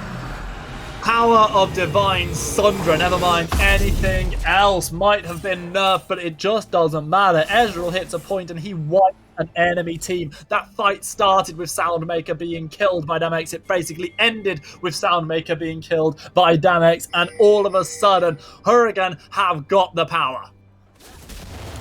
That went bad, fast. That really got out of hand. It's UX Gaming who just really tried to stall the Baron. They had plays. It all started with Soundmaker being cut out. And then it just kept on getting people cut out. It just kept on making sure those team fights were in one. They had to go with number advantage. And Soli might even die here as well. Soli finds the Echo far from home, but now is left without any friendo. Soli does good damage, but it's just not enough. It's that man Damex who goes 6-0-3. The Baron empowered team pushing heavily here on the bottom side of the map. Fiora will try to respond with a split push on top side, but the question is very much, how much can Hurricane get with this Baron push? UX Gaming, they have kind of lost their groove. They've also kind of lost their footing, and they need to get it back as soon as possible because they are losing turrets, they are losing gold, and for the first time in 30 minutes, it is HPC who actually has a gold lead. Oh no, I was going to say Fiora recalls, but no, continuing the push, trying to get something so dangerous. Side, but they're losing inhibitor, they're losing their base. If Fiora doesn't come now, the game could just end. UX Gaming with potentially a catastrophic misstep. They've already lost one Nexus turret. Enchanted Crystal Arrow will catch onto Echo, but he quickly bounces back with the Chrono Shift. It's going to be an ultimate throw out. The Encore connects, the charm is good. Here comes the Volibear teleporting Fiora. Fiora finally finds the recall, finally joins the fight, but Ezreal's already taken out the Volibear. XYZ in the back charging forward, trying to make something happen. Now they've finally arrived to join their team. It's Soundmaker who takes down and slain beside you, and it is, oh my gosh, it's an absolute freak show here coming out as we see Solely bouncing back to their Solemn Bound. Damex now can step forward. The damage has gone down. The ultimates have already been traded. Soundmaker so low. An arcane shift could mean the demise of yet another of the carries of UX Gaming. Echo is coming in. He's found a kill onto Views. This could be the game-ending play. Have they got the minions they need to end? No, Hurricane do not. Or do they? I don't even know anymore. Zav, they're going to instead try to chase down XYZ, who's trying to pull the minions away from the base and seems to have been successful in this gambit. XYZ, yeah, with this gamble he's taken out, he's been able to stall to make sure UX Gaming does not end the game. With the blast going on with those dashes, he might be able to get away. He finds himself with a Xin Zhao right into the river. The damage comes out, but the rest of HPC is able to catch up, and XYZ goes down. XYZ does save the day, but for how long? XYZ is now an XXYZ, and UX Gaming are without their top laner, with Supermins flooding in on the bot lane, with the Baron having now timed out for Hurricane. They still continue their push. They take another turret. A gold lead, which previously had been 6,000 in favor of UX, is now 3,000 for Hurricane. The Encore connects, but it's not enough to pick up a kill. Instead, Echo finds the kill onto the Seraphine. Enchanted Crystal Arrow is beautifully bounced away from by the Chrono Shift. The massive ult from Yone. Is it enough? Says it all when a Yone hits a 4-man ult and still can't find kills. Still almost dies. Brokiwi's dead. Soli's dead. Who's is dead? UX Gaming are dead in the water. They lose number 1 after leading for so long. Hurricane switch it on. They find 2 huge fights. They find the game-winning plays. Hurricane will go 1-0 in their first game on this Trovo Titans stream. They'll be 1 game away from securing the bigger chunk of the prize pool. UX Gaming have it all to do. Hyping up UX Gaming for so long, coming up against a team which we didn't see, which we had almost no info about. And then they surprise us with doing this, with really making UX Gaming work for the money in the mid game. And then afterwards, they just take the game, they keep the aggression on, they win the fight. And after that Baron play, they just straight went to that base, did so much damage. And yes, UX Gaming, they played it well, but giving away the Ezreal was not a smart idea. It's been the case for so many teams. You let that Ezreal go through and it comes back to absolutely kick your ass with the Divine Thunderer and everything else. As soon as that Muramana was stacked, the Ezreal hit like a damn truck. And that truck ran over UX in that last part of that game. However, UX looked so good in earlier parts of it. If they can get the same sort of lead they did last time, you'd have to imagine they'll be more cautious, not let that slip again. You've got to assume there'll be a side selection change coming in now. So if there is an Ezreal first pick to happen, it's probably going to happen for UX on blue side. Wow, real tight first game. Ended as is befitting of this entire Trovo Titans this entire Trovo Titans tournament in such an exciting fashion. Yeah, 100%. And we are a potential 1 game away from having crowned our Trovo Titan winner of the tournament, getting a lot of, taking that cash into their own pockets. And it's from the underdog we never saw play. This is just the twist in the end of the story, where it's like, yeah, okay, we're gonna get there, and then the final boss arrives. And I don't know if the final boss is UX Gaming or if it's HPC. I really don't know yet. Well, what I do know is that we're going to get to see them go all over again. If UX Gaming turn the tables this time, we'll get the full best of 3 that it feels like this tournament deserves. However, if we don't get the full best of 3, then it will be a deserved win for the Polish team, who just looked so strong in that game. They waited there for their moment. They chipped down the gold lead, and then eventually they obliterated the slightly misstepping UX. Missteps perhaps in draft as well. As you say, the Ezreal getting through yet again, biting the team that let it through. I don't see Ezreal getting through this next draft. I expect to see blue and red sides being swapped, and I expect to see Hurricane banning it away themselves. But then you've got to ban away so many other things. UX consistently having Darius banned against them. Akali, something that we've seen a pentakill on earlier today from them. And now the Ezreal as well. You're suddenly very limited, and there's a finite amount of things that you can take away from this team. It's on both sides, because when I think of champions you really need to ban, as you said, the Darius is apparently the thing you really need to ban away from XYZ. But then you have Darius, you have the Akali, then you have the Ezreal, and then on the side you also have a Gwen, you have the potential Viego, and then the Ezreal. So those are 6 bans that are just, ban them away. And then, so it means that if you ban those away, you still have so many other good champions in the meta. The Karma there, the Volibear does work really well for UX Gaming, so I would actually recommend picking that one up. The Hecarim also worked well, so you do have some flex potential there. But I'm waiting for this next pick and ban to see what happens here, because that Ezreal, was the Ezreal the difference? Was that purely a difference and could UX won? Or is it really just a Polish team who shows that no, we have that edge, not only mechanically, but we also know how to play the map as well as UX Gaming? I expect UX to come back angry and to come back wanting blood. Whether that drives them in a negative way and it maybe blurs their vision coming into game 2, that can always happen, or does it inspire them? Do we see a UX like we haven't seen them before this competition? They, for the first time, find themselves on the brink of elimination. They were never really close to it in any of their best of ones previously, but now, being 1-0 down this series, things looking a little bleak for the German team. Definitely. While we were waiting for this next pick and ban, Stan, I talked about me very much liking chemistry and physics. I want to put one little caveat in there. I still do really enjoy it. However, I started to have a sort of love-hate relationship as soon as I went over to uni, because then basically all of my professors said, "Oh, you like chemistry, do you? Well, everything you know is wrong. Basically, everything you know in physics is also wrong. None of this makes any sense now, because we will need to, all your knowledge will just come crumbling down. I will build it back up from the start." So literally every formula I've ever seen, everything I thought was true, all the professors there said, nope, just isn't correct or isn't correct enough. We'll show you how it's done. We'll show you how it's really done. That sounds like a less than fun experience, but came out on the other side of it, and I'm sure you're smarter for it. Well, even if you don't always show it when we're playing board games. Well, to be fair, I'm not doing anything with that degree so far. So if am I smarter for it, I'll let the audience be the judge of that one.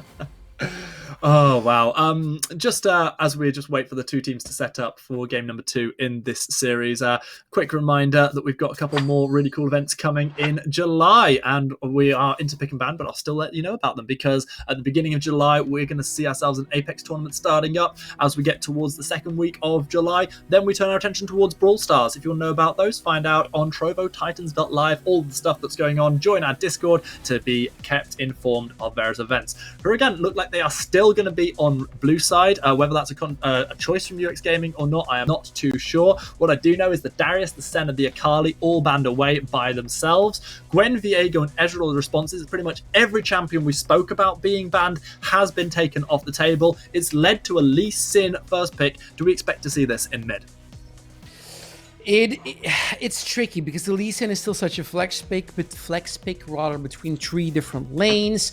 I think Hurricane doesn't themselves know yet where the Lee Sin is going to go. I still think this is them saying we're going to keep up with the flex meta, where we can push as many changes right up until we lock in that last particular champion. Seraphine is kind of similar with 2 lanes. Seraphine is exactly the response that we see, as you say. Flex potential all across pick and ban so far. We'll see if we see some ADCs and junglers locked in. That might clear things up just a little bit more. We're just taking that time as UX decide what they want to get their hands on, with the Ezreal having been banned away. What is going to be the priority option? Looks like it's going to be the Ashe that they tried for last time.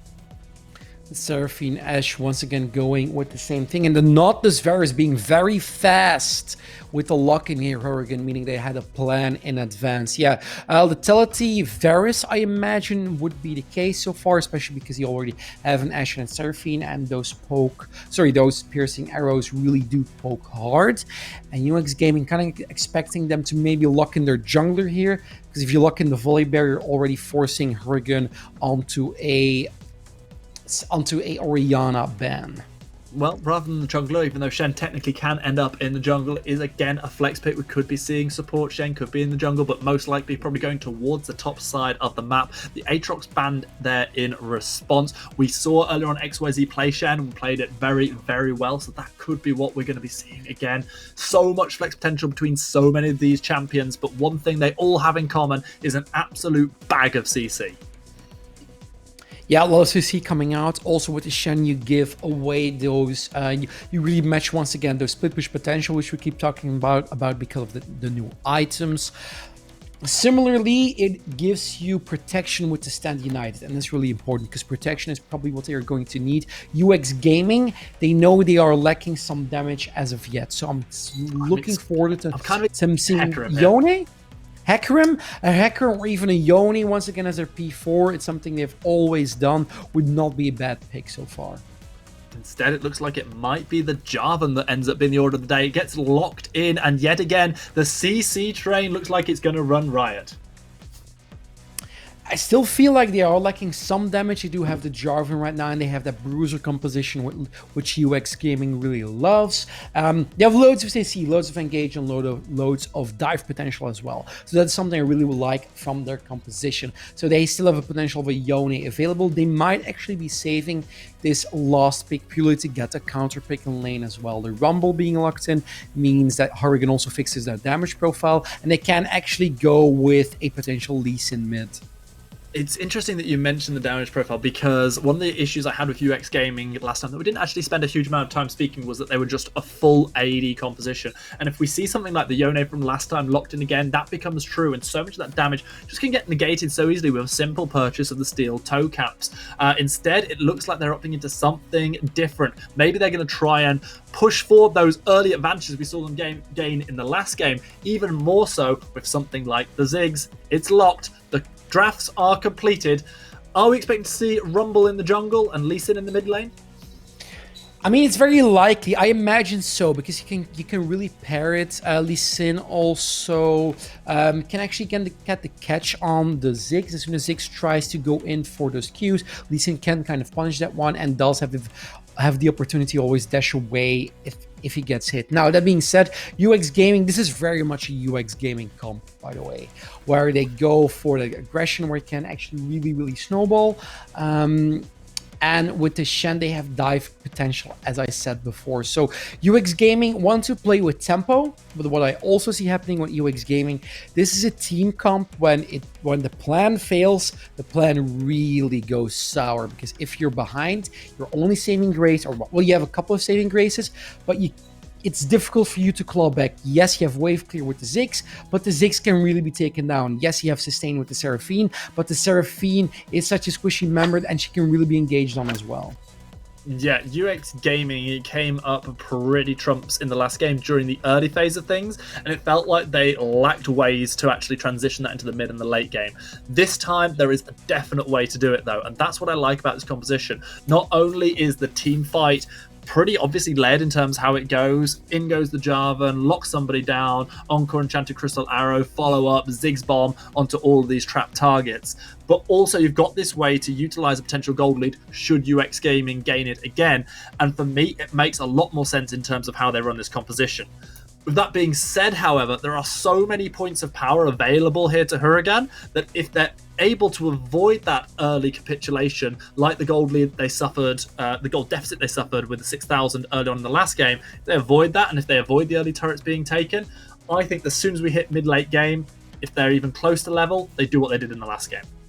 Yeah, no, I completely agree. It's Huragan who, as soon as if they don't get poked down, or if they don't suffer from, as you said, the same child diseases as they had in the first game, they can just take away with it. I mean, we also saw what happens when UX Gaming took that Jarvan pick and they were up against that Kog'Maw Lulu comp. Yes, it did very well early game, but as soon as the Jarvan wasn't able to just burst the Kog'Maw down anymore with the Flag and Dragon Cataclysm, that's when the turnaround started. And that's the thing with Jarvan. Jarvan is that's one in the early game, it brings utility in mid, but late game it has its problems as a champion. You asked the question before. If you take away the names of the teams, which draft do you like more? Last time I said UX Gaming. Maybe I'm cursing the Polish team right now, but I really do favor HBC with their draft. That's interesting because I actually don't. It's one of the rare times I disagree with you on this one. I like the ease of execution for UX Gaming. It feels like it's just very, very obvious what they have to hit. We talked earlier on about teams not having the engaged potential that they needed. It just feels like everything lines up really nicely. If UX Gaming do things right, they have the reactive cross-map plays of Shenstand United. We know XYZ can play this one efficiently, and I like what I see here. I think this sets up for a potential one-game all. Hurricane, however, they were great at the end of that last game, and if we do see Damex playing anywhere near as well as they did on that Ezra in the last game with the Varus, that could mean the end of this series. However, just before we jump onto the Rift for game number 2, I have 2 pieces of exciting news. Not only is somehow magically my camera slightly better than it was earlier on, and I have no clue how, but I'm happy about it, but we have been joined by the lovely Loki on the cast. She is... Look at this little girl. She is not happy right now because it's almost 8 o'clock here in the UK and she has not been fed, and she is letting me know about it, as is Hope, who is trying to eat my surgeon scrubs just over here. Come on, Hope, start. Come on. Show your face. Here she is. Hope, she's upset as well. The doggos are not happy, but on the plus side, they are here to give their expert analysis. What do you think, Team Barker? What are we going for? They seem to be favouring a Polish win. Interesting. So they disagree with me on this game. Oh, I mean, I'm in Team Doggo at this point. A team, what was it called again? The name for your dogs. They are the Greyhounds, despite none of them being Greyhounds. There we go. The Greyhounds. Thor was getting upset. He's like, why am I not on the cast? There's not room. Don't jump up here. There's already 2 dogs here.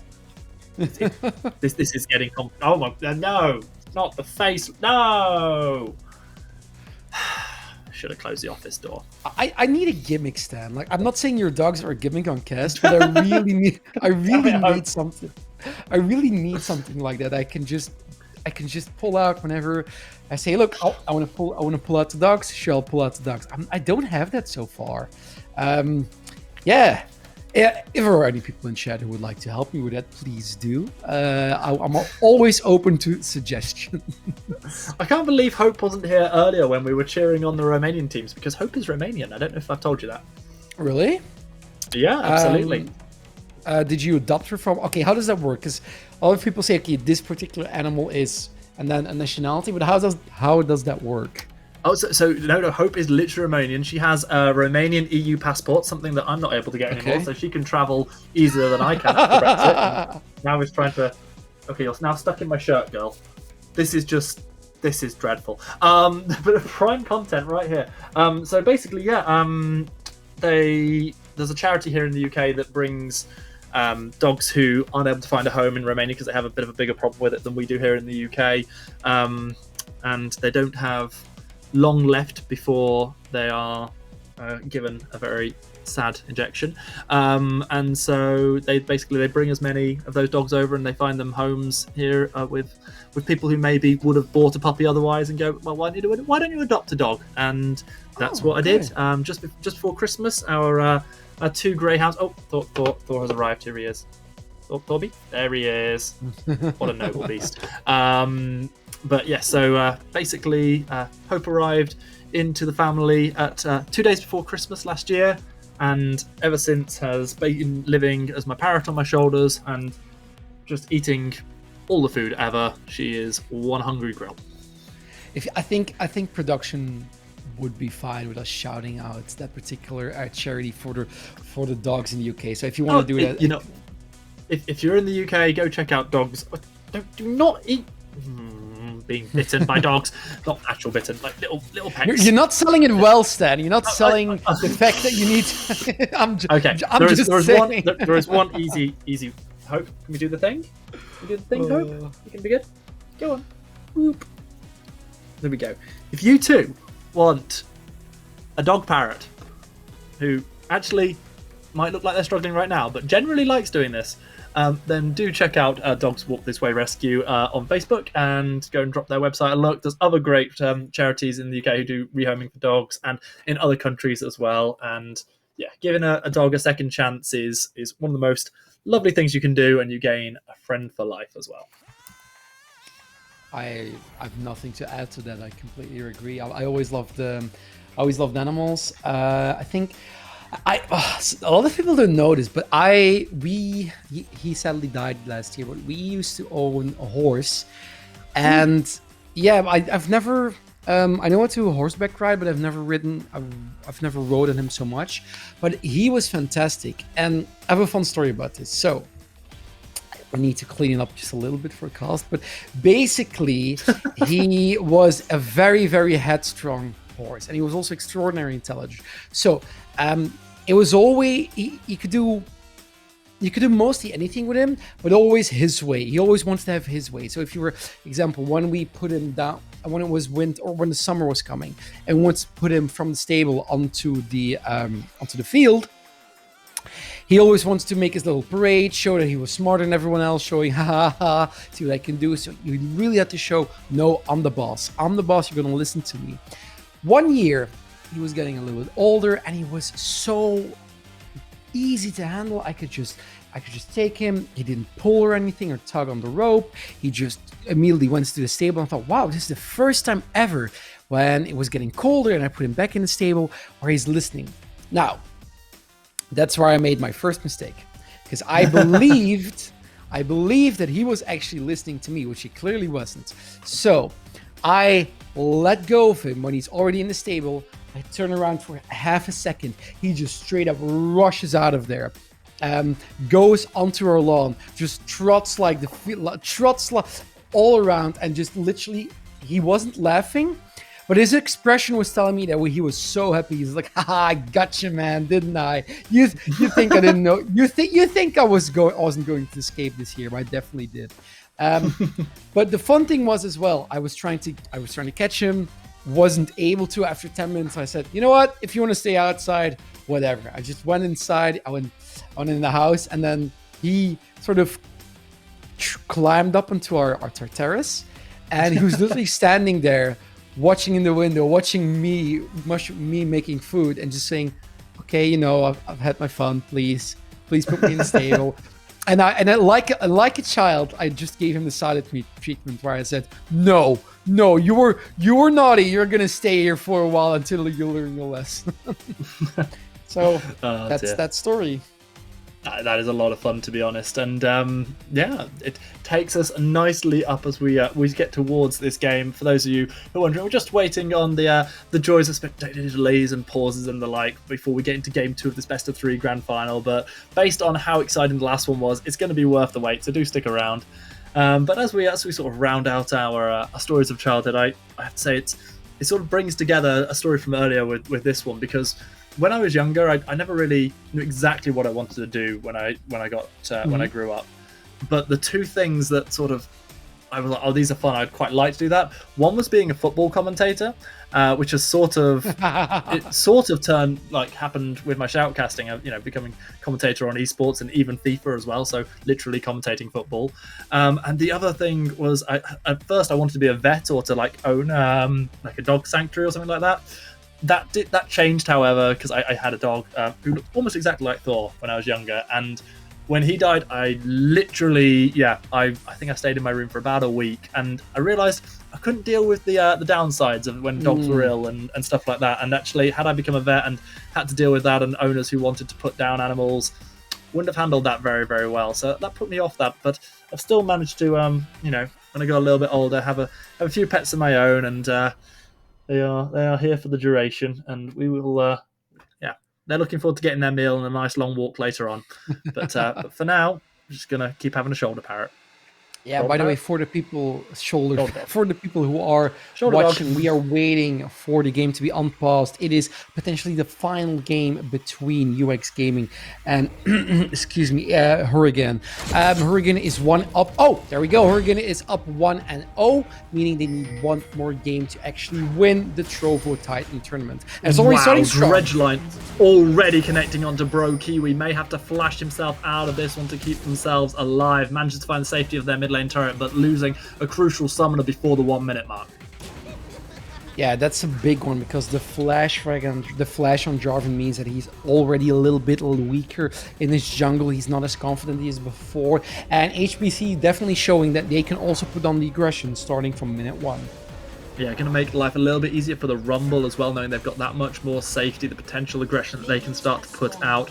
We'll see whether or not Soundmaker Reviews are able to have more of an impact in this game than they did last time round. It's very different playing against the Varus than it is to the Ezreal. There's more potential to catch on to it. The same has to be said, though, they have to look for extra safety because they're now playing up against this Nautilus, which in turn wants to catch them out. Ooh, and they actually might go for another counter with UX Gaming, and can he get it? Ooh, not... Oh, I can't quite tell, to be honest. There we go. There we go. It is going to be Brokiwi stealing this one away with the early steal of the red buff. Nicely played. It's going to lead to vertical jungling. Beat it immediately, making a beeline for the red buff up top side. Yeah, Rumble trying to see if he can actually get that counter, that cross-map play in there. If he steals away this red buff, there is a ward there, so he will be spotted and needs to be very careful because Prio is... both of his laners have Prio, he might be fine.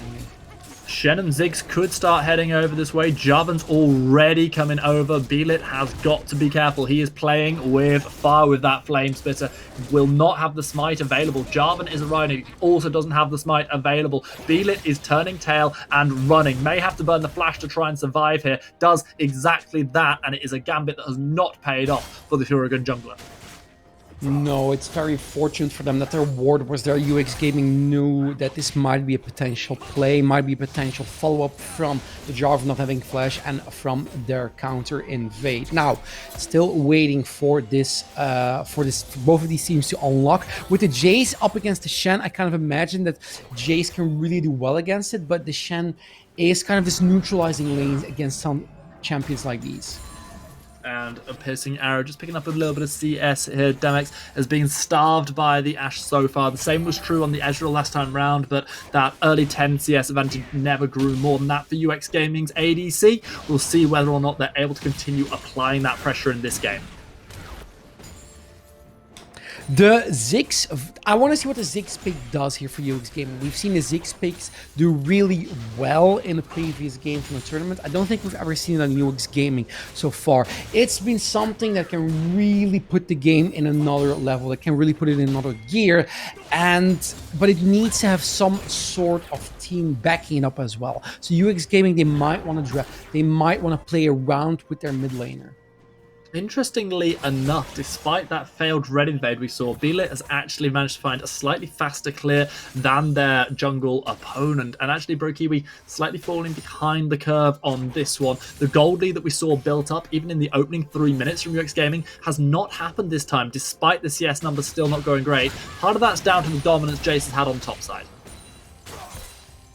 Yep, it's that range versus melee matchup, and that should definitely favor the Jace here. Is also able to put a slow push towards X, Y, Z. The trade should always go favorable for Jace, and Bro Kiwi knows that he might not be able to spend any time actually helping out his top laner.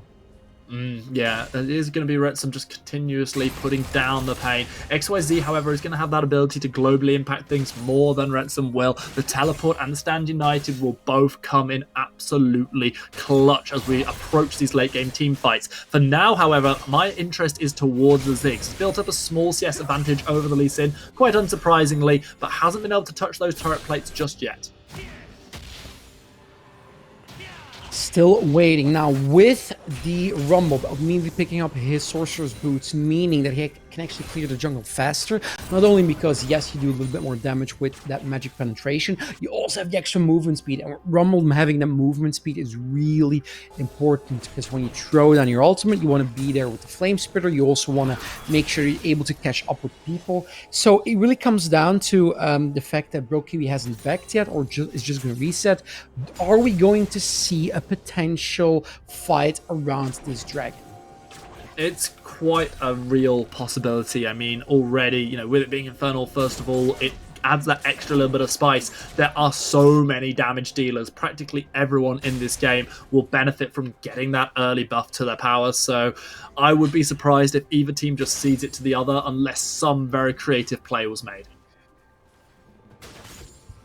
It's a little bit more of a slow laning phase than we excuse me. It's a little bit more slow starting phase than we saw last time. Although that being said, UX Gaming, this time you weren't able to secure a lead or gold lead towards, with them just being able to play the lane better. And this means that Hurricane is definitely in another spot than they were before. Hurricane knows they can actually win this.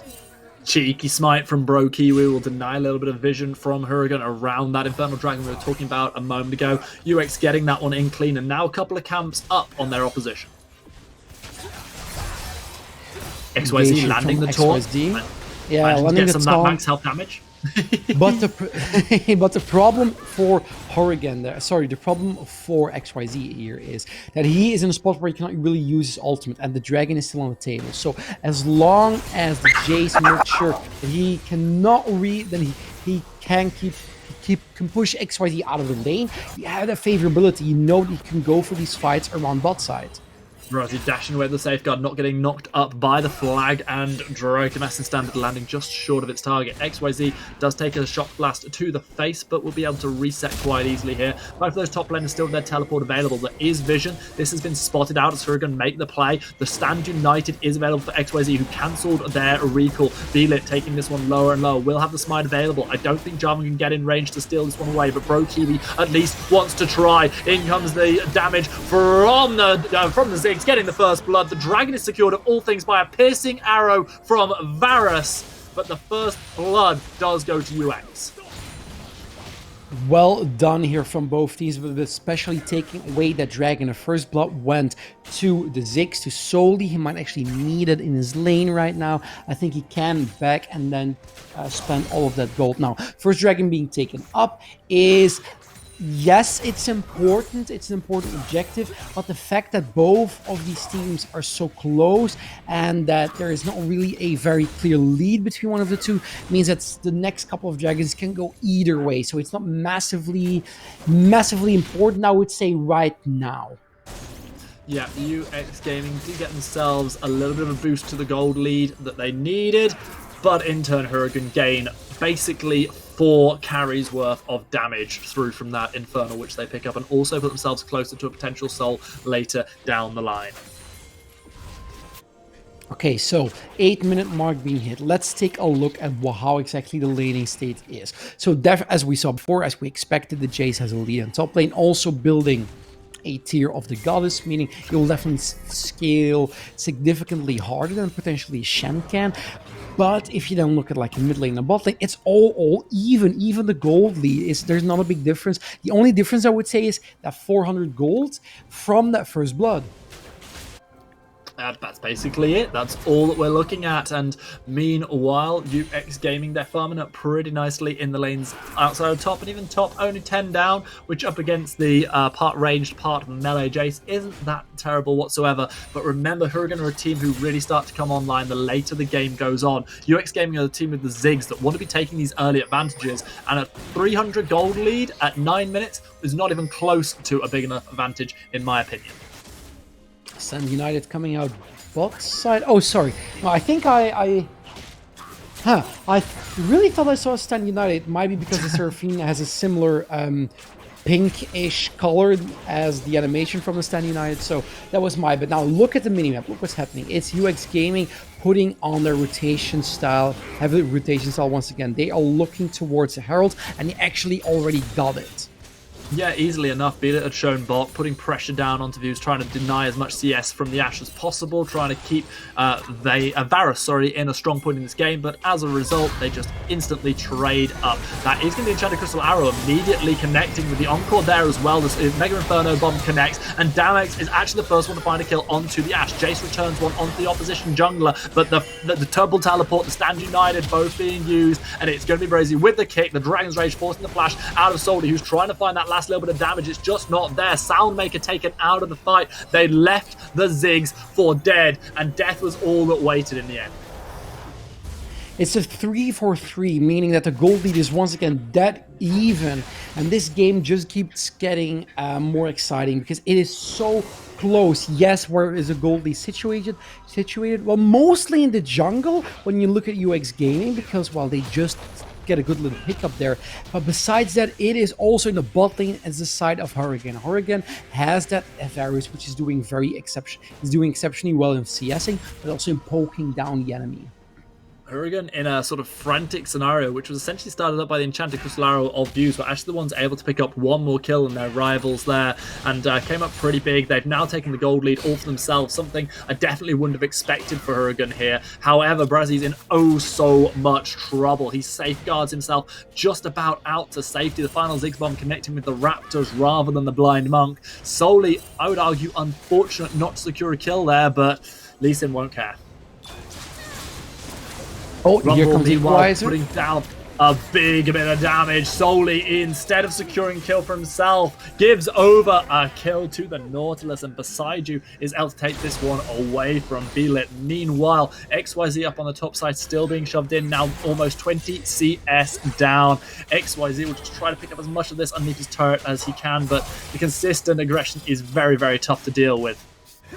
Yeah, UX Gaming, they know that they can actually, they know what their own playstyle is, and I really want to see what Hurricane actually does if they play UX Gaming's game.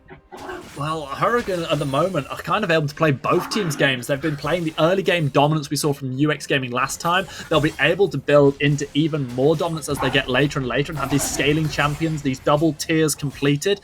Meanwhile, second dragon of the game is spawning, the last one having been stolen by the Varus Arrow, and it's Varus who has managed to steal a march on the opposition, getting the vision down towards this Ocean Dragon. A route will connect onto beside you, but UX Gaming not able to pick up this fight. Dragon is going to get started up and finished off very, very quickly by Hurricane, who are completely starving UX pretty much all across the map. Meanwhile, Enchanted Crystal Arrow will get thrown down. The Belit will use the stopwatch to avoid any further danger, get Brazy over to make sure that nothing further will happen from this one, and UX Gaming come up empty once again. They try to force something, they get the flash out of Damex, the Capitalism arrives, the Encore hits onto 2, Views gets himself the kill onto Damex. Brokiwi still trying to push this one, still trying to find something onto beside you. The flame-spitting Rumble will arrive down on the bottom side of the map, but too late to do anything apart from watch the Herald be thrown down. 30 seconds still on the turret plating is enough. The Rumble will throw down the Equalizer to try and clear out the minions, but we're still going to see so many turret plates secured. UX Gaming try to turn it around once again. This game continues to be even. That being said, Hurricane has secured that second dragon, and now the fact that you took the first one actually becomes important, because you are going to come into a position where the dragon, the soul, might be of significance. Now, that being said, it's not one of the two most popular ones.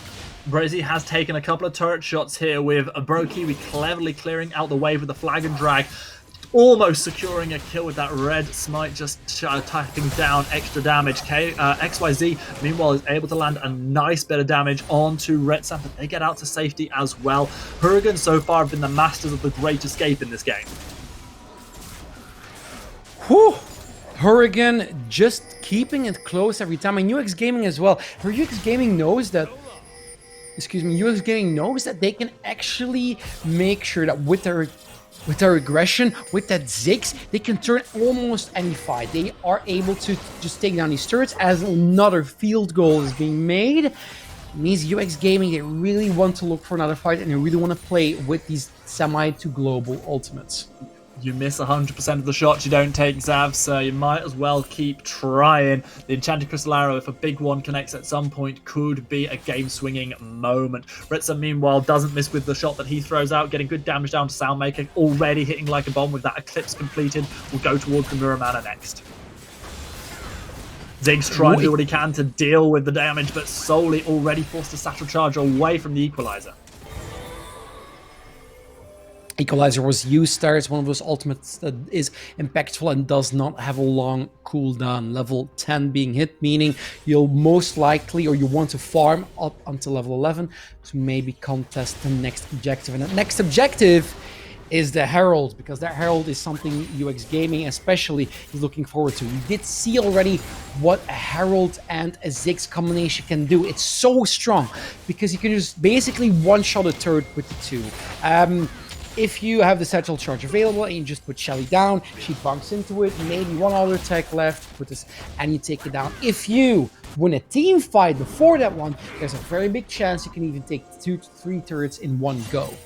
The Lulan Ziggs definitely doing decent damage now, threatening this Lee Sin more and more. That Herald has now spawned. Both teams look interested in playing around it. Dredgeline narrowly missing out on Bro Kiwi there, who is doing what he can to try and put pressure straight back down. Flag and Track doesn't get a knockup. Beside you, flashes over the wall before he can get Cataclysm. The massive damage coming out from the accelerated shot blast is followed by an Enchanted Crystal Arrow straight to Damex's face. And that wasn't the shot blast, that was a piercing arrow, and now it's a pierced Varus who dies. A nice Rumble ultimate straight down on top of Soundmaker. They go gold and they try and buy themselves a little bit of time to get a little bit of healing, a little bit of shielding, a little bit of everything that works out beautifully for Soundmaker as they survive, and the Herald will be the target that UX Gaming now turn their attention to. And UX Gaming with Bro Kiwi there with the long range engage with the Cataclysm, the ultimate, you kind of turn the tide. Besides you, Heaney was cut out, so this Herald should go to UX Gaming. Now, this is exactly what we talked about before. The Dragon is up. Oh, and actually there might be contention here. Oh, UX Gaming not quite... UX Gaming are able to secure that one. They have the teleport coming through as well. Now they can turn their attention to trying to deny Hurricane from a third dragon.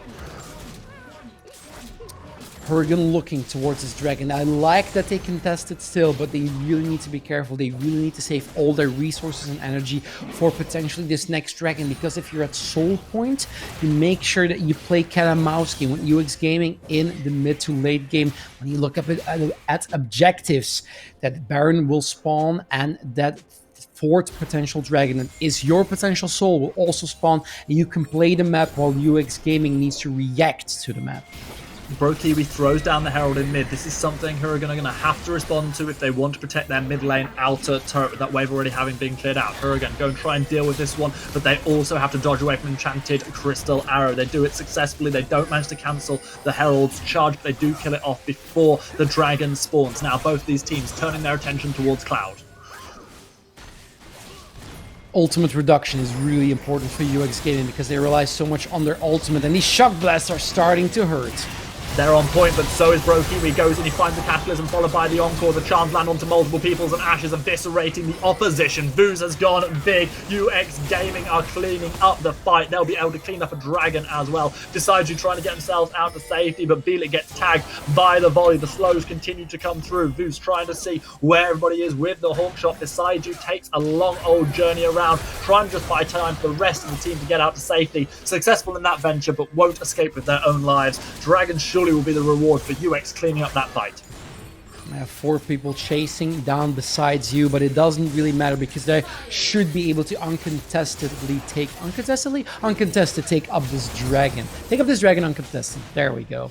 Yeah, it's just the ultimate combination in that last fight. It was the 4-man Encore along with the Cataclysm. It just does so much. Oh, that was so close to a shot blast, stealing the dragon away with Smite not available. Bro Kiwi only just rejoining the fight. Rumble dies but picks up a kill whilst doing so. It's a 1-for-1 so far with Soli trying to run away, trying to find the damage on the Brazier. Again, a 1-for-1 trade. 2-for-2 across the map. Soli, however, has to be careful. Narrowly avoids the piercing arrow, which could have taken their life. Varus arriving just too late to get any autos down. There's a saying, and there was a blue buff, but there is a saying, if When you give a finger, they take away your arm. With Hurricane, it's completely the opposite. You want to take their finger, they just scratch you back with the other hand. Because every time an objective is being taken, every time it seems like, okay, UX Gaming has lost a fight, Hurricane is there once again to try and turn it, to try and even get some stragglers, to try and even get some kills. So yes, the gold lead has gone to UX Gaming, but objective-wise, I think both teams are so equally challenged. I don't see when the status quo is going to be broken as of yet. Yeah, I completely agree with you. Across both of these games, it's fair to say that we have ended up with a grand final here for the Trovo Titans tournament that really is delivering what has been promised through the rest of this tournament, which is close, action-filled games. 18 kills in 20 minutes tells the story of what has been a bloodthirsty game so far. Only a 1,000 gold lead for UX Gaming. They've not been able to continuously push their advantages, but they might be able to find the catch on to Beelit. He gets completely caught out by the Cataclysm, does not have the Zhonyas, does not have himself a flash available, and instantly is killed off. The Baron has spawned 30 seconds ago, and straight away UX Gaming decide not to delay like they did in the last game. And this is what we saw UX Gaming do before in the last games pretty well. It is getting those stragglers, getting those picks over the map, because you just have that vision faster, you just rotate faster, and they're translating them into big objectives. Oh! Accelerated Shock Blast hits 3. The Baron is peeled off of. The root connects on Brokiwi from the Chains of Corruption. The piercing arrow secures the kill. Soundmaker now left trying to defend the rest of the team, but gets killed off by the Lee Sin. XYZ doing everything they can as the Shen. The Stand United is available, but he can't use it on himself. He can't find any shield. And Retsam cleans up a fight that has been dominantly won by Hurricane. UX overstepped as they tried to take the Baron, and now it's Hurricane's time to shine. Yeah, this is what I was talking about before. As soon as you want to take something away from Hurricane, they are there to make sure it is even. Brazzy is going to have to quickly get out of dodge, taking that safeguard over the wall, slowly doing everything they can to make life difficult for the Hurricane lineup. The Baron is down to half health. Accelerated Shock Blast will connect. It's going to be a safeguard into a resonator. It's not quite enough for Lee Sin to pick up the kill. The Baron will be secured by Hurricane. They get this onto all 5 members. 20 minutes and 24 kills have been done. 4 objectives have been, 4 big objectives at least, have been taken away, and it is a very close game indeed. Now, looking towards Hurricane. Hurricane have just taken on this Baron. This is what happened last time as well. Last game, it looked like UX Gaming was doing well. They were rotating, were just a little bit faster, just played the map better, and then all of a sudden, Hurricane got a Baron, and then all of a sudden, the game went really well into their favor. Now, are we going to see a repeat of last time? I'm not particularly sure, but UX Gaming should not be here. Retsam instantly takes down the Seraphine, and now it's going to be a double coming in as well. That was a step too far from Brokiwi and Soundmaker. The previously brilliantly communicating, excellently rotating UX Gaming have fallen apart in the last couple of minutes, giving away not just the Baron, but a couple of extra lives. And now it's a 5 versus 3 Baron power play for Hurricane, the team who are already 1-0 up in this series, looking to close things out here in game number 2. Yeah, I'm already seeing some Polska Gurums in chat now. I think that might be a bit prematurely. Remember, this Baron buff does give Hurricane a long way forward. It's not able to take down the game just yet. UX Gaming has wave clear, they have protection, and they have engage. They have a well-rounded out team composition, and they can go for engagements like this.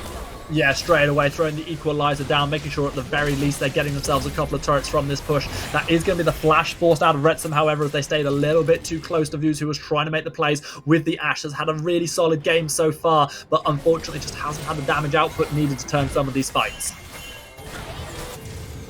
The 4th dragon of this game is spawning. It is a Cloud Dragon. Hurricane is in better position. Here comes the Insect!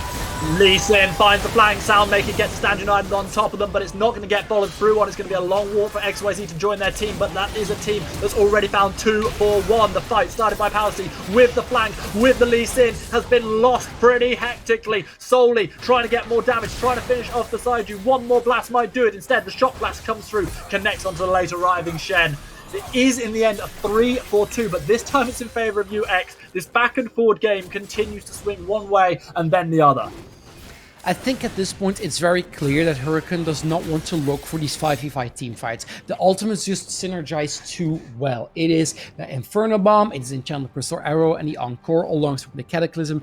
And also because of that Jarvan, because of the Cataclysm, and because of the Encore, UX Gaming can engage from such a long feet away. They can just go from the other side of your screen, go in and have the follow-up available. So Hurricane needs to look for more maybe 3v3 situations or situations where the ultimates aren't available from all 3 members. The pause was a brief one, as have the gaps been between all of these kills. 31 kills in 24 minutes in this game. UX Gaming have managed to wait out the Baron buff without losing any significant structures other than that mid lane in a turret. Such a close game so far.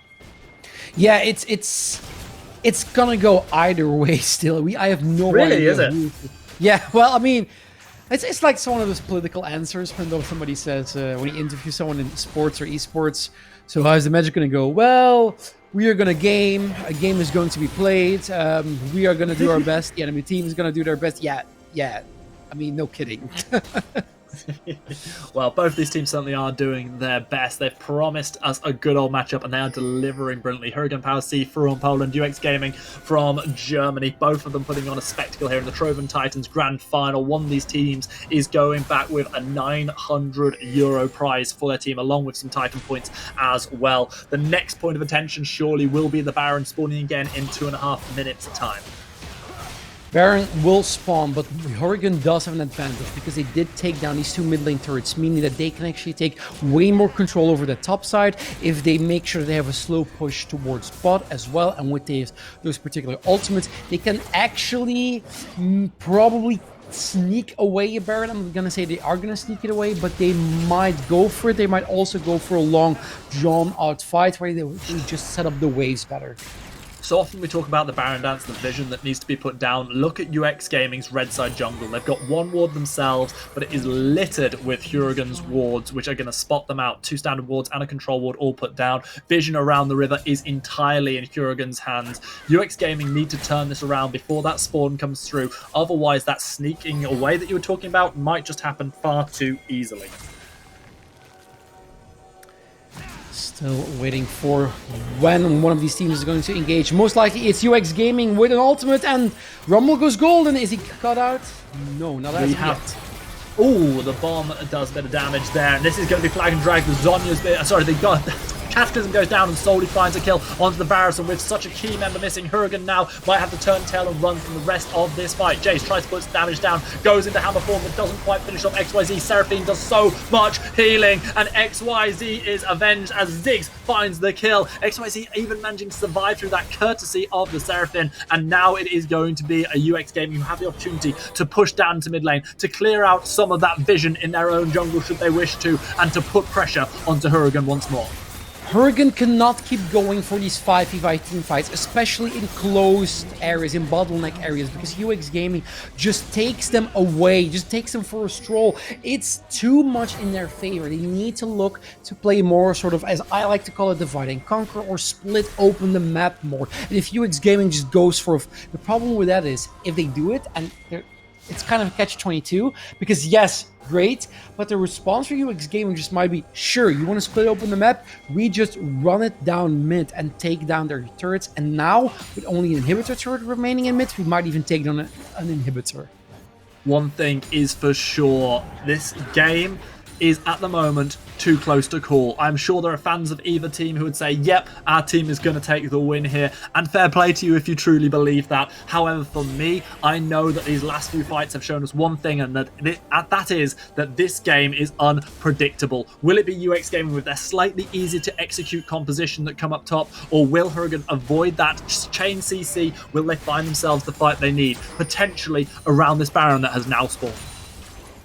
I think Hurricane, what they need to do is they need to look for a pick somewhere. They need to see if they can find somebody like, for example, obviously this is 2020 hindsight and we have the full map coverage, but for example, Vooz is a little bit too far out. If you have a potential to go for him, just go. Make sure that you have the numbers advantage, because UX Gaming in these 5v5, they just straight up win.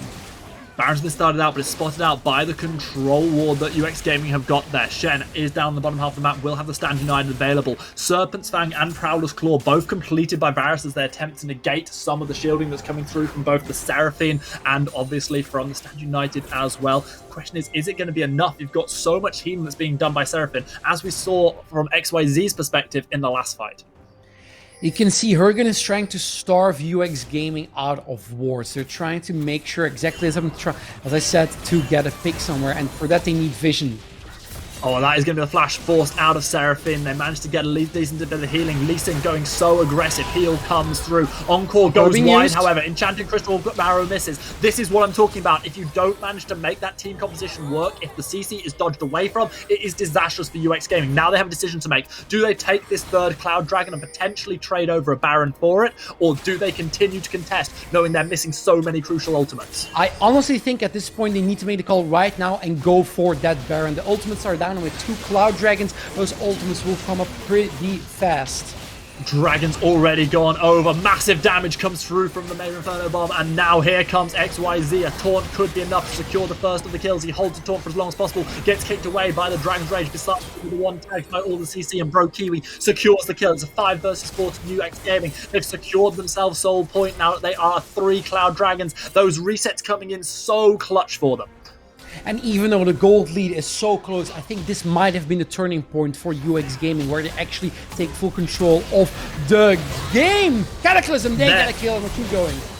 There's the cooldown reduction paying dividends for UX Gaming as they find not 1 but 3 quick kills. They put pressure onto the inhibitor. They may try and end right here, right now. Piercing Arrow removes a big chunk of the wave, but there's still going to be the Demolished procs coming through from Soli, who'll be able to just rip through these turrets so incredibly quickly. UX Gaming looking to equalize the series right now. They take down both Nexus turrets, but they decide to escape with their lives. They lose the life of Soli on the way. It's going to be an Ashe that dies as well. Now, what can Hurricane do as they've just lost most of the defense of their base? Teleport in the backline. They might actually go for it once again. This is exactly what Hurricane did last game. They're not going for kills, they're going for that potential Baron. Oh no, the Jace Red Sun. I think he thought that Soundmaker took the other way round, but it doesn't really matter so far. The Baron is still open, and this is still a potential turnaround for Hurricane. They have the damage to do really quick. Ships passing in the night there between the Jace and Soundmaker's Seraphine, but this is the opportunity for Hurricane to get the objective they missed out on previously. However, look how low these champions are going. They'll have to trigger the teleport just to secure this one, leaving their base somewhat exposed. Jarvan is around, will have the flag and drag. The control ward's going to give enough vision to know that this is going to be going in at any moment. The kick away, the Dragon's range denies the flag and drag into the pit, and just like that, UX Gaming lose their entry into the base. They find Enchanted Crystal Arrow straight onto Nautilus, force a flash out of Velit. They're going to leave Nautilus for dead, layering as much damage down with the ultimate from the Rumble as they possibly can, but that equalizer just isn't enough. There are pings going down onto them, these super minions that are now flooding into the base. There's no teleports available for UX Gaming, so they're going to have to run the long way round. They are going to go straight in. They've got a 5 versus 4 play. Yes, there's a Baron empowered team for Hurricane, but there is an exposed Nexus that UX Gaming can knock down onto. And their ultimate combination is still fully available. Bruce has almost got it back. His Enchanted Crystal Arrow, as he said, dividends from those clouds. So this might be the final stand from Hurricane in this game. Beelit finds so much damage on Diffuse, that might be enough to buy the time. Instead, Beelit's going to be the one who dies. The Encore catches the charm, is there. The big old damage, and just like that, Soldier removes one of the huge damage dealers. There's low health bars all around UX, but they are not going to care if they can take down Nexus turret. This is a tight one. They don't have it! They don't have it! Ashe, has they got the damage? They need one more shot. They don't get it. Quadra kill comes in for the Varus. It's enough to save the game, and the Baron empowered team can push out. Holy hell, what just happened? Is this a potential game? I don't think so. The death timers might not be long enough, but it is Hurricane holding on for dear life. 20 seconds. They're scouting forwards for a potential backdoor, even though teleports isn't up. And Hurricane pulls it back like a slingshot, like they were completely backed into a corner and they clawed their way out. With that being said, they have an open Nexus who is very low on health. Crucially, I don't think they got UX Gaming. I don't think they got any wards down. You can see the control wards just littering around Hurricane's base now, making sure that that didn't happen. And XYZ or Soli teleport could have been enough to finish things. Of course, those teleports still MIA for a little while. What is for sure is UX Gaming, if they repeat the fight that we just saw, will just end the game with how low that Nexus is. Yeah, and it's even a spot where if you fight in the enemy's base, if your nexus is so low, it's not even about winning the fight anymore. It's about if you can sneak away a Ziggs with his auto attacks, that nexus is gone. If you can get a Jarvan who's just too mobile, that nexus is gone. If you can just get an Ashe who DPSs the nexus, it is gone. So this is so close. Now, that being said, we are nearing a 34-minute mark. If Hurricane wins another fight, if they can get another ace, they can push really fast because the death timers are quite high. It's really interesting to see the build change that we've got coming out of the Varus as they've now sort of opted into the Mirror Mana, into, like we talked about earlier, the Seven Stang Prowler's Claw. This dragon that's about to spawn would be the Cloud Soul, but at what cost could this come? Huragan looking like they want to try and fight for it, want to try and force a fight. If they just get a wipe, I still think they can out and out win the game with one push.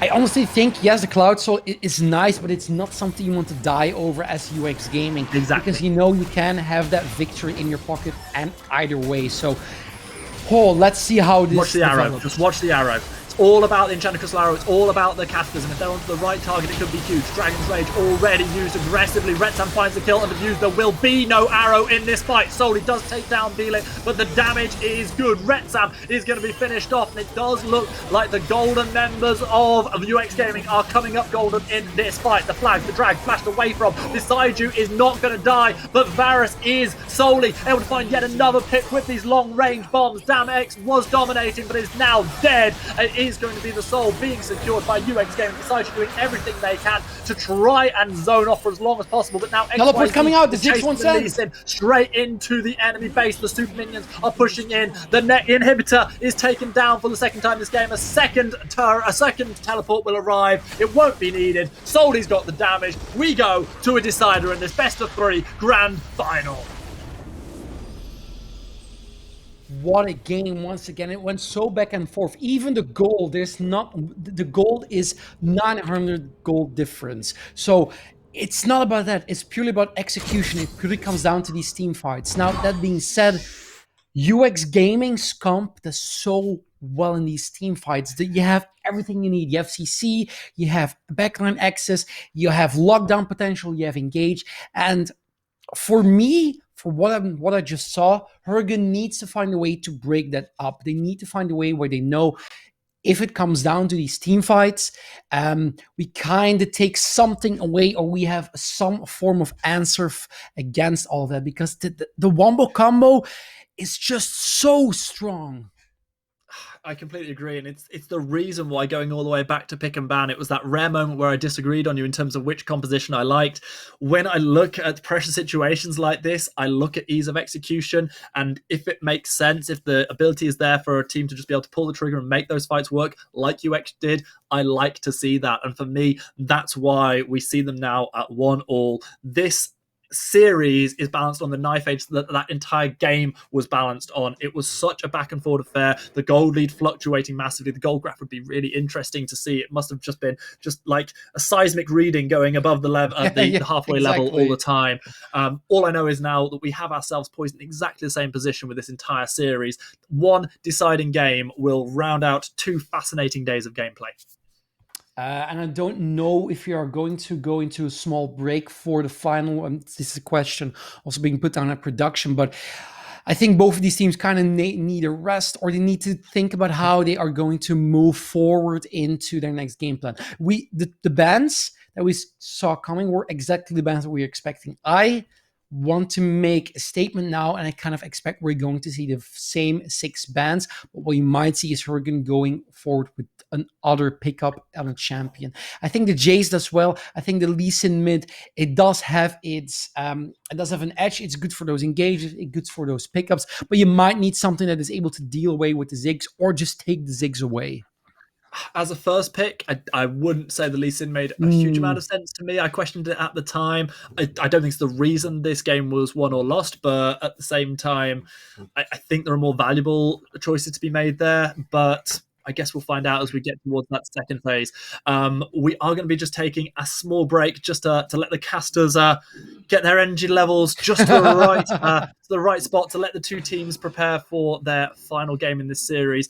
Do stick around because the final game promises to be absolutely phenomenal. We'll see you for that very soon.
Hey, it might not be Silver Scrapes, but we've got our own catchy jingle that is worthy of the hype that this series has been delivering. We have got one more game in this best-of-3 grand final here for the Trovo Titans League of Legends tournament. A huge prize pool will be taken away by one of these two teams, and everything hangs finally in the balance as we come into the last game. I'm Greyheart. I'm still joined by the magnificent, effervescent Exodus. How you doing, dude?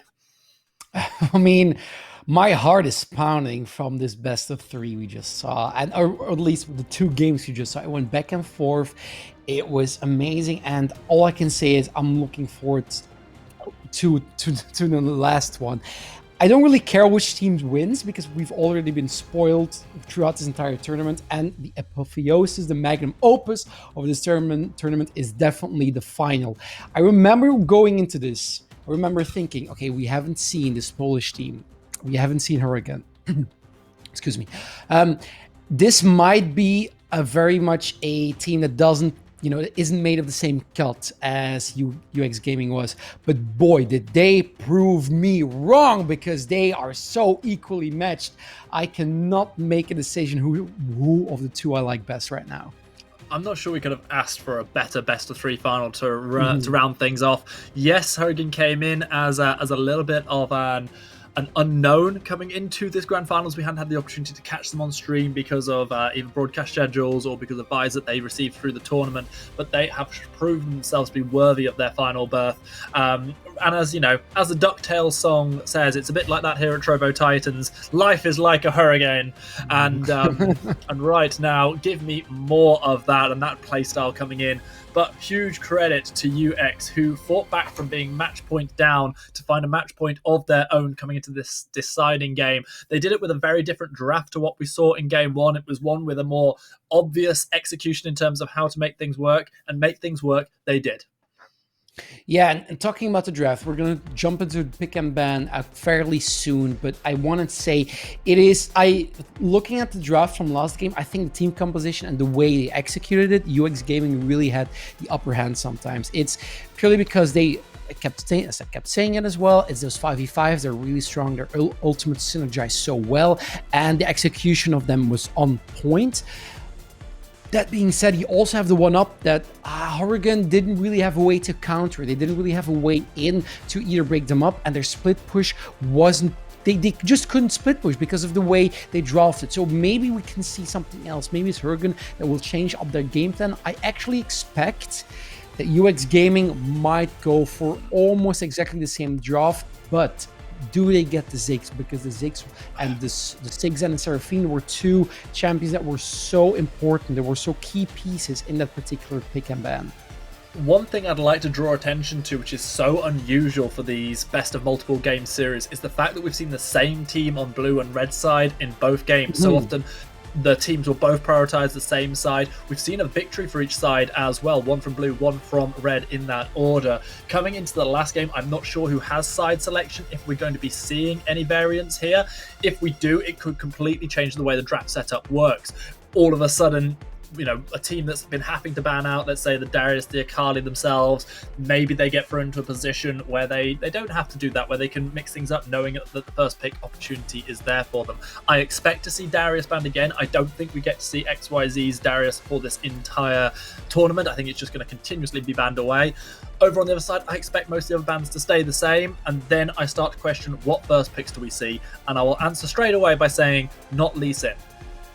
No, I kind of agree. That's the one thing in the pick and ban. I'm not saying Lee Sin was a bad pick, because it wasn't really a bad pick. I think picking him first was daring. I get it. It's the flex meta. It's where you want to have those 3-way flexes between multiple champions, but I don't imagine it's going to come down again. Although that being said, this time there is a swap, and UX Gaming is on the blue side, so they have first pick.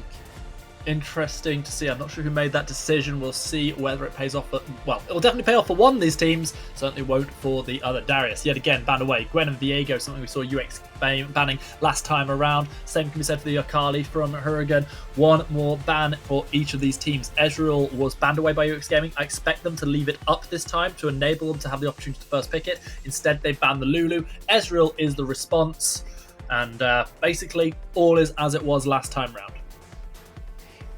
Okay, so now it really develops. What exactly is going to come around? Change. It is the Senna. There's the change. It's Senna. So it's UX Gaming maybe going once again with these very heavy 5v5s and maybe with this bruiser heavy comp. Something like a Volibear is still on the table. It's something they really prefer. A Hecarim with the Senna was also something that was really strong. Now, Hurricane, they can actually pick up some of these meta picks here. They actually can pick up the Jace being locked in here as a first pick. It was a very good pick, and you can clearly see the XYZ, but I really want to see the Ziggs, yeah. Yeah, I really want to see it paired with the Ziggs. That for me was the thing that was missing for UX last time. If they'd had the Ziggs alongside the Jace, or that long range poke, having both of those to be utilized, the ability to rip through those structures so much more quickly, I don't see a way that who are going to lose that last game. Instead, they opt into the Xin Zhao, taking away the most highly prioritized jungler of the remaining ones out of the picks. UX Gaming, do they just turn to the draft that won them the game that we saw, I believe it was 2 games ago in the semi-final? If they do that, then we're looking at things like their Hecarim. Will they prioritize a Karma or a Seraphine again? It's tricky because with the Xin Zhao, you're also showing that you once again, you can actually, that Xin Zhao, that Jace and Zhao combo is so strong. The Shen is being picked up. I still think Hurricane top laner did really well against XYZ with the Jace pick, and Jace did so much damage into these fights.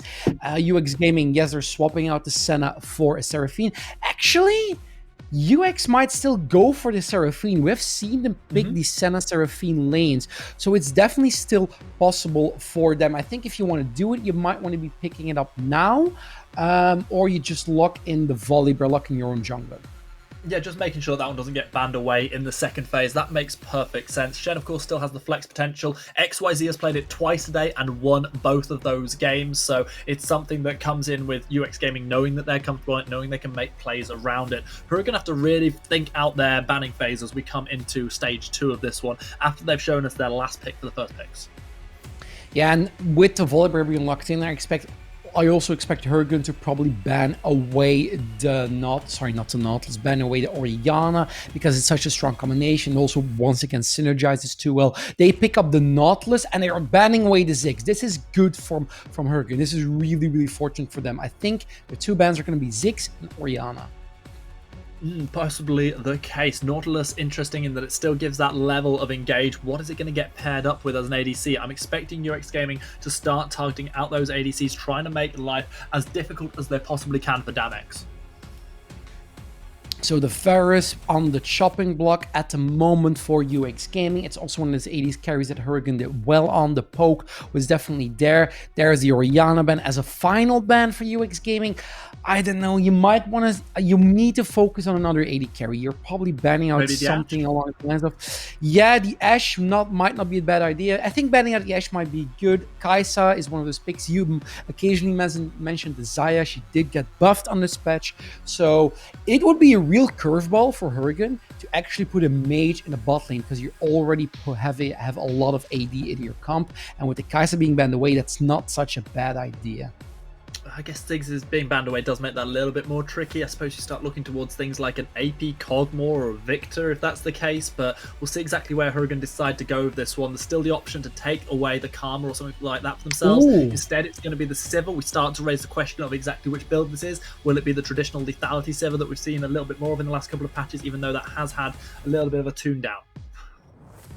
Yeah, for Hurricane, I think they are keeping the counter pick. Something like an Azir is still open, would do well in their team composition. They all might be looking for Engage. With Azir, you kind of solve that issue with Engage, because Sivir Nautilus Azir does really well. For UX Gaming, it is probably going to be, as we thought, the Senna Seraphine lane. And for the last pick, I mean, I don't really know. I imagine it might be... I really don't know. I was thinking they might try and bounce back to the Rumble support that they'd shown previously, but instead it is going to be the Seraphine that you talked about. Looks like potentially we're going to see a Syndra locked in. We haven't had any of these played today, though we did have a couple yesterday. Mixed success with that champion we've seen here at Trovo Titans over the last couple of days. The Echo is available for Hurricane, does well against the Syndra, does also really well with the Sivir and the Nautilus, so I imagine this would be a good pick. I still think the Azir is also an option. They're definitely hovering it, and there is the lock-in, meaning that these are the 2 teams we're going to see. This leaves Hurricane open for more of a 1-3-1 comp than we had last time, and this also leaves him open for more of a divide in the T-Fires, because he can create more chaos and dissidence with something like an Emperor's Divide and something like a Nautilus Ultimate. I like for Hurricane that they've got more obvious ways to make plays work, but they're still harder ways than they are over on UX Gaming. We still have such a rain down of CC that can connect. All you need to do is catch someone out with one of the center routes, and an Encore lands on top of them, the Stand United comes through, Scatter the Weak can do the same thing. For me, UX Gaming still have got the slightly easier composition to execute, but a lot of it comes down to what that center does. Part of why the center was so brutal last time around in the semi-final was that it got so many kills so early. I can't see Hurricane letting that happen. No, I 100% agree. It's the Senna that really popped off purely because of those early kills. Well, not purely because of those early kills, but it was definitely a major factor in that regard. I'm looking forward to then what UX Gaming is going to do. Their team composition is kind of similar to what we saw game 1, and it kind of synergizes as well as we saw game 2. So I want to say best of both worlds, but I am way more of a fan of what Hurricane has drafted. Yeah, I see your point. I still wonder if by going best of both worlds, they've gone for maybe a little bit of a jack of all trades composition. You talked about the 1-3-1 potential, but then I look at Sivir and think, that's not really what a Sivir wants to do. I wonder if they lose some of the impact of what that champion can accomplish if they decide to opt into a 1-3-1 split. And in the same way, if they opt into a full team fight setup where maybe you look to press the on the hunt and go in with the Azir, try and find those shuffles, you lose your split pushing potential. So for me, it's maybe a little bit slightly mixed messages for Hurricane, which is why I'm actually thinking UX Gaming looks slightly stronger. It's difficult to call. I'm not particularly sure. I'm also the one question mark for me is still the new champion introduced right now. It is the Sivir. The Sivir, it's probably the Lethality Sivir, although it's probably the Lethality Sivir, although you can, I guess, go for something like an on effect. You can go for something with more damage. Crack can say a Sivir, once it gets online, it takes a long time, but once it gets online, it's extraordinarily strong, and you kind of deal with the healing that comes out from the Senna Seraphine because you just dish out so much damage. Now, I imagine it's going to be Lethality Sivir. Now, are we going to see a 1-3-1? Are we going to see split pushing comps? Because from Hurricane, from UX Gaming side, we most likely see them clumped up. They always play as a team. They always play as one unit. You've talked about one of the new additions to the lineup, something we've not seen in this final so far. I'm going to take a moment and talk about the other one, the Syndra mid lane for UX. It provides something fairly different to what we've seen from things like the Ziggs earlier on. If it's able to continue shoving out that lane, to continue bullying, and to press the delete button because it's got strong enough against things like the Azir as they try to go in, try and make these plays, it could well be the ultimate deterrent.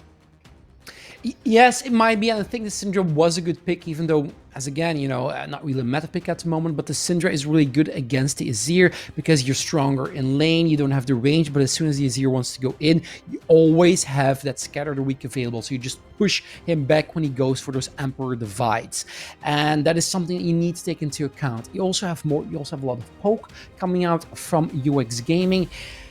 It's gonna come down to execution. If I look at the early game, if I look at who really can scale it a bit better, bot side wise, I'm expecting UX Gaming to do better there because they do have that sustain in lane, and they do have that Volibear who might, along with the Syndra duo. We saw the mid jungle duo from UX Gaming is really strong. I think on top side, it's the Jason Zhao pick that is going to take the edge. So it's very much a divided focus from both of these teams.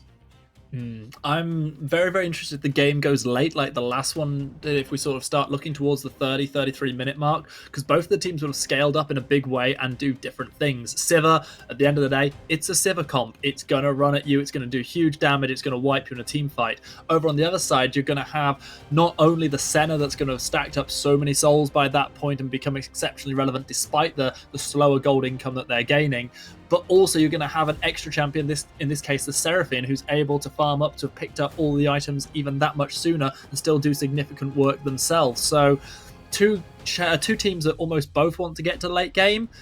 If we get there, it could be an absolute party going on. Let's wait and see. I just saw the timer disappear, so I imagine it's going to be just a couple of moments before we jump into this final game of the Trovo Titans. It's been two hellish days sometimes, but they're also been extraordinarily fun to cast. And by that I mean they've been exhausting. I think they've also been exhausting for the players because it's gonna come down to these two teams, and it's gonna come down to one of the two enter, one leaves.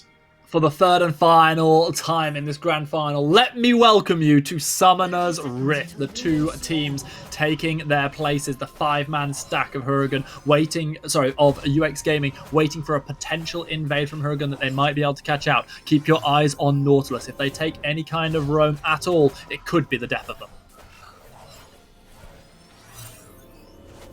Still waiting. It's also UX Gaming who has shown that they are not shy of going for invades, going for late invades, or even going for counter invades. Now, with this final game being on the line, they're not moving as of yet, although I do see Bro Kiwi alongside with Soli going a little bit more towards the river.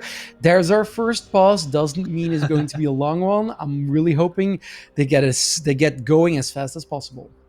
Always happens, that joyous sepia screen reminding us of olden times at IEM Katowice, where the year-long pause occurred and Silver Scrapes was born. But meanwhile, we are more interested in this game. Like I said, no Silver Scrapes for this one. Best of 3, best of 5's away. You get to start playing the Silver Scrapes. But boy, how much of a fan am I of our theme tune here for Trovo Titans and that video intro package. How much fun is that, Zav?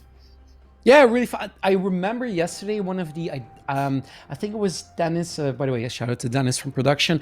I think he said there is something, and everyone in production, but he said there was something you haven't noticed yet. Every time it came on, I was looking towards, like, okay, because I remember, I think the guitars are really cool, the edit on the beat is really cool, the fact that when you hear the vocals, it's the monsters or whatever, they're like screaming, so it looks like they're singing. And he said there is one particular detail which you haven't noticed yet.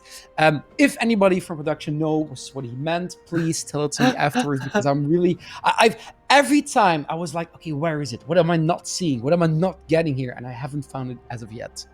Yeah, well, you get Dragon and Baron both screaming on cue with the screams. Hello.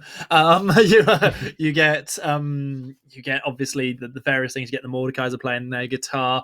Herald crashes into one of the turrets perfectly in time with the beat of one of the main bass notes. And yeah, it's just an exceptionally fun video. But no, I have been thinking the same thing and watching it, being like, which thing have I missed? And I feel like it's probably going to be something that I have noticed, but either I haven't commented on or sort of slipped into my subconscious. But yeah, come on, production, help us out on that one, because it's a cracking video. And I legitimately really like the tune. I'm sort of getting it stuck in my head, like Loki loves it too. She's like, I need to get myself I need to get myself some dogs. I mean, okay, absolutely, I'll always encourage that. Okay, quick question, because I hope this is short pause, and it is. Okay, great. Then short pause. You're talking about Loki again? Hey. Oh dear. The god of mischief striking again here. The pause has been undone. The game has resumed. Both these teams just getting in their early bits of CS. Already those boomerang blades coming through from Damex and putting down significant damage, but it's returned by the Seraphine. Yeah, and with the Sivir also going for the culture, she really wants to scale into that late game, not afraid to go for a quick back as well, because I imagine with a call against a Seraphine Senna, you might expect some poke. Now, something the Sivir can do well is push out lanes and catch waves. So I really want to see that. That's something a Seraphine and a Seraphine and a Senna lane are not as good at. They're not as good at catching that wave as clearing it out. One thing that, I'm sorry if you already said it, but I hadn't picked up on is the fact that we have got Soundmaker playing the Senna and Vooz playing the Seraphine. So the classic ADC Vooz opting into the playing the Seraphine. Obviously, I'd say more proficient with picking up CS is probably the reason behind this one, because it's going to be the Seraphine that is CSing in this fasting Senna lane. It's going to lead Soundmaker to playing the Senna much more like a support. Yeah, it's kind of double, but this is actually a point I want to touch upon, because the fact now that you mentioned they have swapped, It's gone with two. I think it's due to two things. As you said, it's with going with the mechanical outplays. With the I mean, not that supports cannot mechanical outplay. I'll finish that later when BroKiwi finishes this gank. He flashes in, he finds the stun, Scat of the Week connects, and First Blood is secured by the almighty piercing volley there. Yeah, the Zazir still has, his teleport still has both summoners available, meaning that he is not as, it's not as tricky as before, and the kill went to BroKiwi, meaning you're looking for more jungle aggression than mid lane aggression. So the reason why you would do that, why you would have Soundmaker continue as the fasting one, is also because supports are used to these roams, they're used to knowing where the vision needs to put down, also maybe knowing when to shot call. A lot of supports are shot callers, and as an AD carry, you're constantly kiting these fights, you don't have really the time to shot call as well. BroKiwi again finding the stun, this time onto the Nautilus, but discretion played well by Huragan as they're able to get themselves out of this 4-man gank squadron that come in. Beautiful timing on that ward you see in Tribush, put down by the Nautilus and saving the lives of themselves and Sivir. Yeah, a 700 gold lead for UX Gaming. This is how the first game went for them, and then yes, it turned around in the end, but it's something they're really good at, getting these early leads and keeping them so far, maybe even extending them. The Syndra solely has used his teleport, so really does not want to give an inch to the Azir. Scat of the Week narrowly missing Brazy there. Brazy through that gank which took their life, did hold on to their flash, realizing they were dead to rights, so still going to have that crucial summoner should there be another gank from BroKiwi. Okay, I'm looking at both of these junglers. I'm mostly looking at bot lane right now. The dragon is spawning and Prio can be taken alongside Hurricane's bot lane, and the fact that Soli is kind of pushed in. Yes, the lane is even, but vision has been set up around bot side. This dragon might be very sneakily done by Hurricane. Jun Zhao decides not to opt in starting this one just yet. Instead, gonna find themselves an audacious charge on to the Grompington, and it's just going to be a slow, steady start. Apart from that 700 gold lead built up by UX Gaming on the back of solid CSing from both Seraphine and Syndra, and also that first blood we saw picked up by BroKiwi. Do you know how I like my Grump? With no. ketchup XP. No? I like that. Is it That's that bad?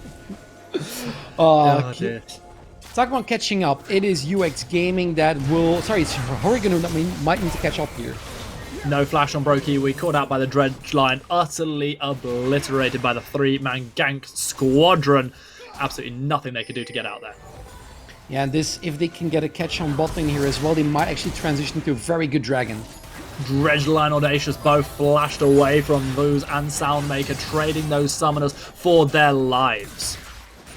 And the wave being pushed in. You have the Nautilus also being able to push in with his support item. BroKiwi has respawned and he's moving towards the dragon, but the sustain from both the Senna Seraphine lane means that the fact that you did some damage is not gonna matter all that much. Look, they're almost full HP again. It was 2 flashes for 2 flashes. Azir and Syndra roaming down. This is going to be a 4v4. Control Ward's going to spot this one out. Damex and the rest of the team scuttling away from that. Dragon's been put down. Soundbreaker able to catch on with the stun. Is doing absolutely great work as BroKiwi takes down the Nautilus. Stays alive for far longer than they have any right to. Courtesy of the Stand United. XYZ joins at the perfect moment. Damex does manage to take down Views, but now the unleashed power is put straight onto Retsam. Blastcone will get he, and also Brazy out to safety, but the Dragon and 3 kills, go over to UX Gaming. UX Gaming, and I'm going to call teleport, and it's not anybody's fault, I'm going to call teleport difference on this one. It was the Stand United that was being used, and it was Retsam using the regular summoner spell teleport. The Stand United is just better in that regard, and because not only do you provide a shield, you can control better where you're gonna land, and the animation time is just shorter. Yeah, you arrive sooner as well, and that's just 3 things that kind of turned that fight. It's not the only thing, but it made a difference. Beside You has not decided all is lost just yet and will run BroKiwi all the way back to the safety of their own turret. XYZ playing the Shen for the 3rd time today, looking for a 3rd victory on it, but Beelit trying to do work on the Xin Zhao, gets caught out by the Scat of the Week. Unleashed Power not available just yet for Soli. Good damage being put onto BroKiwi. One more Audacious will do the trick, but Beelit will be caught out by turret shot. Soli tries to flash forward, tries to find the kill, is successful. Nautilus unable to do the zoning to keep the Xin Zhao alive. Yeah, that's a 1-for-1 there. I'm going to I think I'm going to call this one an even trade. I don't think there was any way you can say, okay, both of these got something out of it. That being said, though, it was a roam from the Nautilus as well, meaning besides you was top lane. You can kind of see the bot lane as well, because it is definitely Demix really needing to play defensively, and he cannot catch this wave as easily as he wants to. XYZ not quite able to steal the Scuttle Crab away from Hurricane here. They're able to just get in, get out, and get back up to the top lane. A significant CS advantage for Retsam, but as you say, Shen really making the difference in those team fights. The Stand United, one of my favourite abilities in the entire game. And the major difference right now is gold-wise is in that mid lane. There is a big discrepancy there. It's going over towards Solely, and it's kind of expected with the Syndra as well. She does better in lane. She can be a lane bully against other control mages, not only because she clears the wave efficiently, because she can burst just that little bit harder. Well, not a little bit, just that she can burst harder than Azir can in laning phase.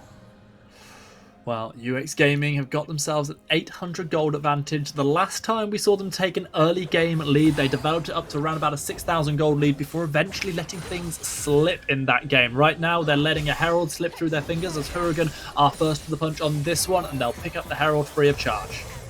There is something I would like to note as well. We talked about games being full AD. This is a game where the damage profile from UX Gaming is very much AP. You can also already see it in some of the boots. Both Azir and Nautilus have picked up very quick Mercury threads, meaning that they just want to have that extra magic resist. And of course, they want to have extra tenacity for the CC chain that might come out from UX Gaming. It's more difficult to build resistances in the form of magic resist. So it's very easy to have a lot of armor. It's less easy to build magic resist efficiently, which might come in handy when you're UX gaming. Brokiwi has the flash, has the stun available, doesn't need to use the former, still secures the kill despite the Emperor's Divide coming in. Brazy not able to live through yet another Brokiwi gank. Well executed once again, no flash was needed there. It is pressure being put onto this mid lane. You really want to scale from that mid jungle duo. I keep talking about it, but UX Gaming's mid jungle duo works really well. On the other side, the top lane, we've seen this 3 times already where it is in tank duty and solely Dawning Shadow comes in, the shield is enough for a protection, teleport comes through as XYZ joins with the Stand United. Fight still brewing, it is going to be B-Lit who's the first one to fall in this trade. The rotation from the bot lane is good, it catches on to Nautilus, he finds Dredgeline onto the wall, narrowly able to avoid the Encore. Meanwhile, Jace gets a bit of free pushing time up in topside. Yeah, and that's really important because at free pushing time, you used a Stand United, you used a teleport, and you use a Stand United for UX Gaming, and it was Retsam making sure, okay, I can just keep on pushing here. I really need a gold lead. So you force another teleport, making it sort of an even trade. I would almost say, I think Jace picked up 2 turret plates there. And I think this is really, really nice for UX as well, as well. If Brazy, he gets himself out safety with a quick Shurima shuffle, because what's happened now is Jace up in the top side facing off against a Syndra, where as you see Shen, who's built up this armor already, is having to face off against Nazir. They're going to want to look to reset this as quickly as possible. It's also obviously the power you can have when you take a damage champion instead of a champion who wants to build resistances. With resistances, you have to take your pick. Do you want to build magic resist? Do you want to build armor? If you build one of the two and you suddenly come up against somebody who does the other type of damage, then, you know, those resistances, they're not going to waste, but they're going to waste in that particular situation. With damage is damage. So you don't really need to optimize. Second dragon of the game just about to spawn beside you, looking to try and make some kind of gank, but it's just not quite happening so far for the Nautilus. Only that 1 kill participation so far. Dragon has been started up, but Hurricane are not alone in the river. 1k gold lead in favor of UX Gaming. The river control is starting to swap, but the Herald is being put down, and Hurricane might take this first turret now because they really want to fight over this dragon. It's going to be pressure put down. A good number of turret plates will go over to Azir. The lockdown will connect, but it's not enough to start the fight just yet. Beside you, dredge lining onto the wall. Meanwhile, Brokiwi taking a decent chunk of their health. This dragon is being contested. We see the reset coming in from Retsam. They go back to base. They will have the teleport available to them. XYZ does not have the Stand United, only has the teleport. meaning it's going to be more difficult for them to engage, and the Dragon's being taken away very fast. Bro Kiwi goes in, but Sivir of all individuals is the one who secures the Dragon. A huge amount of burst being done. Flash over the wall from beside you, wants to continue this fight. Finds the dredge line, finds the depth charge, finds the kill. Sivir securing that one for themselves. Brazy goes low, but doesn't go low enough to die just yet. Jace joined the fight. Shen did not. Continues to push up topside. Yeah, Hurricane, knowing that they cannot only win the fight, but also take down the Dragon. Beautifully done, making the gold lead to a point where it's not really something we're talking about. Now, the Shen teleport was not used purely because there was no way, there was no particular good spot to teleport to. You also want to maybe have that teleport advantage over, your prospective enemy top laner. Indeed, and it is going to lead to turret plates being taken. XYZ will be grateful to receive those, given that they are 40 CS behind their lane opponent. The interesting split of kills for me comes right now when you see Volibear there on 3 kills, obviously having done well. Scatter the Weak lands, an Orb connects, but Unleashed Power is not unleashed. Solely unable to secure their second kill of the game. Then I look towards the Sivir, and yes, it's only 2 kills, but it's still half of Hurricane's total output so far. If this Sivir gets to a point where they're maybe 6-7 kills in, it's going to be so hard for UX to deal with them. Yeah, no, I completely agree. It's all the colors almost being completed. It needs one more. That's the kind of... I think Damix might want to have reset here, but it's always, for one cull stack, I kind of need to stay. Now she can reset. It was also cannon wave, so well done. This is a point in time where Hurricane might be able to stall it a little bit, and the fact that the gold lead, there isn't really a big one, means that they actually can come back. If I look at late game picks, if I look at going towards the mid or late game, yeah, Hurricane might have an edge because of that Sivir, but it's very difficult to call. It is, but again, we look towards ease of execution and ask the question, will it be Hurricane with the potential, Sivir go button and the Emperor's Divide coming in from Brazy that's able to just divide and conquer UX, or will UX be able to continue playing these nice split lane pushes, finding XYZ stand united at the crucial moment to turn the fights and keep the carries alive? Whichever of those two is the easiest and the most well executed upon, it's probably going to lead to your victor today, whether it be the German or the Polish team. Yet again, got ourselves a slight pause. We'll get ourselves back into the action very, very soon. We get the opportunity to talk about the gold lead again. We keep harping on about it, but it's important, Zav. This is a game, this is a series where the gold lead has been balanced so finely between the two teams. Hurricane were over 1,000 gold down. They brought it back to around about 300 gold before falling just a couple of hundred gold further behind at this point. Even so, they are far from out of this game in terms of contention. They're looking very, very strong. Yeah, and with the Herald just having spawned there, look at the map a little bit, we can see that it is Hurricane who has, thank you observers, it is Hurricane who has taken a little more presence there, more posturing towards that Herald. And of course, in the top lane, you probably are expecting Prio coming down from Red Sam from the Jace. So I kind of expect Hurricane to pick up this Herald and UX Gaming maybe not having the time to contest. That being said, they might then go for cross-map play, and they might actually dive Damex in the bot lane.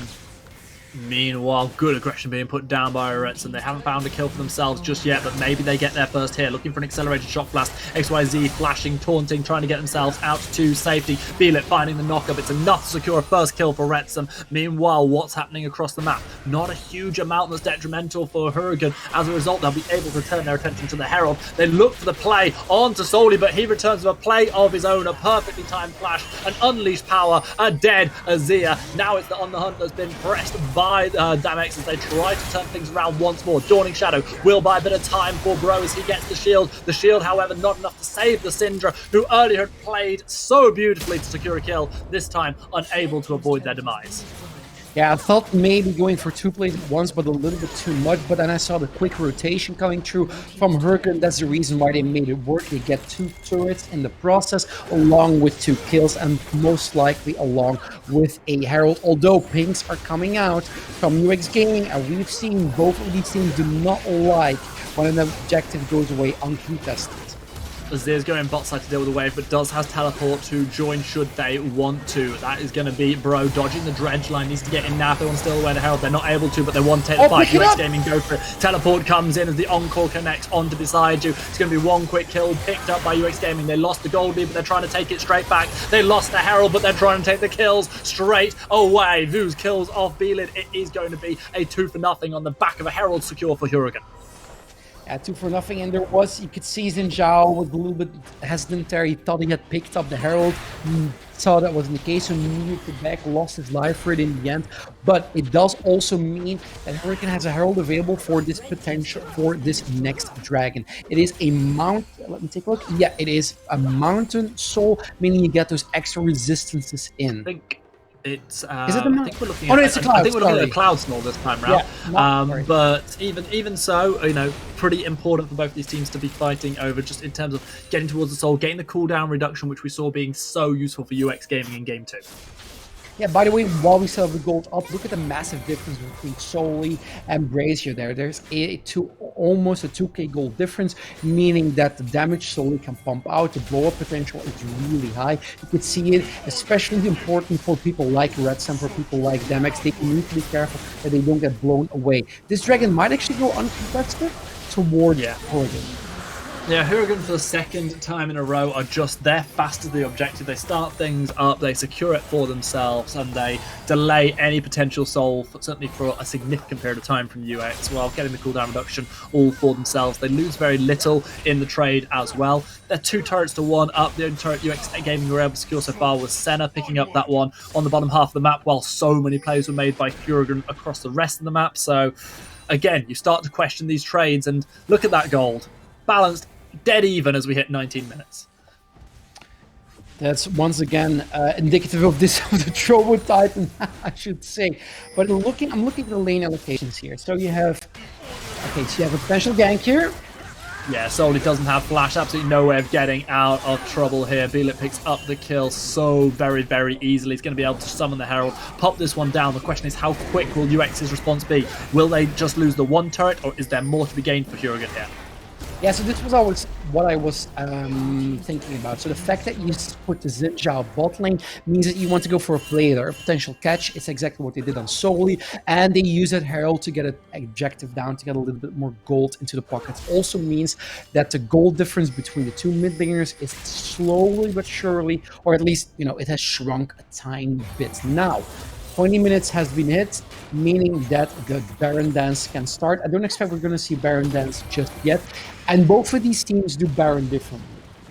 What's really important is UX Gaming does Baron slowly, but they keep their health bars up. They have so much sustain with the Senna and the Seraphine, so they can afford to do a long Baron. The opposite is true for Huragan. Huragan, they don't really have a lot of sustain. What they do have is loads of damage, meaning they do a very fast Baron. Now, what does this translate into? Basically, it means that vision lines are more important for UX Gaming than they are for Huragan, because Huragan is able to sneak Barons, and UX Gaming is can do really well after a fight.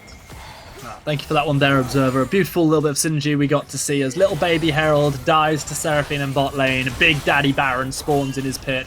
And once again, that objective is all up for grabs. A turret picked up by UX Gaming as they find themselves a nice rotation. They force it on the hunt out of Sivir. They turn the fight straight away onto the Xin Zhao, trying to take down Beelit. But it's going to be Soli who's going lower and lower. Throws down the power, is able to find one, but surely kills will be returned. Brokiwi flashing away with just a fragment of their health bar remaining. A double kill comes in as yet again Soli goes huge. Damex take down XYZ, but not before dying themselves to the very same champion. Flash over the wall from Nautilus, try and stay alive. Brazy doing everything they can. Caught by a scan of the week. One final orb drops on the head of the Emperor, and he is divided. This is exactly what I was talking about, where these longer fights do very much favor UX Gaming. Dredge Line was a risky one, so these longer fights favor UX Gaming, and also mean that after a fight like this, you can actually start the Baron. I'm really glad I mentioned that fact, because as soon as I said it, it actually came true. However, I do think UX Gaming realizes that teleports are coming up, especially for the Azir, and it means that they don't. It's going to take them too long to take down this Baron. Even with a Seraphine, they didn't have the healing needed to go through that one, especially the danger of Beelit back to life. And as I say, those teleports that could have potentially come through. So actually, with the cooldown on the TBs, maybe, just maybe, they could have done it. but deciding not to risk anything stupid. Not in a deciding game of a best-of-3 grand final with such a large prize pool at stake. So 22 minutes, and we saw how these team fights go. It's once again UX Gaming knowing these 5v5 team fights are really strong. However, the wildcard that was introduced, well, I say wildcard, the other elements that was introduced for UX Gaming is this Azir. And with the Azir, as soon as he gets those items in, I think we're gonna see something. We're gonna see a reversal from, not a reversal, but it's a good way to make sure that the same thing didn't happen as last time, where these long 5v5 team fights are very much in the favor of UX Gaming. With the Azir with 2 to 3 items, that is something you can kind of deny. That is something you can kind of negate. I'm surprised though we didn't see the smite coming out of Bro Kiwi. We saw Beelit being a nuisance in the opposition jungle, but Bro Kiwi deciding not to pull the trigger on the smite, which he was in range for, to take that red buff away. Instead, that one disappears into the night with the invaders as they take it back to their own base.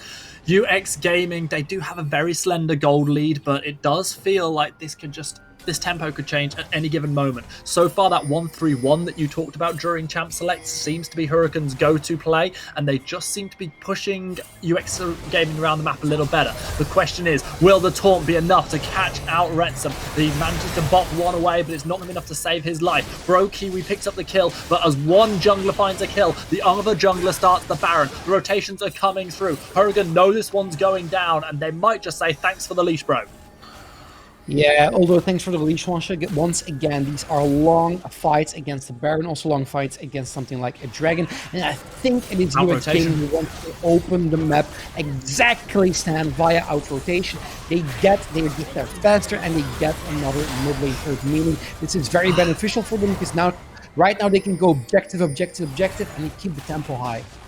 I had just sort of credited Huracan with doing a good job of 1-3-1, of pulling UX Gaming apart, but one of the people in that 1-3-1, the Jace, gets caught coming through their own jungle, and just like that, the balance of power has shifted seismically once again over to UX Gaming. They secure a turret, a kill, and their second dragon of the game, delaying Soul Point as well. What is very important for UX Gaming is the fact that they were able to rotate and take down that second mid lane turret, because those mid lane turrets, if you don't know why they're so important, they're really important to push vision lines. They're really important to take control over certain parts of the map.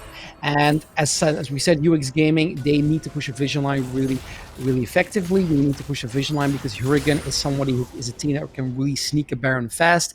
UX Gaming, they just want to have long fights. They just want to have extended poke. And extended poke is something they have got. They've also got extended healing as well. That is a Seraphim with 168 CS to their name. They've completed Staff of Flowing Water to go alongside their Mythic. They've got the tier fully stacked to turn into an Archangels whenever they want to. So they're basically just going to become a heal bot whenever they so desire soon. It's going to be so hard for Huracan to get through those health bars now. Yeah, Huracan is being put a little bit more on the defensive right now. Meaning that it is UX Gaming who I'm expecting to actually make a play. Now, the problem with that one is, if you are acting and reacting as UX Gaming, they very much have a reactive composition. So they have the Shen, they have the Senna, and they have the Seraphine, meaning that they're great at negating a play from Huracan. But they, as you can see, yes, they got the turret down because of fast rotations. They're not really pushing anything else. They're not really going for anything else, purely because of the team composition. They kind of want Huracan to make a mistake. They kind of want Huracan to come to them. They have to find death bushes, or they have to force Huracan into spots they don't want to be in. It's sort of similar to what we saw with the kill on Jace. Death brushes are all well and good, they're quite exciting, but at the end of the day, they're also a sign of a team that's slightly running out of ideas, still desperately looking to make these picks work. And as you say, UX Gaming aren't going to be able to find too much of anything unless Huracan start on them first. UX Gaming need to force something. I don't feel like we're going to have enough time to talk about it fully, Zav, but I really do like what the Jace has gone for build-wise here. Yeah, no, I agree. The role that's Grudge alongside with the Eclipse and a piece of the damage with the Emerald Mana, it is literally combining damage with anti-shielding, which is very much what they're looking for Huracan right now. They have double shielding, double sustain, and it is a 1-3-1 composition that will serve them well so far. I think they might go for a dive here. They're going big, but straight away, Brazy presses the big old nope button, gets themselves out of there, doesn't even have to burn the flash, just a nicely timed ultimate. Meanwhile, down the bot side, Jace continuing to build this huge CS advantage, continuing to push in, seeing if Hurricane can get their 1-3-1 going again. It's difficult for UX Gaming to really do anything with it. Yes, you burn an ultimate, but I imagine they don't. It's the window is so small for UX Gaming, and the fact that you only burn the Emperor's Divide, you don't want to be in that dragon, in that Baron pit. So they're not doing anything more with it. Yeah, it comes down to what we said before. It is UX Gaming waiting for Jurgen to make a mistake, and Jurgen is the team that is actually active. Jurgen is the team that can actually make the plays happen. Yeah, they have also just found a way to establish a bit more vision around the Baron, something they had lost for long periods of time over the last couple of minutes. Going all the way back to draft, I said this would get exciting if this game was close as we hit 30 minutes. It's not just close, it is just really close. Yeah. I wonder if there's an adjective in English where you say something is, it's not touching, but it's there must be, right? There must be like an adjective that describes something that's really close. Let us know in chat, by the way. I think it's always cool to use these other words, to use newer phrases or newer terms when you're casting. So please let us know. Now, by the way, looking at the items, a Magi Soul Stealer has been picked up by Soli, and looking at the gold difference, it is. Yes, there's a massive gold difference, I want to say, in the bot lane, but that's kind of because the gold is shared there more. This Sivir has also picked up a Kraken Slayer, meaning they're really going for a long-term build, really not going for the Lethality Sivir, going for the really damaged Sivir. This means that if the game drags on, I still kind of want to give it to Hurricane. Yes, execution is so important, and yes, it really comes down to it. But that Sivir with four items in this game might just make the difference. It's very scary, and the thing I compared it to earlier was the Senna who'd been looking for those souls. Of course, this isn't a Senna being played by a standard ADC, which Booze is, and Soundmaker isn't to the best of my knowledge.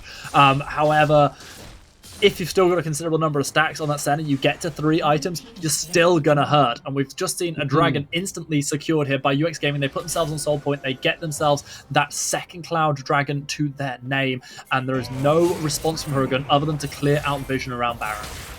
No, I think Hurricane is just, I don't know if they're playing the waiting game or if they're being forced into playing the waiting game. It is going to be it's going to be a stalemate, a status quo, unless one of these teams actually is going to commit to something. Committing to something means you out-rotate the enemy team. It's simple as that. Even though there's a huge amount of healing, of shielding for UX Gaming, I have a certain amount of fear for them as we get towards team fights, because my biggest problem with the fasting Senna still remains to this day the fact that you're still going to be, in this case, a 2-item ADC going up against a 3.5-item ADC. And considering that there aren't that many more sources of damage, obviously you've got the Syndra, yes, which is in a great position, but then over on the other side, you've got an Azir, you've got a Jace, as Jhin all putting down damage. I worry that Senna's not going to be able to have that damage output they need. That is true, and I do agree. The counter argument to that being is that with the fasting Senna, you do really scale via your souls as well. And that is something that, yes, it's a trade-off you make, right? And a lot of teams really prefer the fasting Senna because of these trades. In longer games, you can say, sure, the fasting Senna is better because you have more soul generation. It's a tricky one. Yeah. If leading into this next fight, we get an opportunity for someone to actually click on the center to see how many souls they've got, that would be absolutely fantastic. But we might have to wait on that because the teleport has been channeled. This is going to be the fight being picked by UX Gaming. They've decided that Hurricane have stepped far too deep into their territory. Taunt lands onto 2. Beside you, managing to escape with just a fine amount of health as the Dawning Shadow comes through. Teleports were triggered, bringing Jace into the fight. But UX do not get their target. No, and because of the sustain, it means Hurricane needs to reset, and UX clearly doesn't. And they're going for an out rotation again, maybe towards his mid lane. UX Gaming actually has a comp that would go fairly well at this point into going for like an ARAM, something like they like to do in LCS, really hammering it down mid because you can sustain and can poke so much. That is true. There is a decent amount of push going from UX Gaming, but they're not able to get more than a love tap on to that inhibitor turret. Meanwhile, Siva continuing to farm up. It's a very reckless-esque game, this one, coming in from DamX, and that's a comparison that generally most ADCs would be pretty happy with. UX Gaming, meanwhile, they're looking for rotations. They're looking for something. They find a turret down on the bottom side of the map. Now will they be able to continue to push? It's very much UX Gaming. They really know how to do these rotations faster than Hurricane. Every time, as soon as you give them something, as soon as they see a tiny window, they immediately go for an objective, and they don't overextend. They don't overreach for an objective. Talking about objectives, the potentially last last elemental dragon is spawning in UX Gaming right now is in a more favorable spot purely because of the way the map is played out to pick that one up, and they are on soul points. They are indeed. Vision, however, yet again going the way of Hurricane as we look towards the Baron. We are 32 minutes into the climactic game of the Trovo Titans League of Legends tournament, and we have a gold lead that is not even separated by 2,000 gold by these two teams.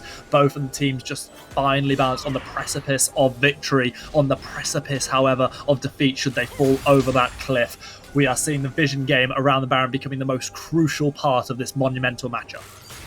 It's also, the longer the game drags on, as I said, UX Gaming does Baron fairly slow, but it's going to come to a point where that is sort of fixed. Shen, that being said, the only damage he can have is coming from the Volibear and especially from the Senna.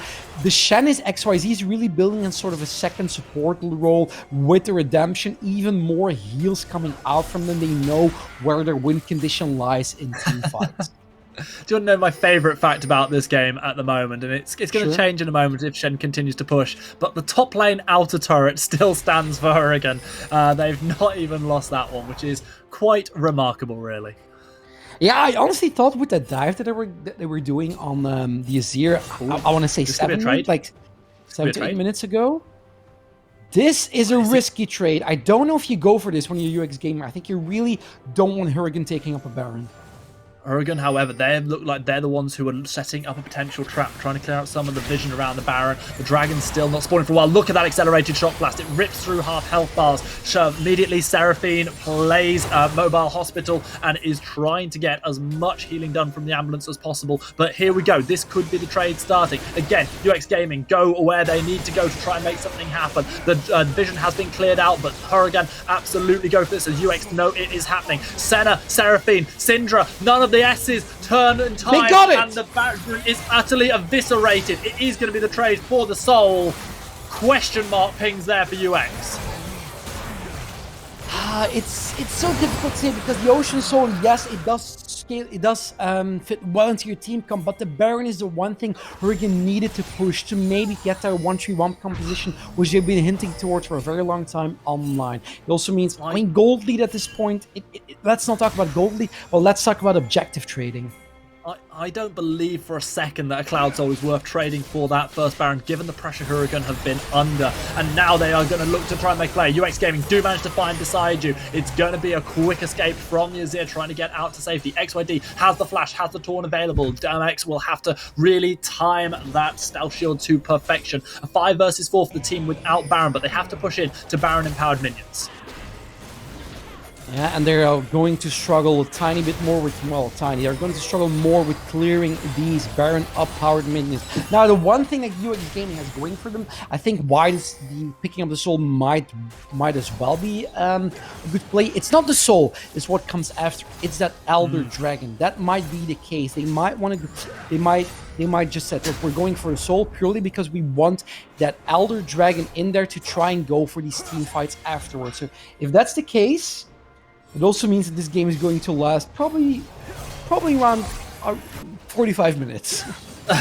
Entirely possible. And here's the thing, Zav. This is why I think that was a bad idea and why I think Hurricane were more than happy to let the soul go, even if it meant them not getting the Baron. I actually think Hurricane are the team who probably want to force a fight around something like the Elder Soul even more than UX Gaming do. And it's actually basically... having the actual Dragon Soul is absolutely no guarantee of securing an Elder for yourself, and I think Hurricane are now in a more powerful place to secure that than ever before. I tend to agree. It's something you sometimes see some of these teams do. It's where a Elder Dragon spawning might be potential, enemy win condition. So what you do instead is you leave the dragon open as long as possible. It sounds weird. It sounds crazy. I'm not saying it would have been a correct play from UX Gaming, but it's something I've seen other teams on Pro Play do. Where it's like, okay, we're gonna leave this dragon open because even if Hurricane takes it down, we have 6 minutes of respite before the Elder spawns.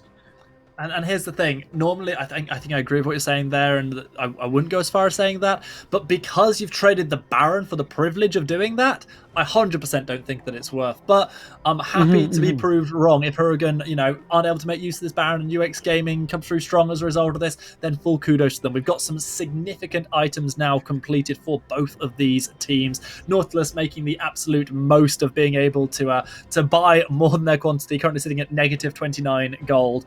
Is also the only person in the game without a mythic to their name, but they have got that Abyssal completed for themselves. What an absolutely stunning game to round out a couple of days of great competition. Looking at those items, anything in particular we need to watch towards coming into the next fight? Apart from just Sivir, full stop. Yeah, I mean, Sivir, I was just going to say, Damex has his 381 CS at 36 minutes. That's a lot. I mean, he's really coming forward to becoming a very, very scary late-game champion. Besides that, I don't see anything that really jumps into my eye. I already talked about the redemption on Shen. I really like that pickup because it kind of means you are this sort of second support. Yes, you can engage, but you can also peel for your team. You can also protect your team. I mean, with the Volibear, he's building towards the Zhonya's, meaning with the Volibear, you can actually maybe think of going a little bit more damage-oriented. That being said, something I see with these Divine Thunder Volibears is that they are very squishy, or squishier than the regular the previous Chemtanks Volibears were. Yeah, I think that's correct. Volibears were. I think that's fair enough. The plural of bear is definitely bears, so I think you're all right to say that one. The thing I like for this Volibear build is that not only is it putting down more damage, more opportunity to rip through some of those low health targets on Hurricane, as finally this outer turret will fall, is that you've got a decent amount of tankiness coming after this, and you've also got the Seraphine to keep yourself mighty healthy as well. It's only fitting that at the moment of that turret finally falling at the 36-minute 45-second mark, we get ourselves that little freeze in time. We've had echoes in our game today, and they've been leaving little remnants of themselves all across the rift to give us those additional little pauses. But we're back into the action. We're 37 minutes in. We are probably less than 10 minutes away from crowning our Trovo Titans tournament champions. Who will it be? Hurricane from Poland or UX from Deutschland? By the way, I did see, and they're doing it so far, just to reiterate, I don't think they will. I do see some of the players are in chat. I don't know if the game has ended or just, have it open on the second monitor. Please refrain from spoiling the game for everybody, even and mostly for us, because I want to see this played out to the end. Thank you very much for that one in advance. They've been good players. I'm sure they'll keep the casting integrity complete as well. We have got what feels like a game of reaching its crescendo. On the Hunt has been popped by the Sivir. However, there's no chase to be completed here. Hurricane use an ultimate. They don't get anything for it, and now they have to wait 2 minutes on that cooldown. And that's important when looking at where it's going to come down. Oh, this might be an engage. Nearly gets caught by the taunt, not where that Jin Zhao wanted to be. Tries to get saved by the team, manages to flash themselves to the safety of the other side of that thin wall, but XYZ continues the charge, finds the taunt. The on-cost run out, but doesn't protect onto anyone. Sivir with the first opportunity to put down this damage. Nice use of the Emperor's Divine, but the shutdown onto Azir is a big one. Sivir putting down damage in the background, but the Divine Thunder of Volibear is chasing them down. They managed to secure the kill, but the Scandal Week going just wide. It's still UX Gaming who look to have won this fight. Damex left running for the safety of their inhibitor turret, with Senna still chasing them down. Seraphine chasing down the Nautilus.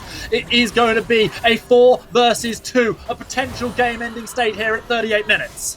Yeah, these are very long dead timers, Stan. We're looking at 35 seconds so far, and Vuz really wants to take down Beside You. Beside You does not have the shield available, and this is a kill. They are pushing into these turrets. The death timers are still up 25 seconds. Can UX Gaming finish and become our Trovo Titans?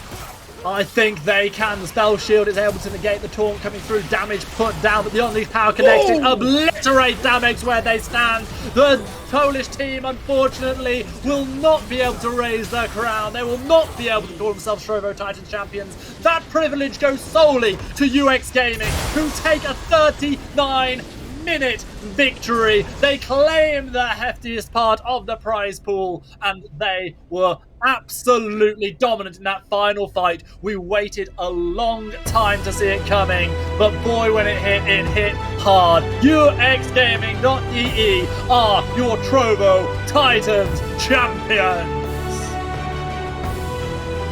And they did it so well. I am going to give props to myself. I mean, if anybody watches Drag Race, I'm going to cosplay Miss Vanjie here once again. I thank myself. UX Gaming, they played it so well. It was clear from how they played the map. It was clear that they're patient. It was clear that they don't make mistakes, or they very rarely make mistakes. Congrats to them once again. I really wanted to see if they stick together as a team or just 5 friends playing. I really want to see if they potentially work in other tournaments and, work and do well there. Instead, I actually think at a certain moment in time, my webcam was worse than yours. So there, it's a role reversal. There we go. Yeah, not just me that has issues with that one, but regardless, massive congratulations to the team from Germany. As an England football fan, I'm hoping they don't have too much success in the sports world as much as they do in the esports world over the next week. But right now, I must congratulate them on rounding out our bracket. A 2-1 victory after being 1-0 down in the grand final. UXGaming.de, your €900 prize pool winners. They take home most of the Titan points as well. Huracan will be rewarded for their efforts as well. They managed to get €400 prize spread amongst their 5 teammates, 40 TP going their way as well. Nexus Control, Clumsy Execution, they played their part in a fascinating tournament, coming in joint third respectively. 5th place for Soxu's Party, Lupins, Easy Money and Hex Biceps. Glass of Juice, Fighters of Romania, Pizza, Team Esker, Gucci Flip Flop, Infinity Challenge, Absolve Black and LK 2022 didn't make it past the first day, but they still get a small prize as well for competing in this Trovo Titans tournament. And when all is said and done, the real winners here is anybody out there in Trovo chat who's been watching the games that we've had, because there has not been a single bad game across 13 games across 2 days. Boy, it's been fun to cast with you, Zab. Yeah, no, I tend to agree. It's we kept hyping it up and they delivered, like Trovo Titans delivered. I've never had a tournament where so many games in a row were actually exciting, where so many games in a row were actually fun to watch, and where the final was nail-biting till the very, very end. I'm gonna write this one down somewhere. I'm hoping, make a mental note of it, because it's great. I do think there is someone, or there are 3 specific people who do like the tournament has ended, and that might be the Greyhounds, because of the barking I'm hearing, they might want to get some food into their bellies. They want food, they want to walk, and I will duly oblige them. A huge thank you to everyone in Trovo chat who's been watching, to all the teams that played, and to our terrific production, everyone there in the German offices who has been able to help us set up what has been such a fun show. You can see it up at the top of the screen. Register now for the July 3rd, July 8th tournament. It is an Apex Legends tournament, and there will be, following that, the next week, I believe, starting July the 10th, a Brawl Star tournament as well. So if you're interested in playing in those, make sure you register now on Trovo Titans.live. If you're interested in watching them, make sure you follow this channel so you can see when those games go live. Lots of fun stuff happening here at Trovo Titans. No more league for a while, but boy, we had our fill. That's right, Loki. It was... Loki's getting... I was like, Loki's the only one who ever barks like that. And I was like, wait, Loki's here? Who was that dog? Big Thor, he also wants his feed. He was also excited to be here on the broadcast of the Trovo Titans. I'm always excited to be here. I've been Greyheart, he's been Thor, that's been Caster Exodus over there. We hope to see you again. Thank you so much for watching. Good night.